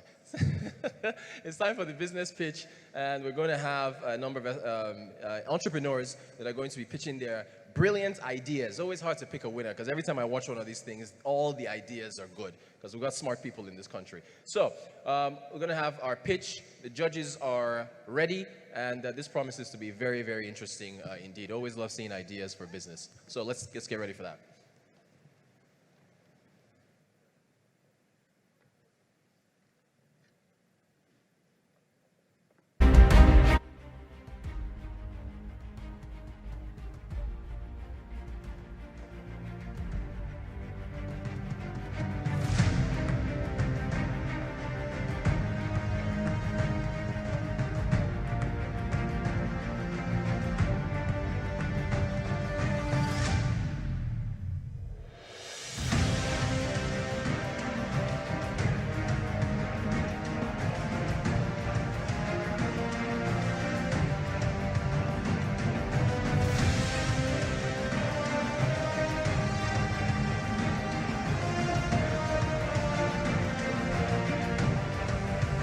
Round of applause for our judges.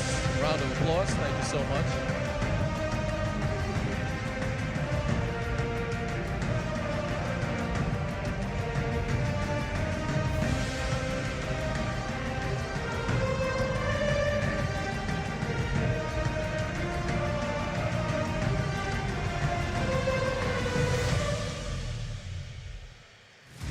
Round of applause for our judges. You're welcome, sir.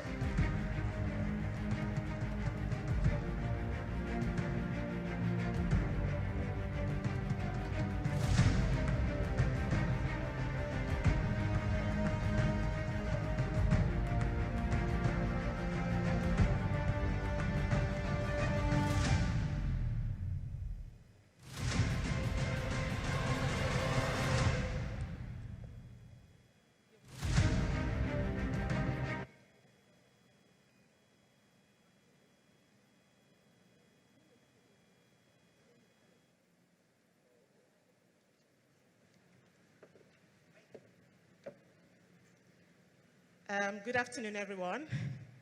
I'm back on the stage yet again.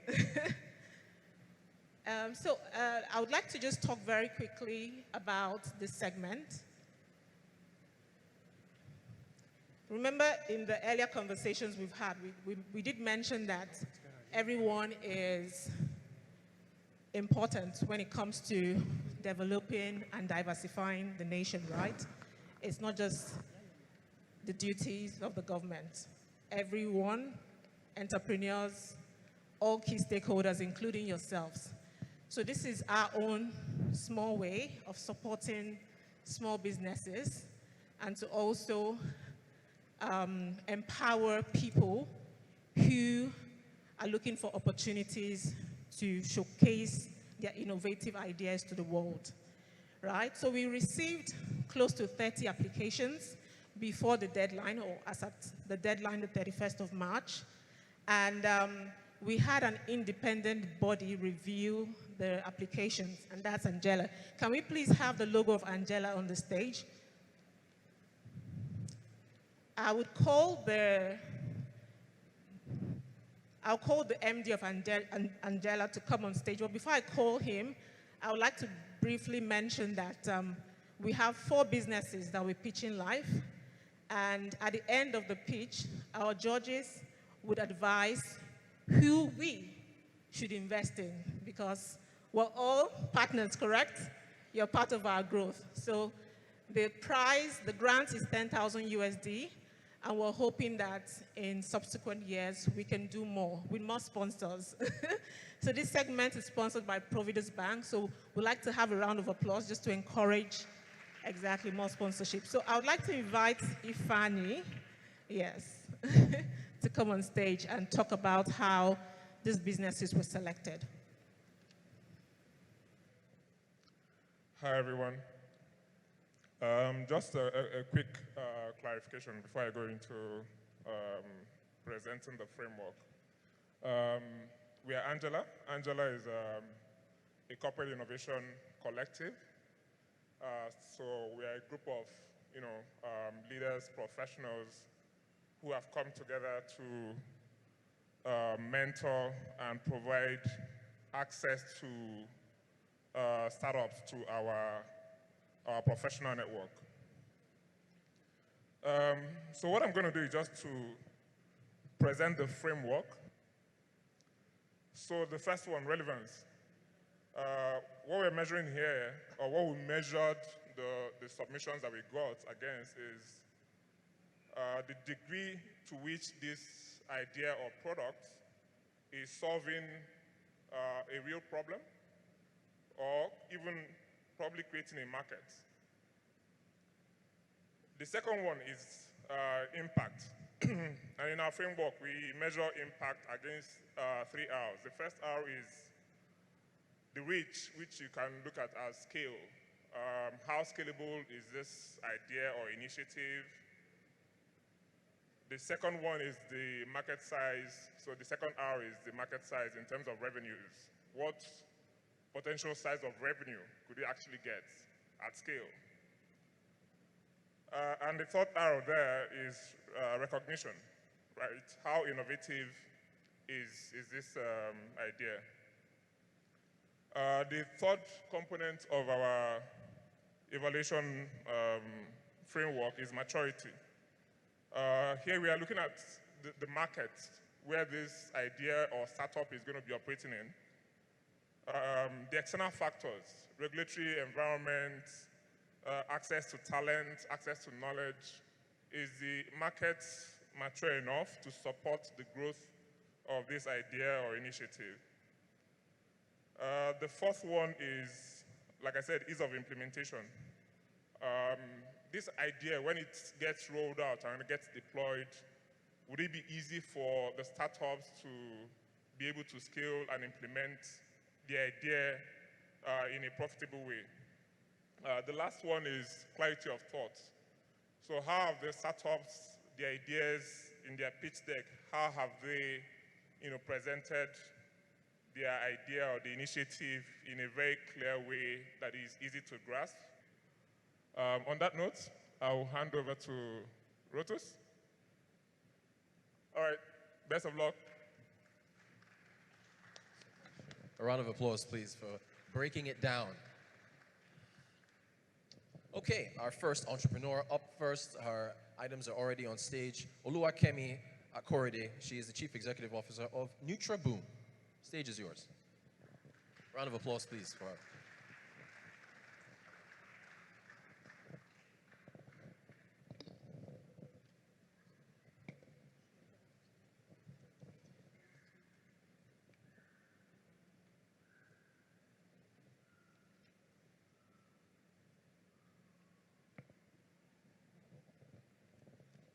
After exclusive breastfeeding of my baby at 6 months, I was looking for a natural instant cereal for her.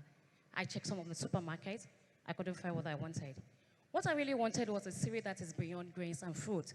I want something that contains animal protein, like egg, fish, meat, some kind of fruit, some kind of vegetable, still remains natural and affordable. After so much research, I came up with my own. I fed my baby with it. She grew up with it. She was healthy and chubby. So mothers around me were asking what I was feeding her on. I gave them for free, and they later came back asking me to produce more. That was how NutraBoom came to existence. My name is Oluwakemi Olaniyan. I'm a pediatric nutritionist and the founder of NutraBoom Nutrition. What do we do at NutraBoom Nutrition? We are SDG-focused company where we produce healthy, safe, affordable, natural instant cereal for children from age 6 months and above in respect to SDG 3 of health and well-being. Our product contains all the essential nutrients needed for child development as recommended by WHO. Our ingredients are locally sourced. Some of our ingredients are egg, fish, avocado, green beans, green peas, meat, chicken, oats, and so on. We have 4 varieties, and the prices are 1,650 to 2,200 per 500 grams. Our company addresses the problem of malnutrition by providing a workable solution.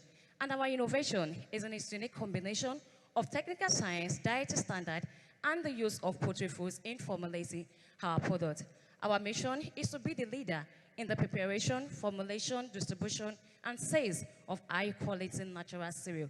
And And our vision is to make our products available to customers in and out of the country. We have 4 team members working with Nutraboom, and our target audience are nursing parents, business people like distributors, wholesalers, pharmacies, supermarkets. With the help of social media platform, we've been able to reach out to more than 2,000 customers in Nigeria with 13 stable distributors in Nigeria. We intend to make use of TV station, radio station to organize nutritional health talk where our brand can be more visible and continuously advertise our products on the social media platform to reach out to our target audience. We also want to register our products under Standard Organization of Nigeria to avoid restriction while exporting outside the country. Our revenue in the year 2019 was 450,000 naira. In the year 2020 was 750,000. In the year 2021 was 1,500,000 naira.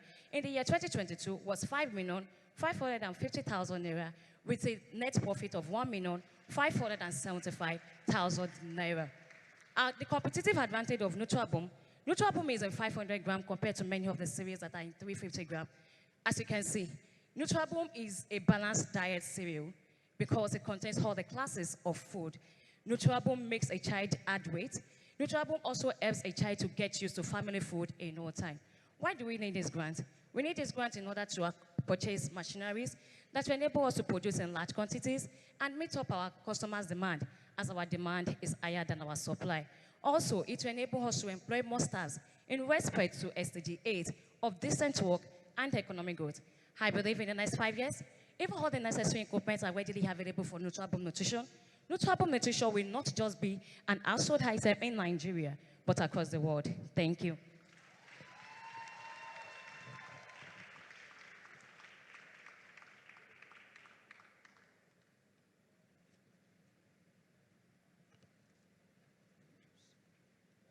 So well done. Is my live? Is the mic live? Well done. Thank you. Great presentation. I can see all the passion. Thank you. So I've got some difficult questions, but very interesting. I like the idea behind it. But you're battling with 3 things: brand, value, price point, and you're going against some world brands here. What's the unique selling point of this that's going to take this to compete with those world brands when they've already got those 3 things sorted out? Okay, thank you. Like I said, the unique selling point. Yes, selling point is the use of poultry foods. Many of the series we have in Nigeria, majorly, they are more of grains. And being a nutritionist, we realize that the problem we are having in Nigeria is more of, we see children having anemic due to deficiency of iron and zinc. And also, we discovered that many of the protein that a child needs is from animal protein. But the series we have in Nigeria mostly are of plant protein, which is not highly recommended for children. And the selling point is it contains animal protein. It contains the fish, it contains the egg, it contains the chicken that is needed for child development. We have 1 minute to go. We only have 7 minutes for each entrepreneur. We can take another question, of course. Go right ahead. Yeah, fantastic product, fantastic. But a little bit on Paul's point, how do you convince people, because your product has to be more expensive than some of the products in the market. It brings much higher value.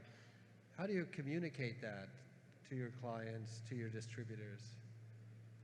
Sorry, I didn't get that. Your product is a better product because it's really based on science, nutrition, compared to some of these global brands like Nestle who've really been damaging in the developing world. But how do you get that communicated to the market? How do they understand that when they look side by side with Nestle and Nutraboom is really something that will benefit their child and their child's life? Okay, thank you. How we communicate to our customers is through social media platform because we know the power of social media platform. So mostly we do content creation. We go online, on live, and then we run more adverts to communicate to our customers. And the content creation, the write-up we put out there makes our customers come to us, and with it, we've been able to reach out to more than 2,000 customers just with social media platform. All right, my apologies. Actually, there's 6 minutes for questions. It was 7-minute presentation, 6 minutes for questions. So please go right ahead. Thank you. I wanted to ask you a question around your, by the way, I love your presentation. Thank you. And I think the differentiation strategy for me is very key. As a woman, I understand what you're trying to do. And I know you have potential. But my concern is this, because if you take everything that has been said today into your business consideration, my question will be around that. I hope you've been able to put together all the session around ease of doing business in Nigeria.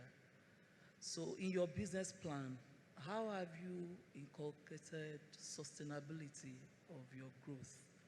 Products, input sourcing, growing your customer base, or do you have like a 3 to 5 year business plan that covers all these areas? Yes, we have a standard business plan. You have a business plan Yes. that covers this area. So in the last 2-3 years, have you done any amendments? What had been your major challenge? Okay, so the major challenge we're having is equipment, having a lot of equipment. Presently, I partner with an organization to grant our products. Even though the surprising part of NutraBoom is we don't use dehydrators. We don't use it, we use, there is a technical aspect of it, no dehydrator. So we try to, due to the Nigerian situation, find a way around it. Even if there is no light, it doesn't stop us from producing our product.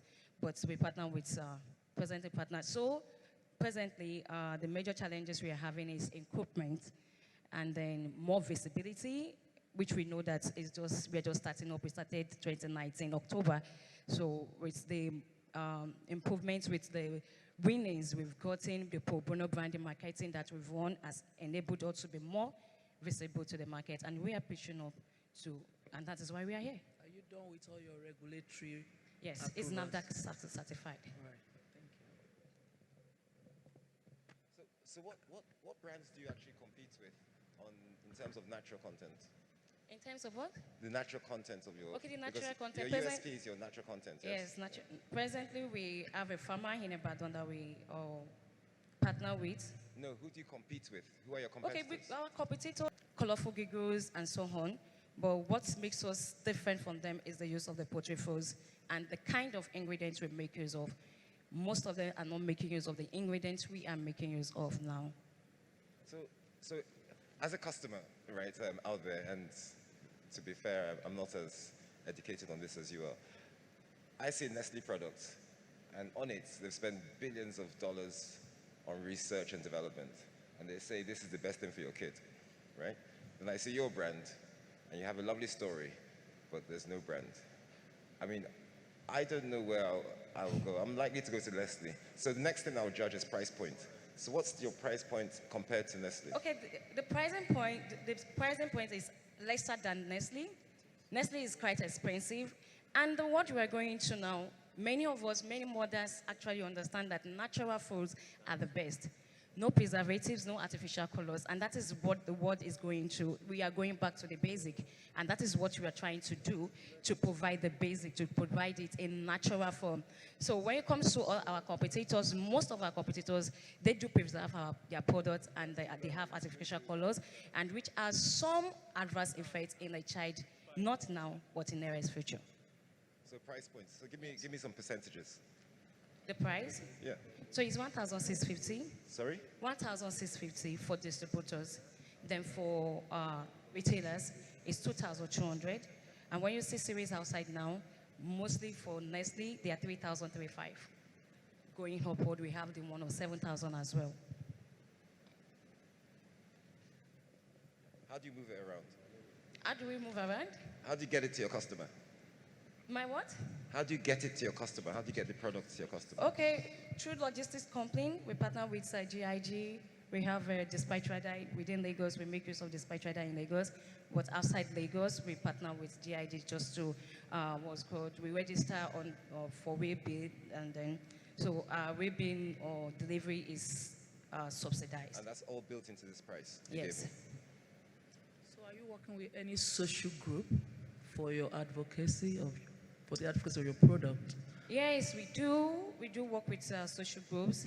And majorly, sometimes we go into nutrition committee. There are nutrition committee on social media platforms. They have there's visibility that we partner with as well. So what about pediatric? Yes, we go to hospitals. Consultants? Yes, we sponsor during maybe in health centers. We go to hospitals where they have their annual conference and so on. We sponsor and we showcase our product. Even though there are some restrictions when it comes to baby food, you don't publicly advertise on baby food outside. So in 3 years' time, what is your projection? Okay, so in 3 years' time, our projection is 30 million naira. How much? Profit or sales? Sales. How much? 13 million. How much is the factory to produce it? How much? How much does it cost to build the factory to produce this thing? To build this factory, it will cost us like 20 to 25 million naira because there are some machinery. Now, our project is presently we are projecting producing in sachet form. We are printing it out very soon. Within 1 to 2 months, it will be out. And to print a sachet, it costs a lot. That has been a lot of challenge, but thankfully, we are working towards it, even if it is just 2 varieties for now, just to see how it will be accepted. So just trying to get to the unit economics. If the factory costs you 20 million, Okay. you say 20 million naira for the factory. Okay, the unit cost? No, how much will it cost to make your factory and have this thing going gangbusters? So presently for me, how much it will cost is about 25 to 30 million naira due to the machines we'll be using. So how many of these things do you need to sell to pay for that? How many? How many packages of these do you need to sell to pay for that? To make that one happen, that means we have to sell about 700 to 800 packs in a month. So presently we sell like about 350, minimum of 350 packs now. All right. Our time is up. Does anyone want to add one more question? Yeah, so, look, what's the impact of word of mouth? Advocacy, What's the impact of word of mouth? Do you have any evidence that you're getting viral marketing because your customers are... Advocacy, what is the impact of word of mouth? People that have used your product. Okay, yeah, the feedbacks. The feedbacks has been so wonderful, and that has been why we are growing. We started 2019. Even in 2019, it was a bit challenging. We make use of the feedbacks and work on our product, and now the feedback has been so wonderful. Some of our customers that are distributors are one-time customers. They try it on their babies, then they decided to become our distributors, and that has been wonderful. That has been a good feedback. So on the scoring, net promoter score, on a scale of 1 to 10, it says, how will your customer introduce your product to another person? On a scale of 1 to 10. Okay, on a scale of 1 to 10, it will be 8. Yeah. All right, a round. It's a high score. Yes. A round Because that's the feedback we are getting. A round of applause for our entrepreneur. Thank you Excellent so stuff. much. Thank you so much. Oluwakemi Akorede, who is the chief executive of NutraBoom. Those were some hard questions. That was like an episode of Dragon's Lair or Shark Tank. Very, very good questions from our panelists.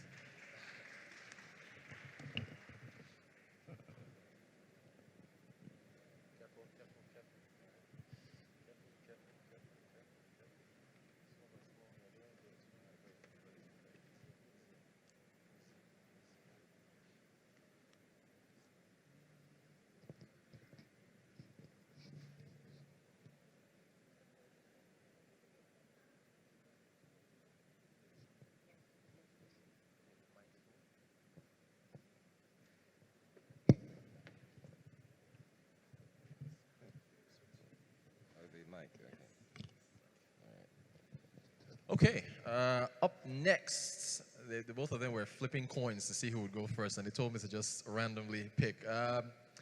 Nuri and Akindele, CEO of Sakula, up next. Come on, Nurian. Round of applause for Nurian.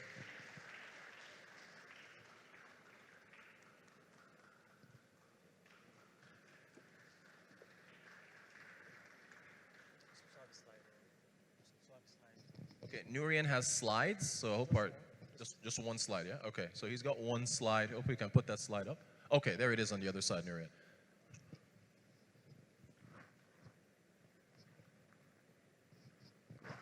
Maybe you can stand in front of your slide just to get a little closer.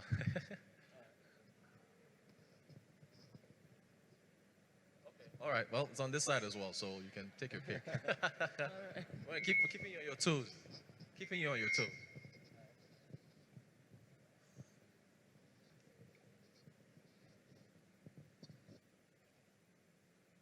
Growing up, my mom had a retail store. She sold soft drinks. There were no plastic bottles back then, just glass bottles. By the time I was in secondary school, plastic bottles had become very popular. And these were petroleum-based plastic bottles. Just recently, I went kayaking with a couple of friends, and we had to paddle through a gigantic debris of plastic, just floating on the ocean. If this trend of plastic pollution continues, my children, our children, might think that plastics are aquatic beings. I don't want that future. Do you? Good evening, everyone. My name is Noe, CEO and co-founder of Circular. Circular is a biopackaging company, and we have created a cleaner and smarter way to address plastic pollution. The cleaner way we developed is bioplastics. Our bioplastics are made from cheap carbon substrates like food waste or bacteria. Our bioplastics are free from petrochemicals, they have a positive environmental impact, they are recyclable, and they decompose 10 times faster than petroleum-based plastics. However, replacing petroleum-based plastics with bioplastics is only half the problem. I mean, what happens to the existing plastic waste or the ones outside our supply chain? Introducing WeCollect, our smart plastic waste aggregator. You see, the way WeCollect works is similar to the agency banking model or the POS outside that we are familiar with. So we install WeCollect, and our customers get two key benefits in return. One, they get incentive for the plastic waste that they aggregate. Two, they get actionable data to drive their ESG goals.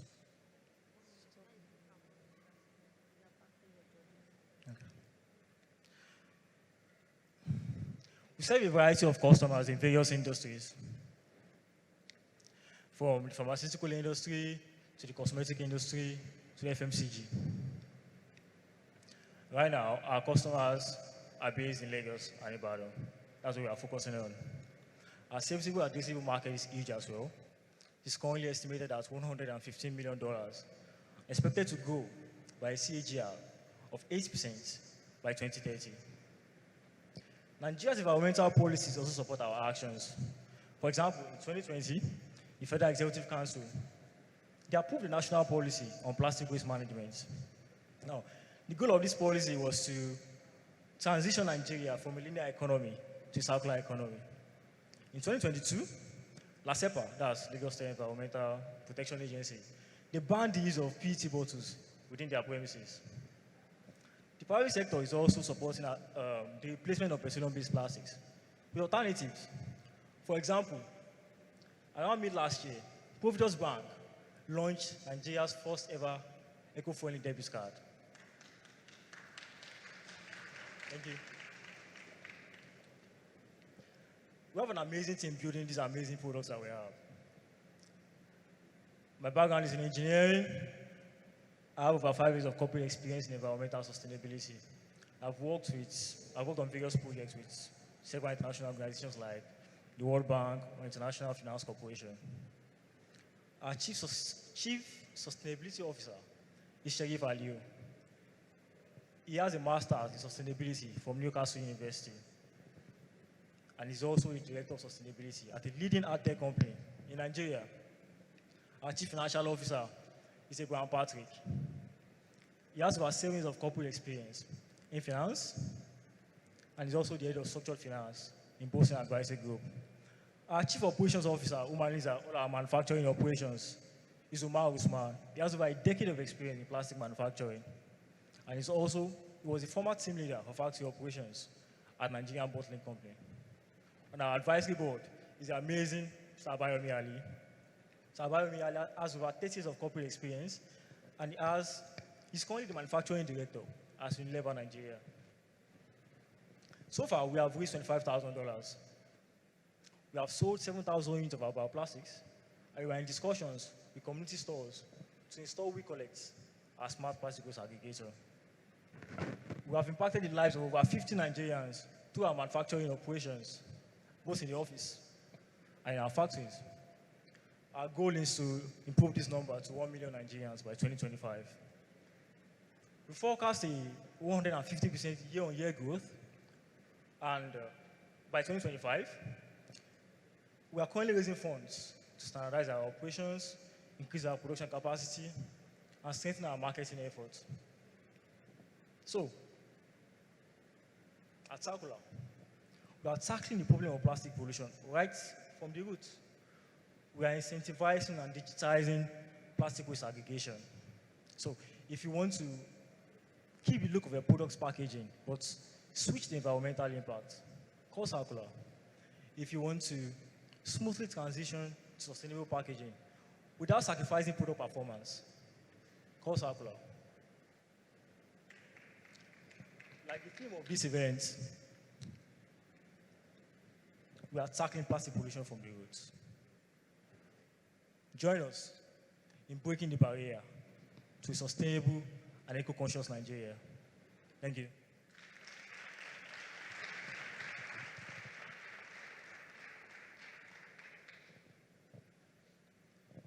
Thank you for that. So what is the unique, you were talking before about this is like agency banking except for plastic collection. So could you just elaborate a bit on that, how the business model actually works and how you, I mean, the big challenge for plastic recycling has always been getting clean plastic without contaminants at a reasonable cost. So how does your model do that uniquely?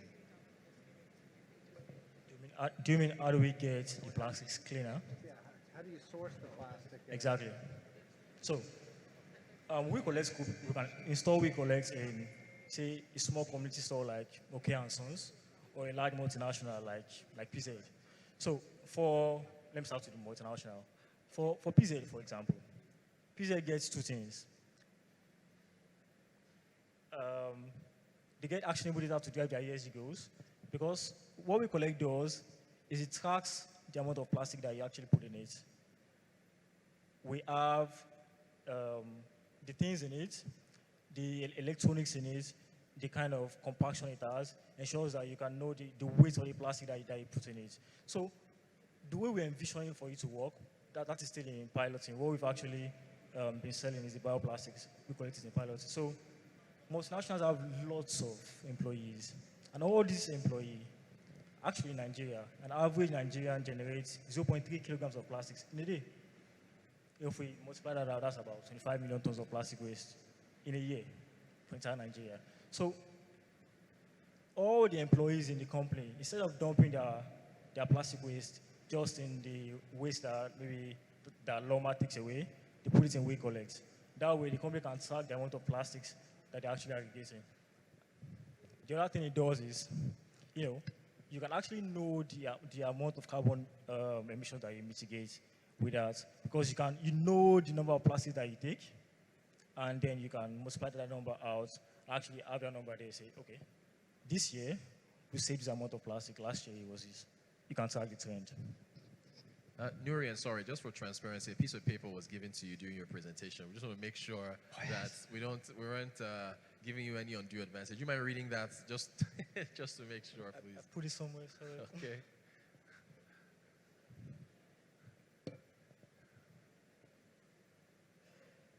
You remember what it said? No, I didn't. Okay. It was your jacket pocket. Okay. I think it's in your suit jacket. Thank you. Aha. Thank you. Go ahead. You actually have to read it so the folks don't think we were, there's anything Okay, funny on the it page. says, present to the judges. Okay, great. All right, carry on. Present to the judges. He was facing the audience, so he wanted you to face you guys. Okay. Okay, thank you very much. I'm not very clear. Okay. With your I understand the eco sustainability bit of what you're doing. Is the how I don't understand. So is plastic still part of your product, of your raw material now? Oh, yeah. Okay. But right? Yes. So what you produce, what are your input ingredients? I just want to understand. Okay, two things. You know, I'm not an engineer, so. Yes. So there are two products. I'm going to explain them separately. The first one is the bioplastic. So for the bioplastics is, for example, if you have a water bottle right now, that water bottle could be made from another material that is not petroleum based. Could be made from cashew apple waste. That is currently just being thrown away. Or from oil palm residues. So instead of using petroleum-based resins to make the plastic, we use locally available alternative materials to make it. So that means there's no reliance on petrochemicals rather. So have you started production? Yes, for bioplastics. Oh, for bioplastics? Yes. Okay. So for the business case, how long, when did you start production? Who are you selling to? What is the cost? Because right now, where I sit, I know under my manufacturing group, I have funded a lot of company manufacturing PET bottles, and I also am involved in recycling of this other bottle you're talking about, because there's a second life and a third life, which is still part of the conversation for sustainability, saying that a plastic bottle has a second life and a third life. That is why we recycle. Mm-hmm. That's why you see a lot of people are coming from Europe to take recycled plastic from Nigeria, because it helps with the tax. So I just want to understand, how does a company, like a beverage company, benefit from your products cost-wise? Okay. So I'm just saying, are you competitive? Exactly, the question of competitiveness. Yeah. Yes. Currently, our product sales for 50% is 50% costlier than existing products. However, it can go as low as 25% as soon as we standardize our operations, we get all our resources, got our supply chain marked out. Another thing is, I'm going to add two things. There's a consumer company interplay right now in the sustainability environment. So consumers are becoming increasingly aware of the environmental impact of the plastics that they consume, and are demanding more from companies. I mean, we have climate activists in Nigeria and environmental enthusiasts talking about this. And then companies are beginning to see that we need customers to be loyal to us in the long run. And this is policies are already supporting it in the country. If we just need more of this to crowd in. So, with this consumer and I think company interplay, that's already something that is happening right now. The other thing is, manufacturing itself is a big thing. Now, Africa contributes just 2% to global manufacturing output. Nigeria contributes just 1% to that. However, manufacturing is the third largest contributor to Nigeria's GDP. So there's a challenge, there's an opportunity. And most economies that grow, they grow by force industrializing. I mean, currently everybody's talking about apps and softwares. I don't think Nigeria can skip the industrial revolution. We still need to make things. That's why, of course, we are a manufacturing company, but also a company that has some digital aspect to it. So we cannot see manufacturing. That's there. The other thing that we are doing to reduce the cost of our products is having different levels of prices for different biodegradability level. So you don't have to go from 0% to 100% biodegradability overnight. We can follow your journey. If you need just 50% biodegradability or in a simpler way, sustainability, then you can get that. That would be cheaper. 50% is the maximum cost for 100% biodegradability. Does that answer your question? Yeah, to an extent. Do you need actual numbers for the cost? Yeah, if you can. Okay. I want to know what your market size, projected market size now for adoption of this. We all know we're all doing sustainability. As a bank, we're supposed to do projects in sustainability. A lot of organizations are looking for how to get carbon credit back based on sustainability. So I understand that it's possible that a large company can decide to say, okay, 20% of our packaging product will come from your company. I understand that, so that they can put it on the map that they are doing something is sustainable. So I understand that. I'm just looking at I want to hear more about the business case, as in the adoption. How is it going so far? When did you start? What's the size of your market? So we started, what's your projection? For the a little over a year now. Okay. We currently sell around 7,000 units of this cosmetic bottle. Okay. Monthly to a small Fidelity called Fidelity Cosmetics in Abeokuta.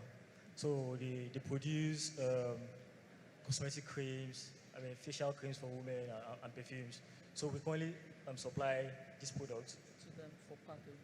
Exactly, for packaging, but not all their supply chain. They're still managing. So we only supply 30% of their current inventory. Okay, that's for the market, right? So currently the market is estimated as $115 million, and it could grow. So what share are you looking at in that 150 million?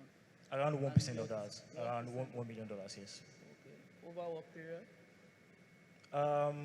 We think that can take us around 10 years before we can then maybe consider, if we've gone to a stage where we think we can rightly just stand on our own, then we continue operations. Or we're also looking at, we have weighing options. It could be like an IPO or an acquisition, depending. All right. Thank you very much. We've actually gone over time. Okay, we can have a quick one last question. And Nurian, if you can answer briefly, please. All right.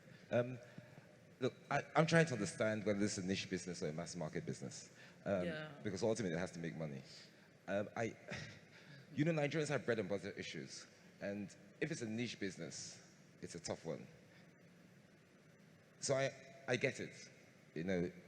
This is relevant, it's topical, it's required. We have to be environmentally conscious now. But how do you actually reach out to the mass market and say, you know what, spend your money here rather than do the easy things you were doing before? That's the problem you have to solve. You solve that problem, you're a billionaire. You don't solve that problem, it's a challenge. Yeah. So I'll try to answer shortly. So exactly, it's a premium market. However, there's a mass market point to it where we install We Collect, not just the multinationals, but small stores too as well. For example, the grocery stores we find on the streets. Now, some grocery stores have large customer footfall. You can go to a pharmacy and you can see that lots of people are going there.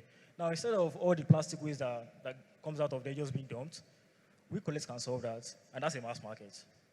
So I think, and there are lots of grocery stores in Nigeria, lots just walk by the street and then you can just install We Collect. So I think the actual work is in convincing a small grocery store to get We Collect, and that's possible.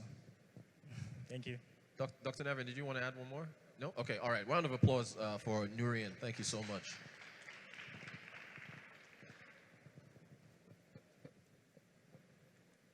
CEO of Sakula, well done. All right, up next we have Charles Okala, who is the Chief Executive Officer of Wano. Round of applause for him, please. Wano, okay.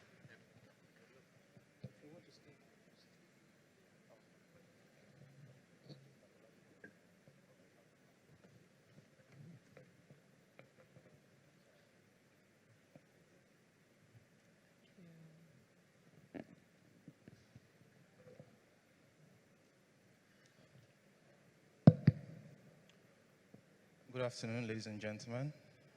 My name is Okala Charles, and I'm the founder and CEO of Wano. So I had a colleague last year that he ran a mobile banking platform that was serving farmers across Nigeria.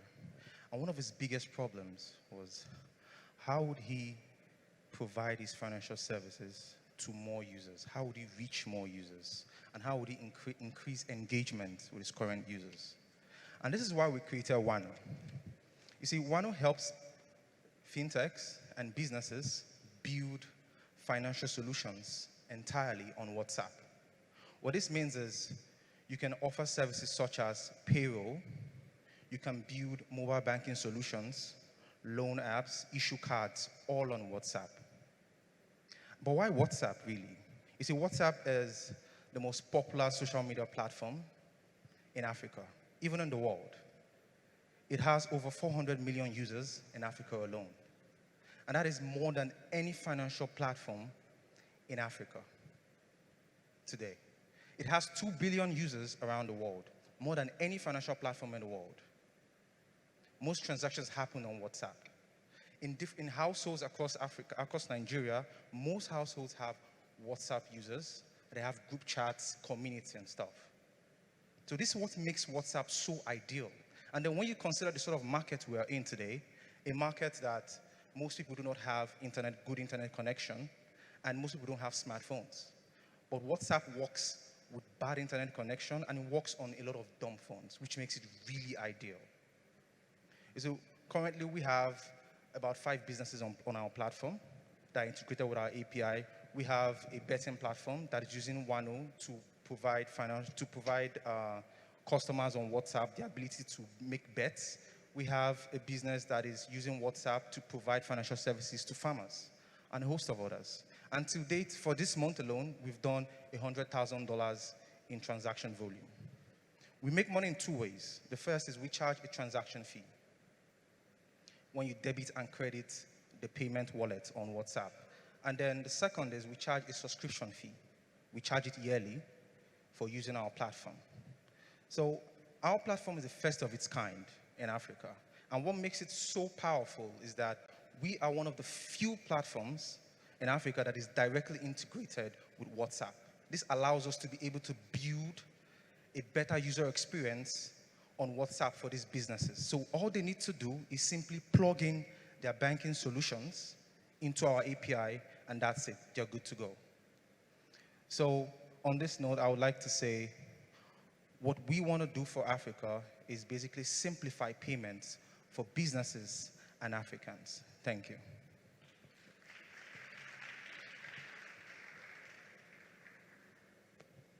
Sorry, so just to go into more detail how this works. So does this work for the unbanked? Is that the idea? Like I'm a rural farmer, I don't have a bank account. I now want to transfer money. How does it actually work? How does the person get value to wherever it needs to go? Is it a wallet? Yes, it's like a mobile money wallet on WhatsApp. So it allows you to send, you can build it in a way you can send money to bank accounts. You can even have your own bank account on WhatsApp, or you can send money to other WhatsApp numbers. So it's even very ideal for people without bank accounts. And the best part is, if I'm sending to you right now, all I need is your WhatsApp number. You don't need to sign up on a platform, right? You receive it on WhatsApp and you can withdraw it to your bank account or through any POS agent nearby. And your part of the chain is this is B2B. You're not dealing with the end client. You're selling technology or you're giving a platform to the person that has to the fintech. Yes, we're doing both B to B to C. B to B to C. Yeah. So what happens? So someone needs to send me money. They have this app. They send me to my WhatsApp. I don't do WhatsApp banking. How do I get my money? Like I've never on my WhatsApp had anyone show up that said I've just sent you money. But if that happened, what would I do next? So if you're going to receive it as a text message, it's going to be like a WhatsApp message. And then there are buttons. If you check out the demo there are buttons. You just click withdraw, and then you can select the bank, and then you can put in your bank account, and then it goes straight into it. So if you don't have a bank account, there's an option to use a POS agent, and you can go to any POS agent nearby and withdraw. And how fast is it growing? You've already got 5 clients. You did $100,000, so you did like 40 million naira worth of transactions in the last month. $100,000. So 40 million naira. No, that's about 75. Sorry. 75 million. It depends whether we're using the parallel rate or the. Yeah. Okay, so 75 million naira worth of. Yeah. I mean, why do you need us to be here? I mean, this sounds like it's taking off, and you're already very successful. Are you profitable? Not yet. Okay. Not yet. So what we need the funding for is we want to also add in other suites of products, right? Because these businesses, they want to provide other kind of financial services such as loans, credits, being able to issue fiscal cards and all of this, right? So we want to be able to enable these businesses to add all of this instantly through our API. So that's where the funding is going to go to, Right. mostly engineering. Are you, 2 questions for you. Yeah. Who are your competitors? Number 2, are you collaborating with any bank? Are you partnering with any bank? Yes, currently we are collaborating with Bancorp, Microfinance Bank. Yeah. Yeah. And our competitors, I would say we have indirect competitors, and you Paystack, Flutterwave, because they are building financial infrastructures for businesses, right? But what truly sets us apart is that we are entirely on WhatsApp, right? None of them are looking at this area, which makes it a really, really unique and profitable venture, right? So we don't have to deal with any of the financial hurdles. We are simply providing the software. You plug in your banking platform into it, and it just works, right? So if Paystack is charging a percentage and is probably making just 10% from it, we are basically taking the whole thing. Okay, it would be nice to engage you because all the things you are asking for, yeah, like you want this investment for things like cards and all that. I'm just wondering how a microfinance bank will still have to meet another bank to do that for you. So that can be a separate conversation. Yeah, yeah. But the $100,000, sorry, is it profit or revenue? Transaction volume. So transaction volume. Yeah, All right. yeah. So I've got some great news and some bad news. I think the good news is, I think this is a great platform. I think it will do well. I think you have to have conversations with the CBN governor and stuff because you're getting into B2C for people's money. But here's the bad news. You know, WhatsApp themselves, the thing you said, 2 billion users, good platform, they found out themselves they had that. And they're doing exactly this. They've done it in India, they've done it in South America, and next step is Africa. We're going to be competing with them on their platform. Yeah, I agree. They're even doing it in Brazil currently. Yeah. Doing one in the pilot in Brazil. Yeah. But you know, the great thing about us is, right, we are a platform business first. It's not just going to be on WhatsApp. It's going to cut across Messenger, Telegram, right? We just want people, these businesses, to be able to use instant messaging services to provide financial services to their users, and that is where we are leaning to. No, I agree, and that's why I said it's a great business. Yeah. But if I were WhatsApp and you get into my space, I'll block you. Yeah, but the good thing is, the day WhatsApp comes in and says Wano should, or wants to try and kick Wano out, it means we are really doing something well. Yeah, unless your exit is to WhatsApp. Okay. Yeah, sure. But Sure, I agree. talking about business sustainability in view of his comments, saying that the day WhatsApp wants to kick us out, that means we're doing something well, is not enough. There's some things you can learn on business advisory. What are the contracts or legal documentation you can put together for some time? Because you have to think about sustainability. You can't just wait that, the day they come. You get what I'm trying to say? I get So what if that day is 6 months' time and we have invested in you? But there's, the lady in risk management said earlier, there are some mitigants you can learn, you can take to allow your business to have sustainability. So I think it would be nice for you to look at all those things and put them in the framework. You understand what I'm saying? Maybe totally get a contract that allows you run on the platform as a sole person for the next 5 years. that way, you know, you are innovating, you have alternative platform, and you would have made a lot of your money back so that we can mitigate this risk. And including key partnerships. Exactly. Yeah, You I need agree. to do that. Thank you. Well, Dr. Neville, Barriers to question? entry. All right, we're over time. We're over time. Round of applause, please. Thank you. Charles Okala, who is founder, CEO of Wino. Well done.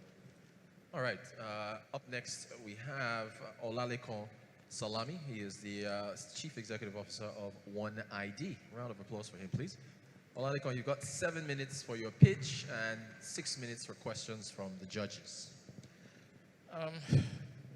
Good afternoon, everyone. Good afternoon, judges. I didn't think wearing a short sleeve was going to be my own doing today. So much code has entered into my body. I'm literally shaving right now, so pardon me if my voice is shaky. Yeah, my name is Lekon. I'm the co-founder and CEO of One ID. And One ID is a digital ID platform that helps customers to manage their identity and also log into third-party platforms in one click. Sign up, get started. These are like, you know, unique buttons that you find on any financial platform that you need to sign up on, right? And then you feel a lot of, information about yourself. Now, the problem is a lot of businesses are going digital, and there's a more digital way for customers to identify themselves. And for those businesses, there is even a more digital need for them to be able to verify those customers. So let me dig in a bit more into the problem that we're solving. Globally, there's over 1.2 billion people without a form of government-issued ID. Bring that to Africa. Over 50% of that number don't have any form of government-issued ID. That means they don't have any bank account of any type. Bring that number down to Nigeria. More than 60% of Nigerians don't have any government ID. It means they don't have bank accounts as well. So how are we solving this problem? For those with government-issued IDs, they face repetitive KYC verification across multiple government-regulated platforms. So it means if I'm going to create an account with Bank A, I'll do KYC verification. We can take anywhere between 24 hours to 1 week, depending on the third-party KYC platform that the banking service is using. And, customers face bank failures. So, there's many reasons why people want to create multiple accounts, and they face KYC verifications, which can take a lot of time, which can in turn miss opportunities for them or whatever it is that they need that account for. Then, for the people that face KYC verification, they are always looking for an alternative platform, financial platform that doesn't give them that much stress. So they are thinking of convenience. So the alternative platforms are not as secure, right? So it exposes these people to identity theft. After that, you have impersonation. After that, then you have fraud. How are we dealing with this? We've built a mobile ID that helps customers to manage their identity data. CBN recently released a framework for open banking in Nigeria. And it's amazing to say that most of the frameworks that was released is something that we've already implemented. So banks and fintechs can easily plug and play into our service. So we provide a mobile application for customers to manage their ID, and they're able to track what sort of information they're sharing with third-party services, which can be fintechs, banks, airlines, government, and So this application also, we have it on the business side. We provide KYC suite as a service for businesses, right? So you can do customer verification. Recently, we launched meter number lookup for banks. So it means that when your customers upload their utility bills, you can look up the meter number. I'm telling you right now, there's no service like that in Nigeria, so it's a first of its kind. So for customers, they can track the information they are sending, which is a very key thing. Identity, data, privacy, and security is a very key thing for us. So we are championing that cause. Some of the competitors that we have in the space includes Identity Pass, Doja, Verify Me, You Verify. But YouVerify has another platform called UID, which is mainly for customer management. But we're a cross-platform, right? We are more integrative. So it means that any customer on our platform can cross over their data verified. So we supply you, for instance, if we integrate with Providus Bank, any customer from our platform can easily sign up to your platform using their OneID account. And then we supply you with pre-verified information about that user. And this should be able to get a full tier access in one click. The market that we're operating in is about $65 billion. And in Africa, the serviceable, obtainable market is about $100 million. We raised family and friends round in May 2022, and we launched our mobile app in November last year. Between now and then, we've have over 4,000 customers.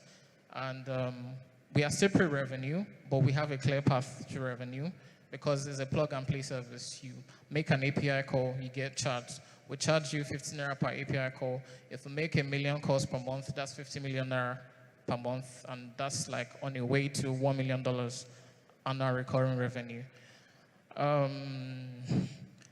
We were top 5 African Rising Challenge this year, so I'll be in Canada in June for International Economic Conference of the Americas. Yeah, thank you. So yeah, that's pretty much it. Thank you very much. Your questions? Well, personally, I love it. I think it's a great idea. I think it's a great service. I think it's topical that it's needed now. In Africa, in Nigeria, in Lagos, we need to verify people. But you have competitors, and you have people that are moving at the same pace as you. What makes you think you'll get there first?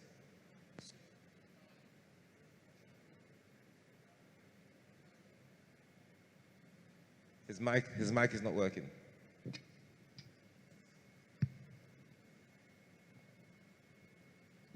Hello. Okay. So the competitive advantage that we have is that, first of, identity, privacy, data privacy and security is a key issue. And most of the competitors or most of the businesses that we have in this space, they're not considering that. So what they do is that they work with government agencies, Providus banks go to them, and then they help Providus Bank to verify the identity. But there's a company called Verify. They're doing exactly that. Yeah, that's why I said Verify Me. Yes, Yeah. we're in the same space. Yeah. Yes, Yeah. They're looking to acquire us actually. Yeah. Yeah. So, the point I'm trying to make is if you're not talking directly to your customers, it's a little bit difficult because the customers own the data, so they should be in charge of how that data is managed.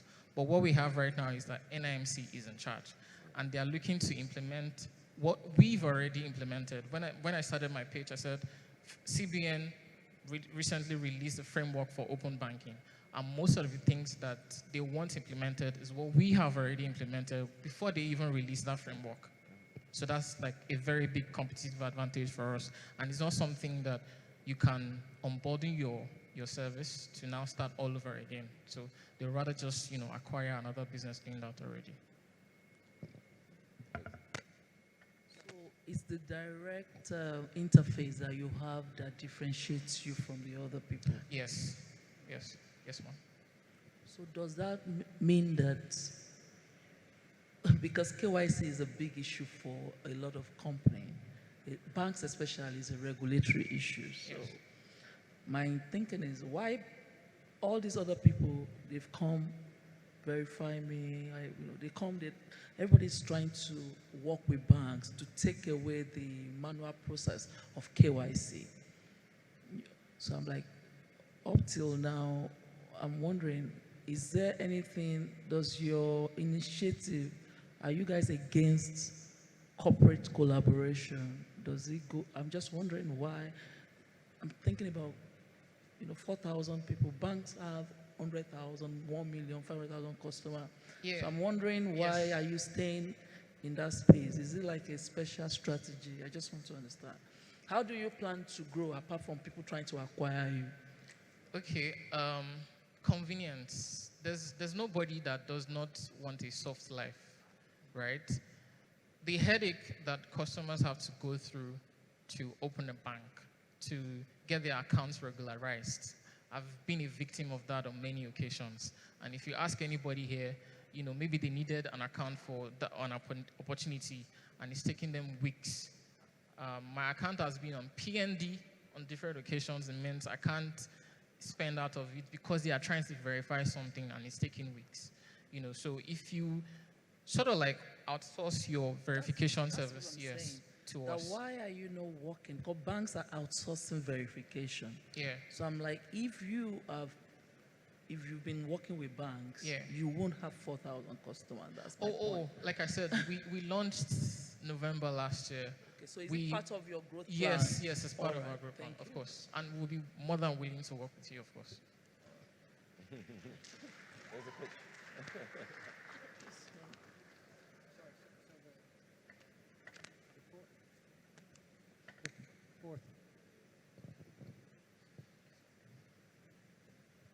Sorry, so how did you get the 4,000 customers? This is just organic? You launched and people signed up and it was valuable enough to them that they, because it does take some effort for the consumer, right? Because he or she has to decide, I'm going to do this work now.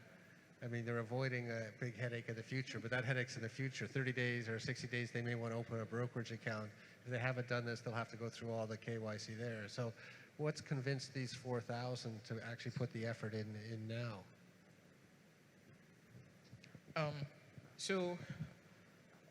I finished from University of Lagos, and your friends are willing to support you, your family members are willing to support you, your developer community are willing to support you. So this is how we were able to get this much. We've not done any marketing spend, right? But we're on social media, we're posting, we're going to events. I'm a member of a Unicorn Founders Group where there's practically almost every founders across Africa, investors. You are putting out the word so people know what you're doing. They know the value that you're bringing with the product, so they're more than willing to also refer other people. When they hear about the solution, it's a problem that people can easily identify with, especially in Nigeria. So a lot of customers are willing to come on board. Sorry, just two more questions. One is this, this is like self-sovereign identity, right? Is that the term, self-sovereign identity is the term that's used in the industry?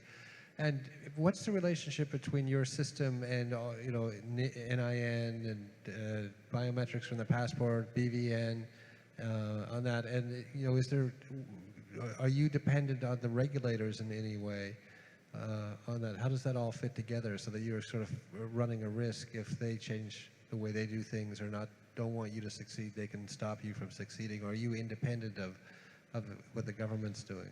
Okay, so, hello. Okay. So, I can't really understand what you mean by sovereign, but yes, we are giving the power back, the power of the data, the ownership of the data. We're giving that back to the real owners of the data. So maybe you can consider that sovereign.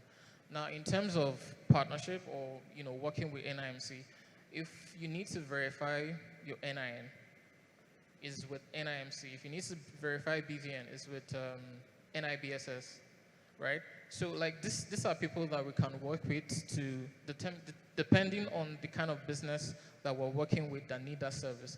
We still need to call their endpoint, to make that service available for you. So, but then for businesses, why they would rather choose to work with us is we can afford to, I'm giving this out for free. We can afford to work with you because we can spread the cost of one customer across many other businesses. But the question is though, are you at regulatory risk? If NIMC does something or NIBS does something, can you be put out of business by their just, we've had a whole sessions today about ease of doing business here and regulatory uncertainty, and just could you wake up one Friday at 5 p.m., could they issue an edict that puts you out of business? Well, in Nigeria, nothing is very certain. Like, every business gets hit with inconsistent policies from, the government. But we have so many use cases that we can be plugged into, or that kind of insulates us from the inconsistent policy from one sector. For instance, where our use case cuts across fintech, banking, governments themselves, health, airlines, so we can't have all bad policies coming in at the same time. So what's the specific challenge in Nigeria? Because whereby there's nobody else that's doing the business to customer direct service. Because in Europe, it's everywhere. So I know ClearScore, and there's a lot of these people, they do both verification and credit scoring. What stops these guys from just coming in to this market? What stops us from? What stops these guys from coming into this market? Why isn't anybody doing it? Well, I don't know. I think some people have tried to do this. You know, funny enough, somebody already told me they had something similar to do last year. Larry of Identity Pass is somebody I also met, and you know, before they started Identity Pass, they also wanted to do something in that line, but figuring out how it all works together is, I feel like, a big reason why they didn't go ahead. Okay, so I'll give you more insights. Briefly, because we're over time. All Very right. briefly, thanks. Our Pass, Bolt, they all offer one-click checkout, and our Pass, I think it's one Pass now, and you know they left the business basically because it wasn't working according to how they planned it to. Same thing with Bolt. Bolt offers a one-click checkout, and one of their biggest customers, you know, sued them because the service didn't actually work as how it's meant to. So I feel like the problem is really giving what you promised. If you can dedicate your time to, because in Nigeria or Africa, once you raise money, everybody goes to sleep and the business dies. So if you can be consistent with your promise and deliver on it, then everything else is good. All right. Ladies and gentlemen, a round of applause for Olalekan Salami, CEO of One ID. So judges, how many minutes do you want to deliberate? I guess a few minutes. We'll just play some music while you come to your decision. DJ, if you want to just play a little music while the judges deliberate.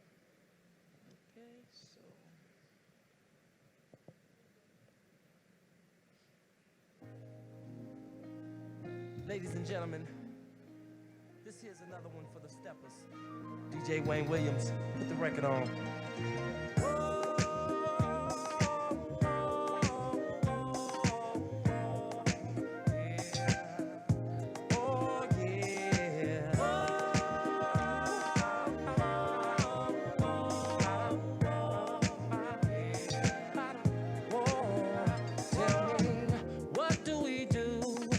DJ's playing our favorite groove.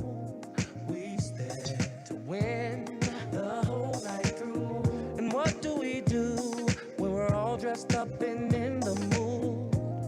We stand to what a steppers do. Where do we go soon as the weekend gets here? The club.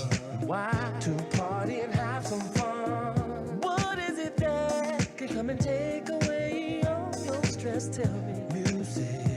No other questions, you have passed my test. Happy people. Yeah. Oh, yeah. Keeps the world turning. Oh, yeah. Turning. I believe that. Happy people. Yeah. Oh, yeah. Keeps us all dancing, dancing, dancing. Whoa. Happy people. Yeah. Keeps us all stepping, Happy people. Does anyone still listen to R. Kelly? You know, there's a branding issue with why he's in prison right now. So since we're talking doing business and branding, maybe we should change the music. Can you play something else? Are there any R. Kelly fans? Nobody's going to raise their hand. Are you an R. Kelly fan? Even though he's in prison for, wow! An R. Kelly fan there as well. So you guys still listen to R. Kelly? Okay, keep playing. The people have spoken. I'm disappointed in all of you. Some hard times, what do we do? Cause we know we're gonna make it through. Now, what is it that can come and take away all your stress? Tell me. Music. No other questions, you have passed my test. Happy people. Yeah, yeah, yeah. Keep us stepping. Keep us stepping. Happy people.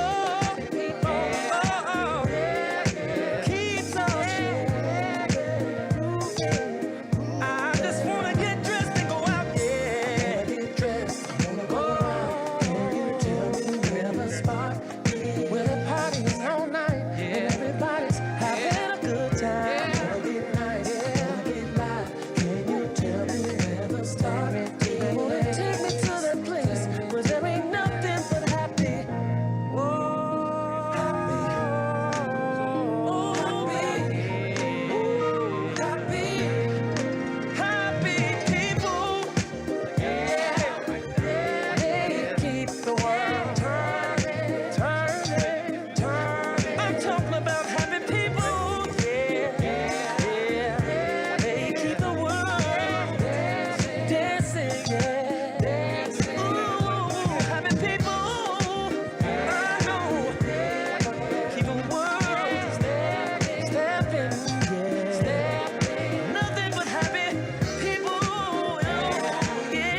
Gotta do what I do when I do what I do. Now, step to the left, step to the right, spin around and break it down tonight. Bring it on up, moving close, and let me see you and your partner stroll. Step to the left, step to the right, spin around and break it down tonight. Bring it on up, moving close, and let me see you and your partner stroll. Step to the left, step to the right, spin around and break it down tonight. Bring it on up, moving close, and let me see you and your partner stroll. Step to the left, step to the right.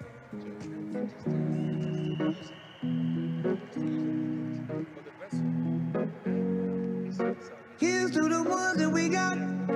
Cheers to the wish you were here, but you're not. Cause the drinks bring back all the memories of everything we've been through. Toast to the ones here today. Toast to the ones that we lost on the way. Cause the drinks bring back all the memories.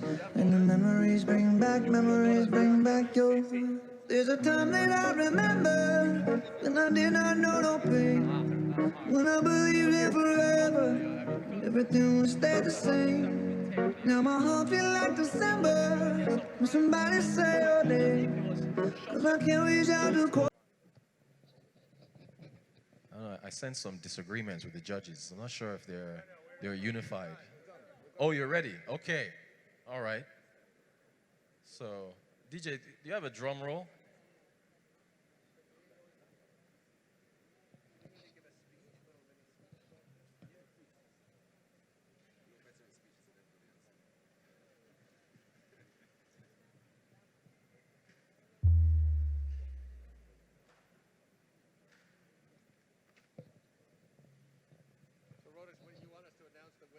Yes, yes, and maybe you can add some reasons why you came to your decision.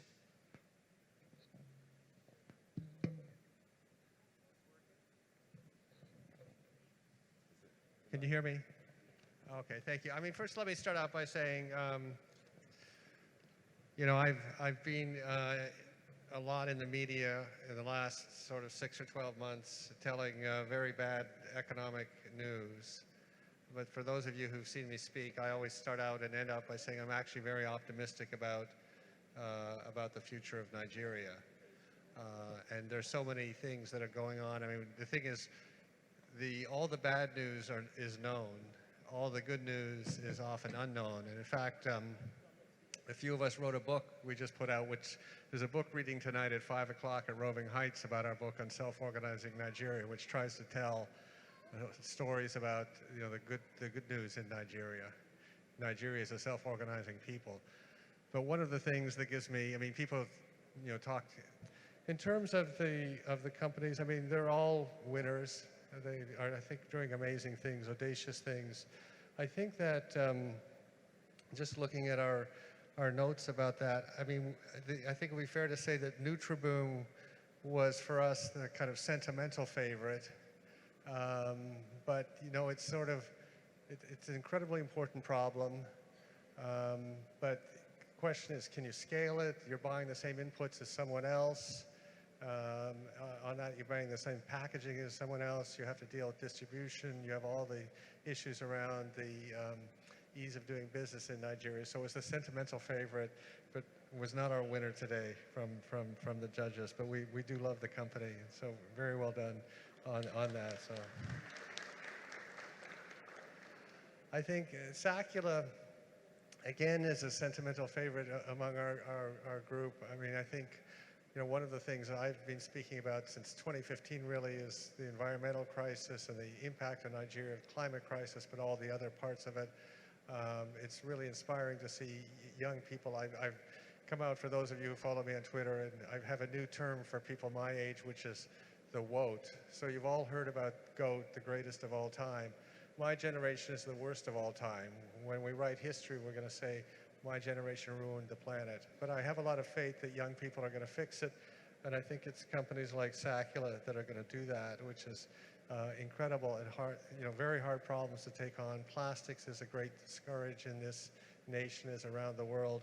But the judges felt that there wasn't necessarily something quite unique, and that it wasn't necessarily a full business, and that maybe for our conditions right now, maybe a little bit premature for something. Not, we want Sackley to take it on, and we're impressed on it, but among the 4 choices that we had today, they weren't quite the winners on that, but still very well done on that. And don't let us discourage you from that. I mean, there's, if you, I mean, I've had so many failed businesses myself that I would never trust my judgment. So I think you should take the fact that you didn't come first today to be something that's to spur you to kind of greater heights and greater efforts in that. Wano, I think, was very interesting. I mean, I think it's incredibly important. I mean, the one thing that we've had learned in the last few months from the Naira crisis is how critical payments are for the bottom of the pyramid. And I'm not going to make any comments about with the CBN actions other than to say to watch the suffering in this country during the Naira crisis, the Naira redesign crisis was just incredibly painful for, and I'm sure everyone in this room, knows dozens or hundreds or thousands of people who are adversely affected by it. So anything that can make payments work for the entire population is critical.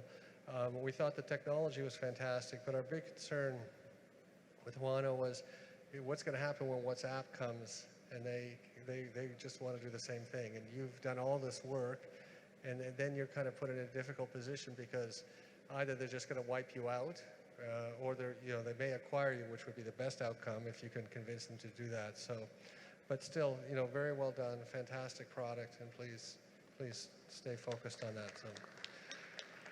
Now, by the process of elimination, of course, One ID is our winner today on that, so congratulations to everyone. And again, the criteria that were set out at the beginning by Angela, by the CEO of Angela, was just, I mean, it needs to be something that's scalable. It needs to solve a really big problem. It needs to be something that's reaching a level of maturity that you can actually see its way into there. It has to be something that is not easy, but at least we can see a path to success. And of course, the clarity of the founder or the CEO and explaining it to us. And we felt that One ID in all those dimensions was really something very powerful, and that just it was interesting listening to the uptake, just really a soft beta release, 4,000 people taking this up because they know it's a big problem. And in this country, when someone solves a big problem, they're really going to have something powerful. So again, everything is a competitive market. There are competitors in this ID space.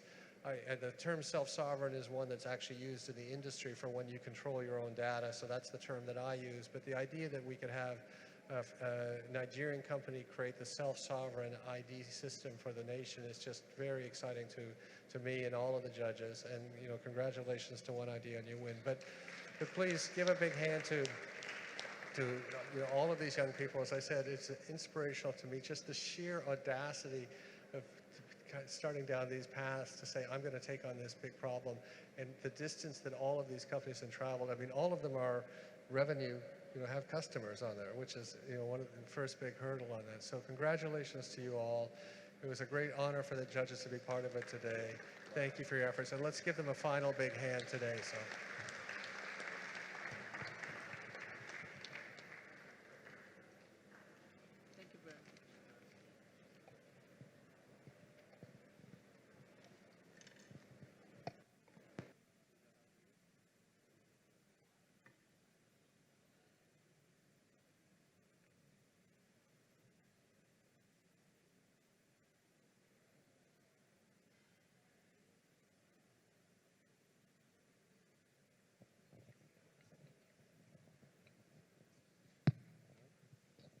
Okay, we're going to have a prize presentation to the winner, CEO of One ID. A round of applause again. Well done, sir.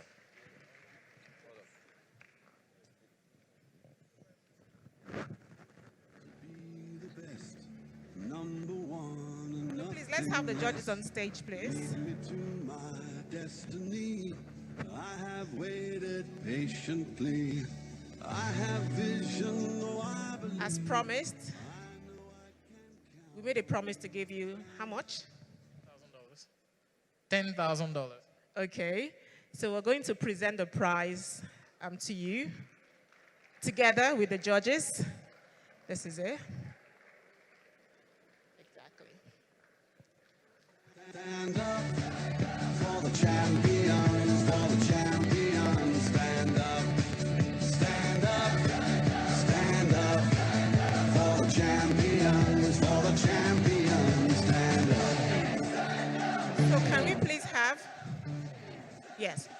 Can we please have Angela join us, and then we'll take a comment from our major sponsor, Providus Bank. Amobi as well. Ugo as well. Some of our past speakers still here, they've gone. Okay, so we have just Ugo.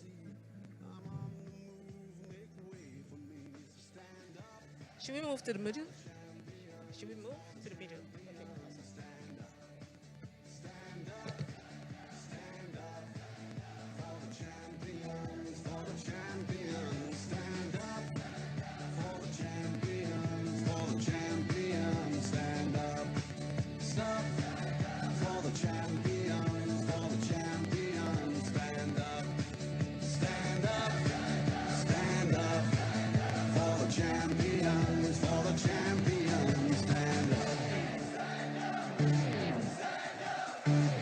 Congrats. Let's have a quick, how many minutes? Okay, we'll just have a short comment from our sponsor, Providus Bank. Please, Pio, we would. Andrew, please, can we have you back on stage? Thank you very much. Okay, Funke has something to say. Okay, thank you, everyone. It's just to encourage the other competitors that the bank is still available to work with you to ensure that you grow this business. So we would work with the convener to get your details and begin to work with you from this week. Thank you very much. I thought maybe you banked to someone else and turned us off. No, Funke convinced me in the few minutes we sat down here. And then when Andrew endorsed the Providus Bank digital technology, we are opening the Providus Bank accounts now. So I encourage everybody to do the same. Thank you very much for having a great product. And now to the prize presentation to the judges, just to appreciate your time and to say thank you for giving an honest feedback to all the businesses. And I'm sure that they will take those feedback and, plug that back into how they operate. So thank you once again.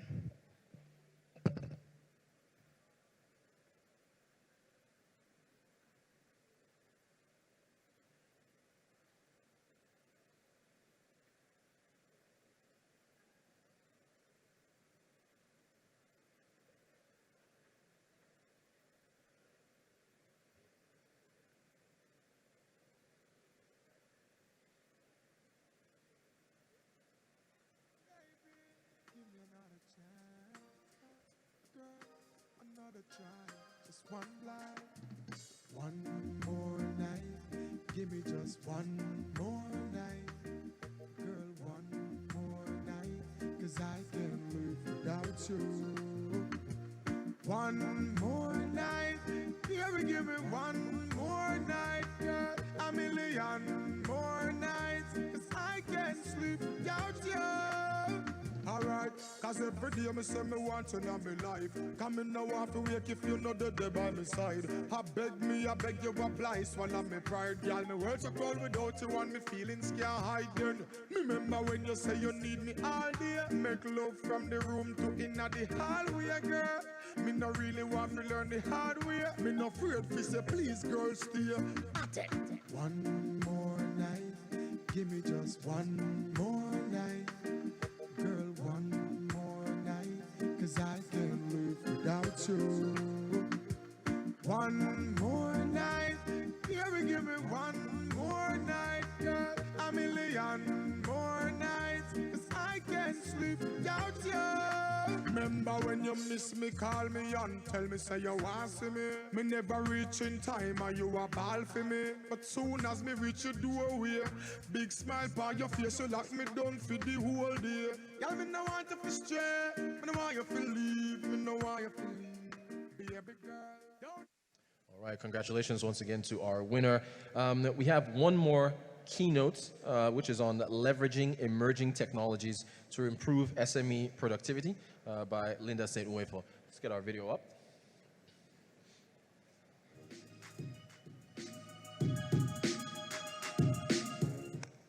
You're very welcome. Please, a warm round of applause.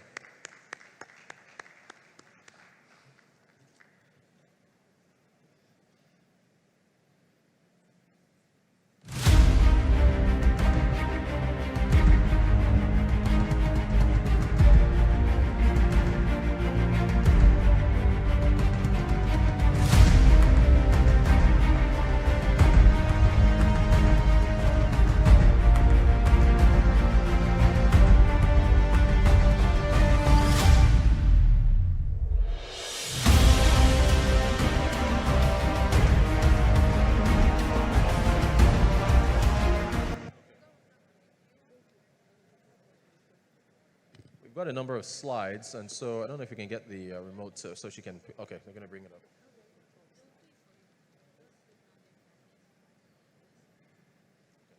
Thank you. Okay. Good evening, everyone. Please pardon my voice. I have a bad flu, and I have to get myself a bottle of water.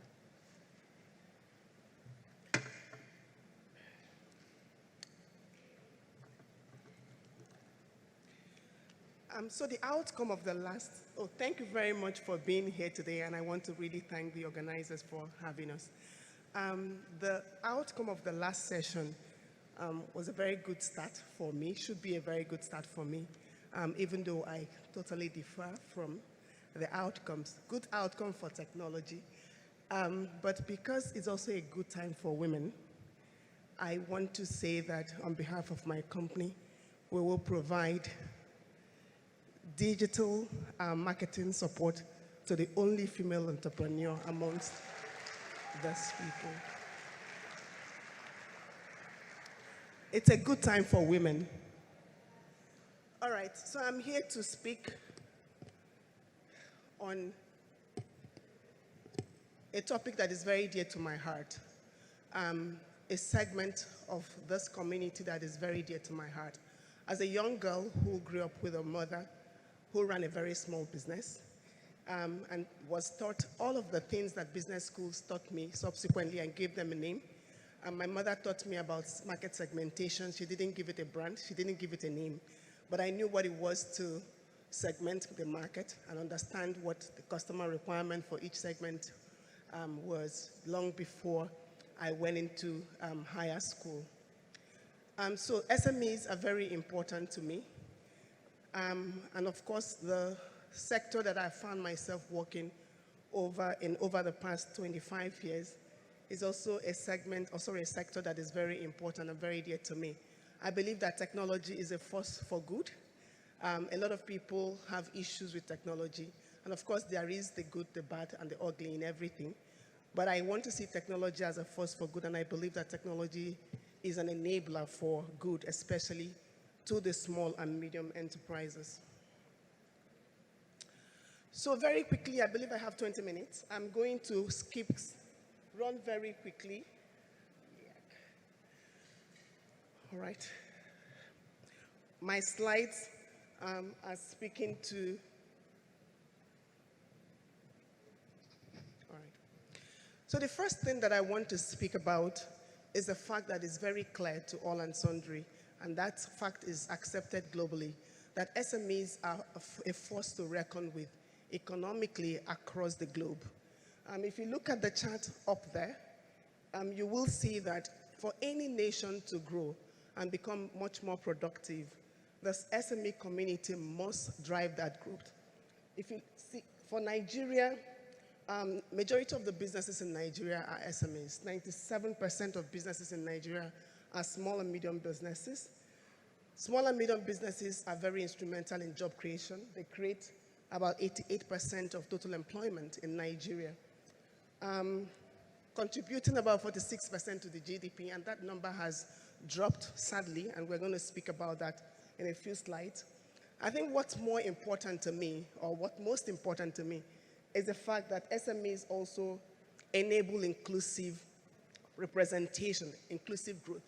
33% of businesses in Nigeria are owned by women. We expect that this number will inch upwards to about 50% in the next 5 years. Nigeria, in terms of economic growth, has also not done that well. In terms of percentage growth that we have seen in Nigeria, we exited about 3.1% on GDP growth last year. And that's trailing the average in Africa, which is about 3.8%. Despite that slowed growth, the cost of doing business in Nigeria has continued to escalate. And 54% of SMEs are complaining about that. They said that the rising cost of doing business in Nigeria is detrimental to their growth. I'm bringing all these facts because we need to talk about them very quickly in terms of how technology can help deal with them. We all also are very much aware of the volatility of the exchange rate in Nigeria. We have multiple exchange rates. And that has made it very difficult for small businesses to kind of fix their cost, and also made it very near impossible for them to deliver on their brand promise to some of their customers. I have a lot of small businesses that I interact with because I always want to get some view into their context. And they found it very difficult to commit to something. When I speak to some of the suppliers that I have, it's very difficult for them to meet some of the promises that they've made to me. So they give you something that lasts, that is very valid for just maybe 12 hours. I've had one of them say to me, I can only give you a price that is valid for 24 hours because I don't know what's going to happen tomorrow.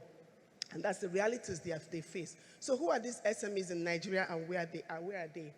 According to Smedan, who conducted a study in conjunction with NBS in 2021, and the report of that study was was released in 2022, there are about 39.6 million SMEs in Nigeria, and this number is very important because something has happened over a period of 7 years. Of those 40 million SMEs, they are distributed across the length and breadth of Nigeria, but concentrated mostly in Lagos, in Kano, and also in Oyo State. The list of those SMEs are found in Taraba, Nasarawa, and of course, Yobe State, because we do know what the issues are there. 96% of these SMEs are sole traders. I mean, those are one-man businesses, as we call them. And only 5% of SMEs in Nigeria are registered, are formal businesses. Only 5%, that's about 2 million businesses out of the 40 million businesses in Nigeria are registered. And 70% of the informal businesses in Nigeria are only engaged in two sectors of the economy. One is agriculture, and the other one is trade, both retail and wholesale.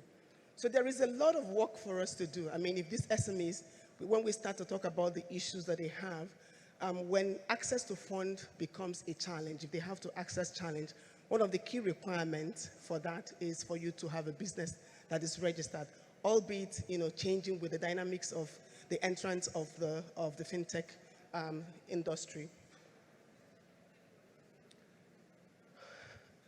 This same organization conducted the same research in 2017. And I really want to bring out what has changed between 2017 and 2021 when this research was conducted. The key things for me are the fact that the number of businesses in Nigeria shrank. The number of small businesses in Nigeria between 2017 and 2022 declined by about 5%.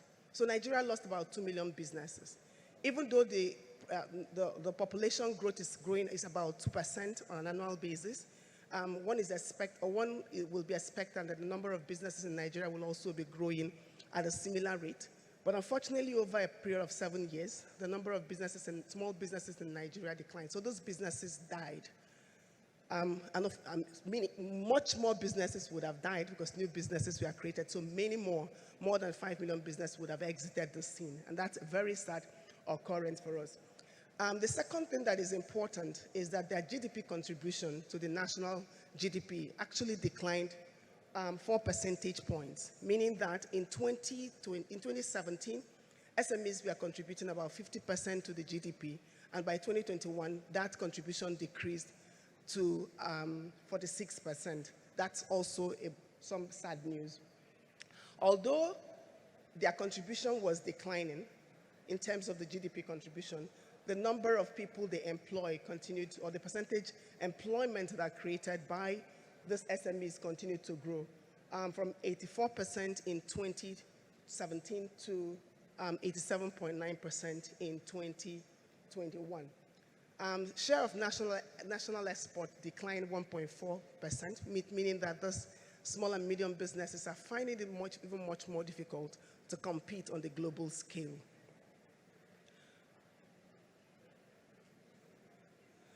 So, sifting through the output of this research, what were these SMEs speaking to? There were two major things that came out of that research, very important, positive. The first one is that these SMEs have very limited access to fund. It's very difficult for them to access fund. Only 4% of SMEs in Nigeria have access to commercial financing. A lot of them, about 60% of them, get funding from their personal savings. The second thing that was also important is that even though some of this funding is available, some of these SMEs are not aware of what is required for them to access the fund. When some of them are not aware that this fund exists, even those ones that are aware are ignorant of what they must do to access those funds. The second thing that came out is the rising cost of doing business. Of course, a lot of them, 54% of them, said that it was becoming very difficult for them to grow their business because the cost of input and, of course, the operating expenditure is increasing at an alarming rate. Of course, those things mirror inflation, and we do know that. I think it was, Ugo, you helped me, I think it was 22% for last month, yeah? All right, by the time I was putting this report for last year, it was averaging about 19%. But the good thing that came out of this report is that more and more businesses are leveraging technology to increase access to market or find new markets or to address the need of different segments. And that's some good news. About 20% more businesses are saying that they are now embracing technology and they are using technology as a tool to either improve productivity or create new access to market. And that's some good news. And this is actually very much aligned with what we know about SMEs. Over the past 6 years, we've been engaging the SMEs because we've been trying to find out exactly what will be required to orchestrate an ecosystem that will systematically start to solve the problems of these SMEs. And there were 4 key themes that always resonate when they speak with us as the issues they have. And we've classified them as 4 access issues. The first one is access to funding, which of course aligns with what came out of that research from Sweden. The second one is access to market, and this speaks to growing their business and of course serving more customers. The third one is access to infrastructure, and by infrastructure, these SMEs are speaking to not just power or transportation or logistics, but they are also speaking to technology enablement, access to broadband, cheap broadband, efficient and cheap broadband, I mean, in their words. I don't know what cheap is, but I mean, something that is affordable for them to use. And the last but not the least is access to knowledge. SMEs will say to us that I don't have the money to hire an accountant, for example, and put them in my payroll. But at some point, I may want to do some very smart bookkeeping. I want to build a business model or a business case that will help me to access some funds. And I want to be able to access that skill, that accountant, on an on-demand basis. Just have that person do the work for me, or an HR consultant do some work for me, some payroll work for me, and then exit. So access to knowledge, or even knowledge around how do I organize my business for me to be able to attract investors or access loans. So those are the 4 access needs that the SMEs have. And that is not to say that, of course, everything that has been spoken about today, government policies, rising costs and all of that are not also important to them. They are also important to them.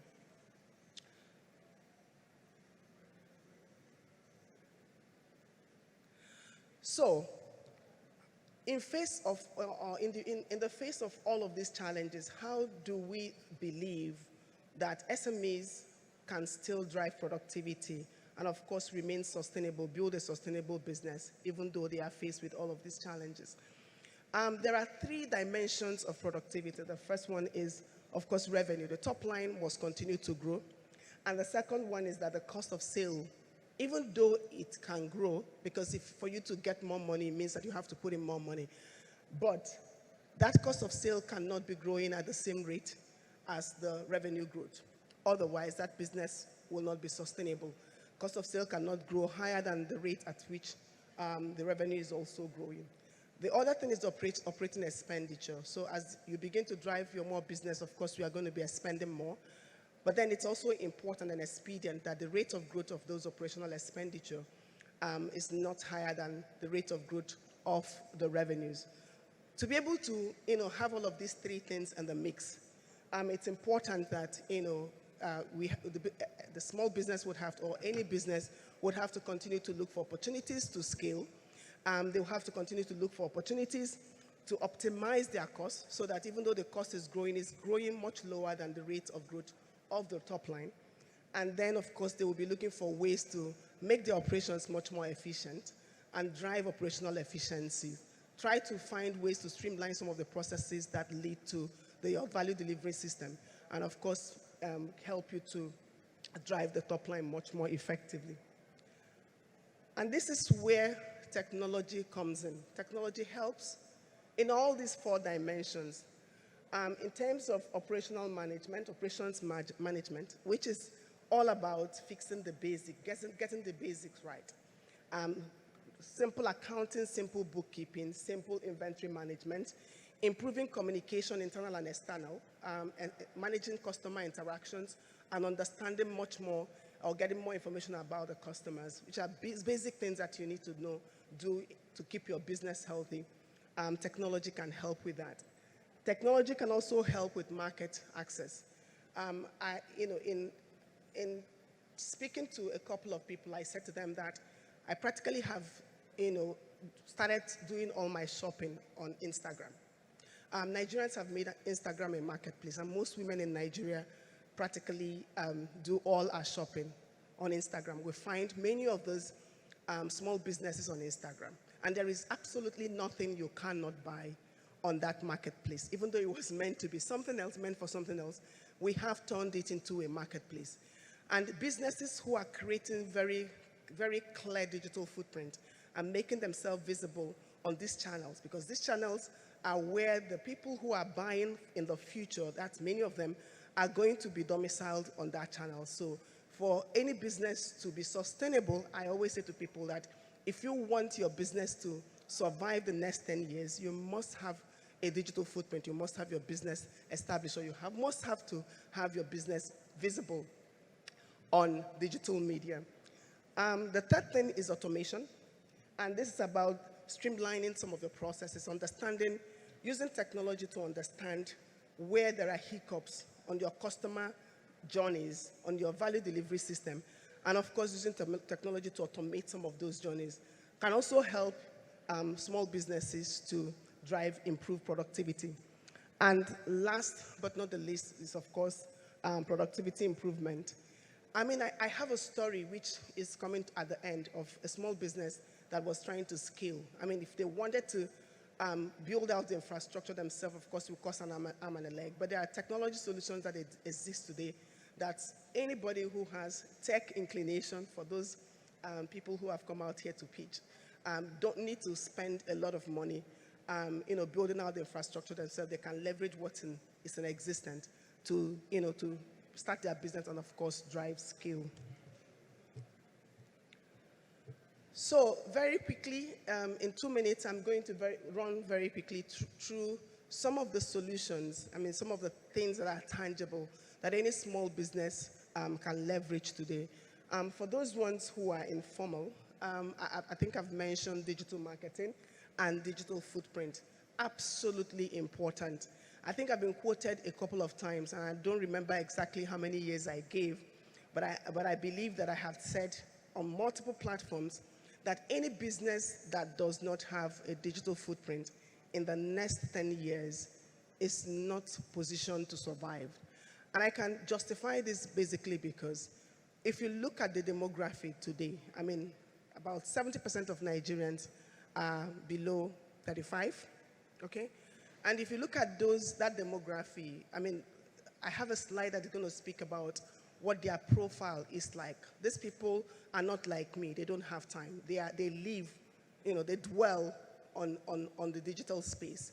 And that is where their buying patterns is also suited for what happens, the transactions that happen on the digital space. So if you really are building a business and you know that the people who are going to be buying in the future are going to exist somewhere else and you are not there, you are not positioning your business for sustainability. You are also not positioning your business to grow. Because at some point, people like me who can still walk into stores, we are not going to be the ones that are controlling majority of the purchasing power in this country or even across the globe. So it's important that as a small business, you start to look for ways to bring your business online and also to bring your business to actually make sure that your digital footprint is speaking to your business. I've seen a lot of small businesses who are a bit confused. Yes, they are digital, they have a presence online, but they are not very sure what that business is, what that page or what that presence online is about, whether is personal or is business. You have to streamline what exactly that your footprint is about and make sure that it's channeled and is tailored to what you want your customers to see. The second thing that is available today, and I'm very proud to say that there are a lot of small businesses, small Nigerian tech startups that are building solutions in this area, is enterprise resource planning and customer relationship management tools. Simple tools that will allow a small business to do bookkeeping, to do logistics management, to do payroll management, and also to even engage with their customers to get more insight into their customer preferences and also serve their customers better. So those tools exist today, and I believe that every small business who is positioned or who's looking towards improvement in productivity and growth should be looking on that side. Big data and analytics, every time people talk about big data, like it's this big thing that people don't understand. But it's all about, getting insight. There's a lot of data sets that exist today. I mean, the young man who won the $10,000 is building a business that is data-driven. This data set exists in different areas. As a business owner, there are data sets that exist within your business, and there are applications that will help you to curate those data sets and gain insight and get insight in terms of what your customers are preferring. I mean, there are so many small businesses in Nigeria that actually intrigue me. I have a new nail studio that I started to use, and I went there and did my nails for the first time. And 2 weeks, by the time I got home, I got an email that said, "Thank you for coming here, and we hope you were served by this person and that person." And actually, I didn't remember the name of the person who served me, and I wanted that person to serve me again. But that email that came to me said, "You were served by this person, and this was exactly what you did, and this was what you paid." If you have any feedback, please, press this, and we will get that feedback. And what was more interesting to me was that it gave me information on what I must do, what I must not do, what I must do to maintain the services or the nails that, that they have done up for me. But the more important thing for that business that they are not aware of, but very important to me, was the fact that a few days to 2 weeks, I got another email that said to me, "You are due for another check-in with us." So they've already looked at how long it will take for me to want to come back, to do a touch-up, and then they reminded me, and they gave me contact information on what I need to do, and they actually asked me if I want to, I can also book there immediately. One thing that I want to see about that business, because I really follow this business and see what happens with those technology enablement, is that over time, I haven't gone back in 2 weeks. I go back in 4 weeks. When people talk about big data, it's about that data and an AI, and I'm jumping to the next slide. It's about that application learning something about me, seeing that, oh, I didn't go 2 weeks after I went the first time, but I went 4 weeks afterwards. And then they can moderate the information they send to me or the reminders that they send to me. And instead of sending it to me every 2 weeks, they will send it to me every 4 weeks. Because 2 weeks after they send it to me, I didn't get any other thing 4 weeks, but I have my own personal calendar. So big data and analytics help you as a business to understand the preferences of your business, of your customers, and of course to tailor your solution and your interactions with them and your communication and engagement with them to suit their needs. And that helps you to have return customers. I went there the next time another person did my nail. I didn't like it. I don't remember the person's name, but that email reminded me. So when I was going the next time, I insisted, and they gave an option for me to say who I want to serve me. So that's simple applications that exist today that can help you to manage your business. I have spoken about artificial intelligence. People think that AI is about getting all of us to lose our jobs, but I mean, there are cognitive abilities that God has given all of us that there is no machine or there is no routine that will be able to take out of us. It will just make us to elevate our thinking. Cloud computing, for those people who are tech, enables businesses to interact on the go. So wherever you are able to, continue to work on your business. Cybersecurity is a big issue. People talk about issues with the digital economy, the digital world, about the fact that there are threats, and they are real. But there are also solutions, there are also technologies that will help to mitigate those risks. And as far as I'm concerned, I say to people that investment in security is always continuous, because as these technologies evolve, you also have people who are hackers, both ethical and non-ethical hackers, who will continue to find ways to break into those technologies. But then the ethical hackers are also working to improving that. So investment in those areas are also important. Virtual and augmented reality. So people speak about these things, and it's very, like it runs over the head. And I was thinking with my team about how will a normal small business or even a big business in Nigeria make use of virtual reality. And I talk about the people in trade.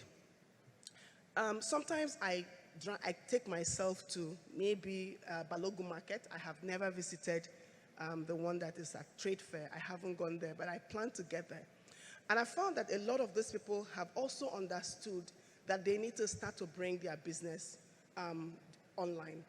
And there's a middle layer that has been created. These people do not know how to interact. They don't know how to engage. There's a middle layer that's been created today that go and take their produce and, of course, put it online and manage that interaction. Just put their phones for engagement. When I start to interact with them, I did a refurbishing of my house 2 years ago, and everything that I used on the house, I bought online on Instagram. From the person, the carpenter who did the kitchen and everything, I found on Instagram. And in interacting with them, I do this because I want to learn more about these SMEs. I said to one of them who has a shop or who has a shop at Alaba, I said, how do you know that people are reaching out to you? I mean, do you know how I found out about you? He said, no. I said, I saw a sponsored ad on Instagram, and I went to your page and I looked through. He said to me, I don't even know anything about that. All I know is that I take calls and I supply. But what came to mind was, in asking him to send me more information about some of the things I wanted, he will go and do a video recording and send to me. And I was saying to my team, why don't we build an augmented reality kind of shop experience for these people? So I go into a Balogun Market and I build an e-shop, all right? AR, VR e-shop for those people who are inside that market. And anybody who wants, who interacts with them and then want to have a real life experience of their product, rather than send all those videos that they send to me, I will dial into their store and I'll walk around their store and have a 3D view of what I want to buy before I make a decision. That's a practical experience of what can add value to those people. And as we begin to migrate into this new world, those are the kind of solutions that I expect young people like the ones that we have seen today to start to look at and develop. Because large organizations like my organizations are sitting and looking for such organizations that will leverage our skill and our might, of course, to scale. So, to conclude, I believe that we are all very convinced that there is a part that technology can play in helping small businesses or any business whatsoever to scale. I was having a conversation around my table, and it was looking like it's not the best of times for the tech world. And my view is that, yes, businesses or people, consumers, are going to continue to look for ways to estimate what this cost is and, of course, do a cost-benefit analysis of the impact of technology on their business and find a way they will always continue to ask for more optimized cost. But it's up to technology enthusiasts or technology organizations to continue to develop new use cases that will add more value to these customers or to the users and make sure that they continue to keep their business. But there are enablers that are extremely critical for all the ecosystem to participate in this. The first one is connectivity, data analytics, and of course automation. And that's why businesses like mine are here to make sure that everybody is connected. And businesses like mine are also trying to pivot our business such that we don't just stay in providing access, but also in moving up the value chain and identifying other ways we can build technology solutions or work with or partner with those people who are building tech solutions so that we can leverage our skill and our reach to make sure that these things become available to more people.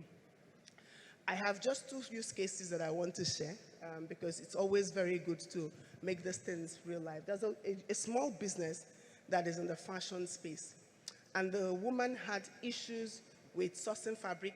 Her market was women like me in the corporate space. She was making outfits for women in the corporate space, but she wasn't getting many customers.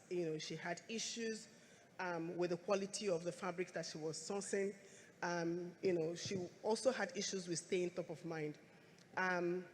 What did she do? I mean, we also do have some kind of a business consultant working with a lot of people. She chose to explore the world of social media. She built herself a digital presence and then started to exploit the opportunities that exist with digital advertising. And 1 year down the line, she was driving double-digit growth. She had 35,000 people following her. And of course, her business has scaled and she has started to serve a different segment. She's now making traditional attires and of course serving more segments, and top line and bottom line for her are growing. The second use case is a case that I believe so many people are aware of, a blood donation mobile app. The problem that this small organization was trying to solve is a lot of people who need blood don't get blood donors that match. And of course, the idea came, I can build an app and I can, of course, develop a solution that can help to bring all of these people together and make it much easier for people to have access. And to build this solution, this small business needed a lot of money, but there are platforms that exist today that enabled him to build this solution at very minimal cost. And what has happened as output is that a lot of line, about 3,000 lives have been saved, and they have gone ahead to, to raise capital of about $20,000. So, this is not very clear, but I wanted to use this to close. For any small business in the room, to have that understanding that there are market segments and the needs of this segment are very different. If you look at those people who are the baby boomers to the Gen X, to the millennial, to the Gen Zs, we have developed a profile for all of them. And this profile can help you to understand what is the best way to reach them and to solve their problems. If, for example, you're building a solution that is targeted at people in my generation, in my segment, and I am digital savvy, but most of people like me are not digital savvy. And you take that product and you put it on social media space and you keep investing a lot of your marketing funds on social media, you might not make the right impact. So it's important that you understand customer segmentation, their buying, their profile and their buying preferences, and make sure that you use that to target the channels through which you take your product to market, and also to use other technologies that are available to get further insight into these customers, and that will help you to grow your business. Thank you very much. Round of applause, please, for Linda St. Wayful. All right, Linda, namesake, you want to come up and give her...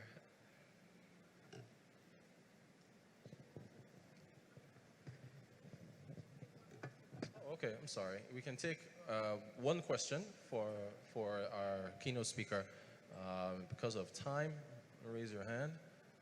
Okay, well, I have a question for you. I'm not sure.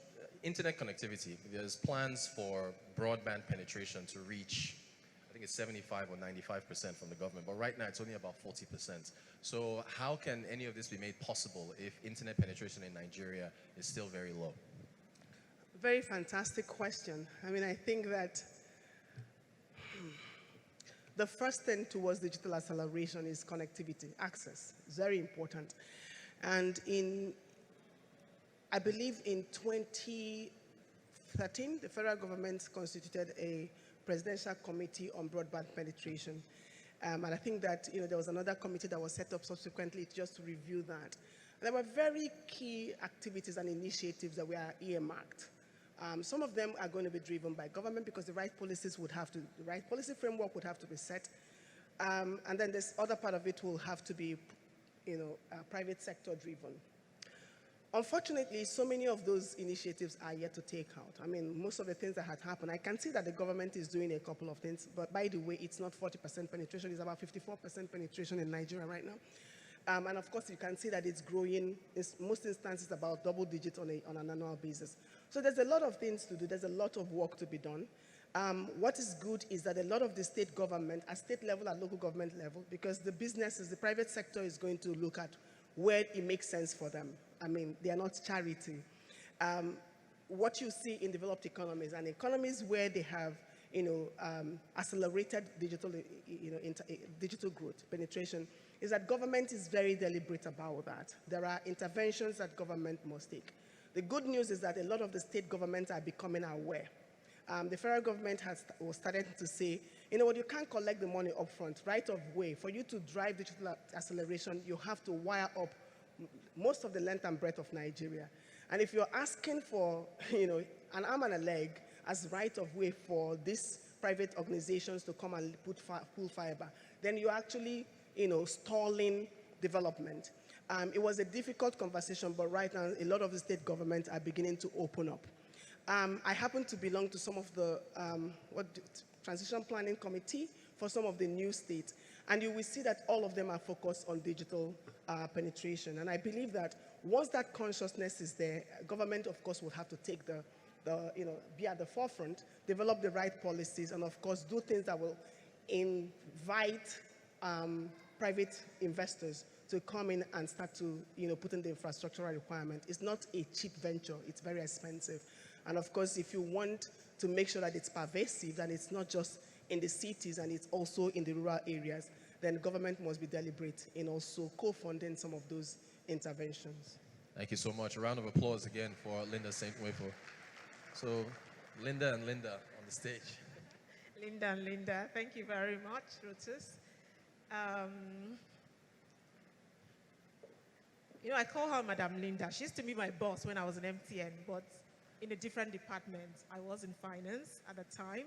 So it is an honor to be standing here with you, and thank you so much for, accepting our invitation. Just one call through your brother, and you just said it. You said yes.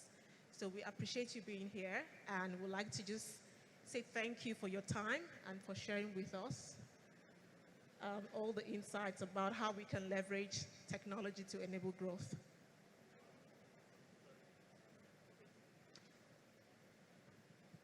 And also, thank you to MTN for being a sponsor. Can we give a shout out to MTN as well?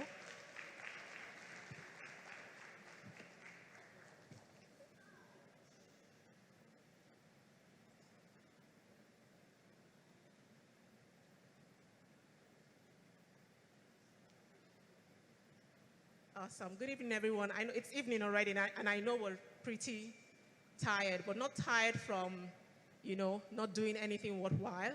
But we've been able to hear from different business leaders, I would say, business experts, right, who have been opportuned, and we've had the honor of hearing them speak on various topics. So I'd like to just say thank you, for staying with us till this time. Thank you, everyone. Can you please give yourselves a round of applause? I would also like to thank my team as well. I have two teams, Morizandra Solutions, and I also have the DBNC team.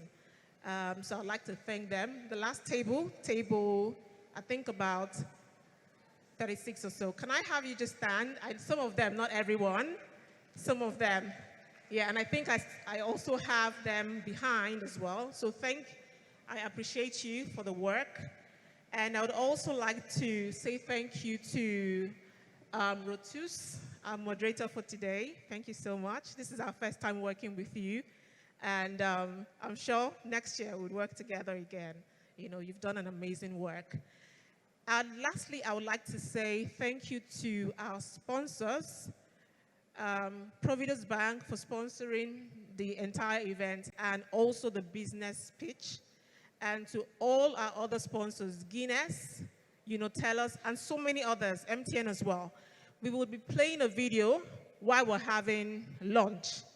But as we're having lunch, just remember that we have an after party. So after lunch, let's move over to the other hall so we can have some cocktail sponsored by Guinness. Guinness is here to ensure that, after learning, we also have the opportunity to have fun and also further network.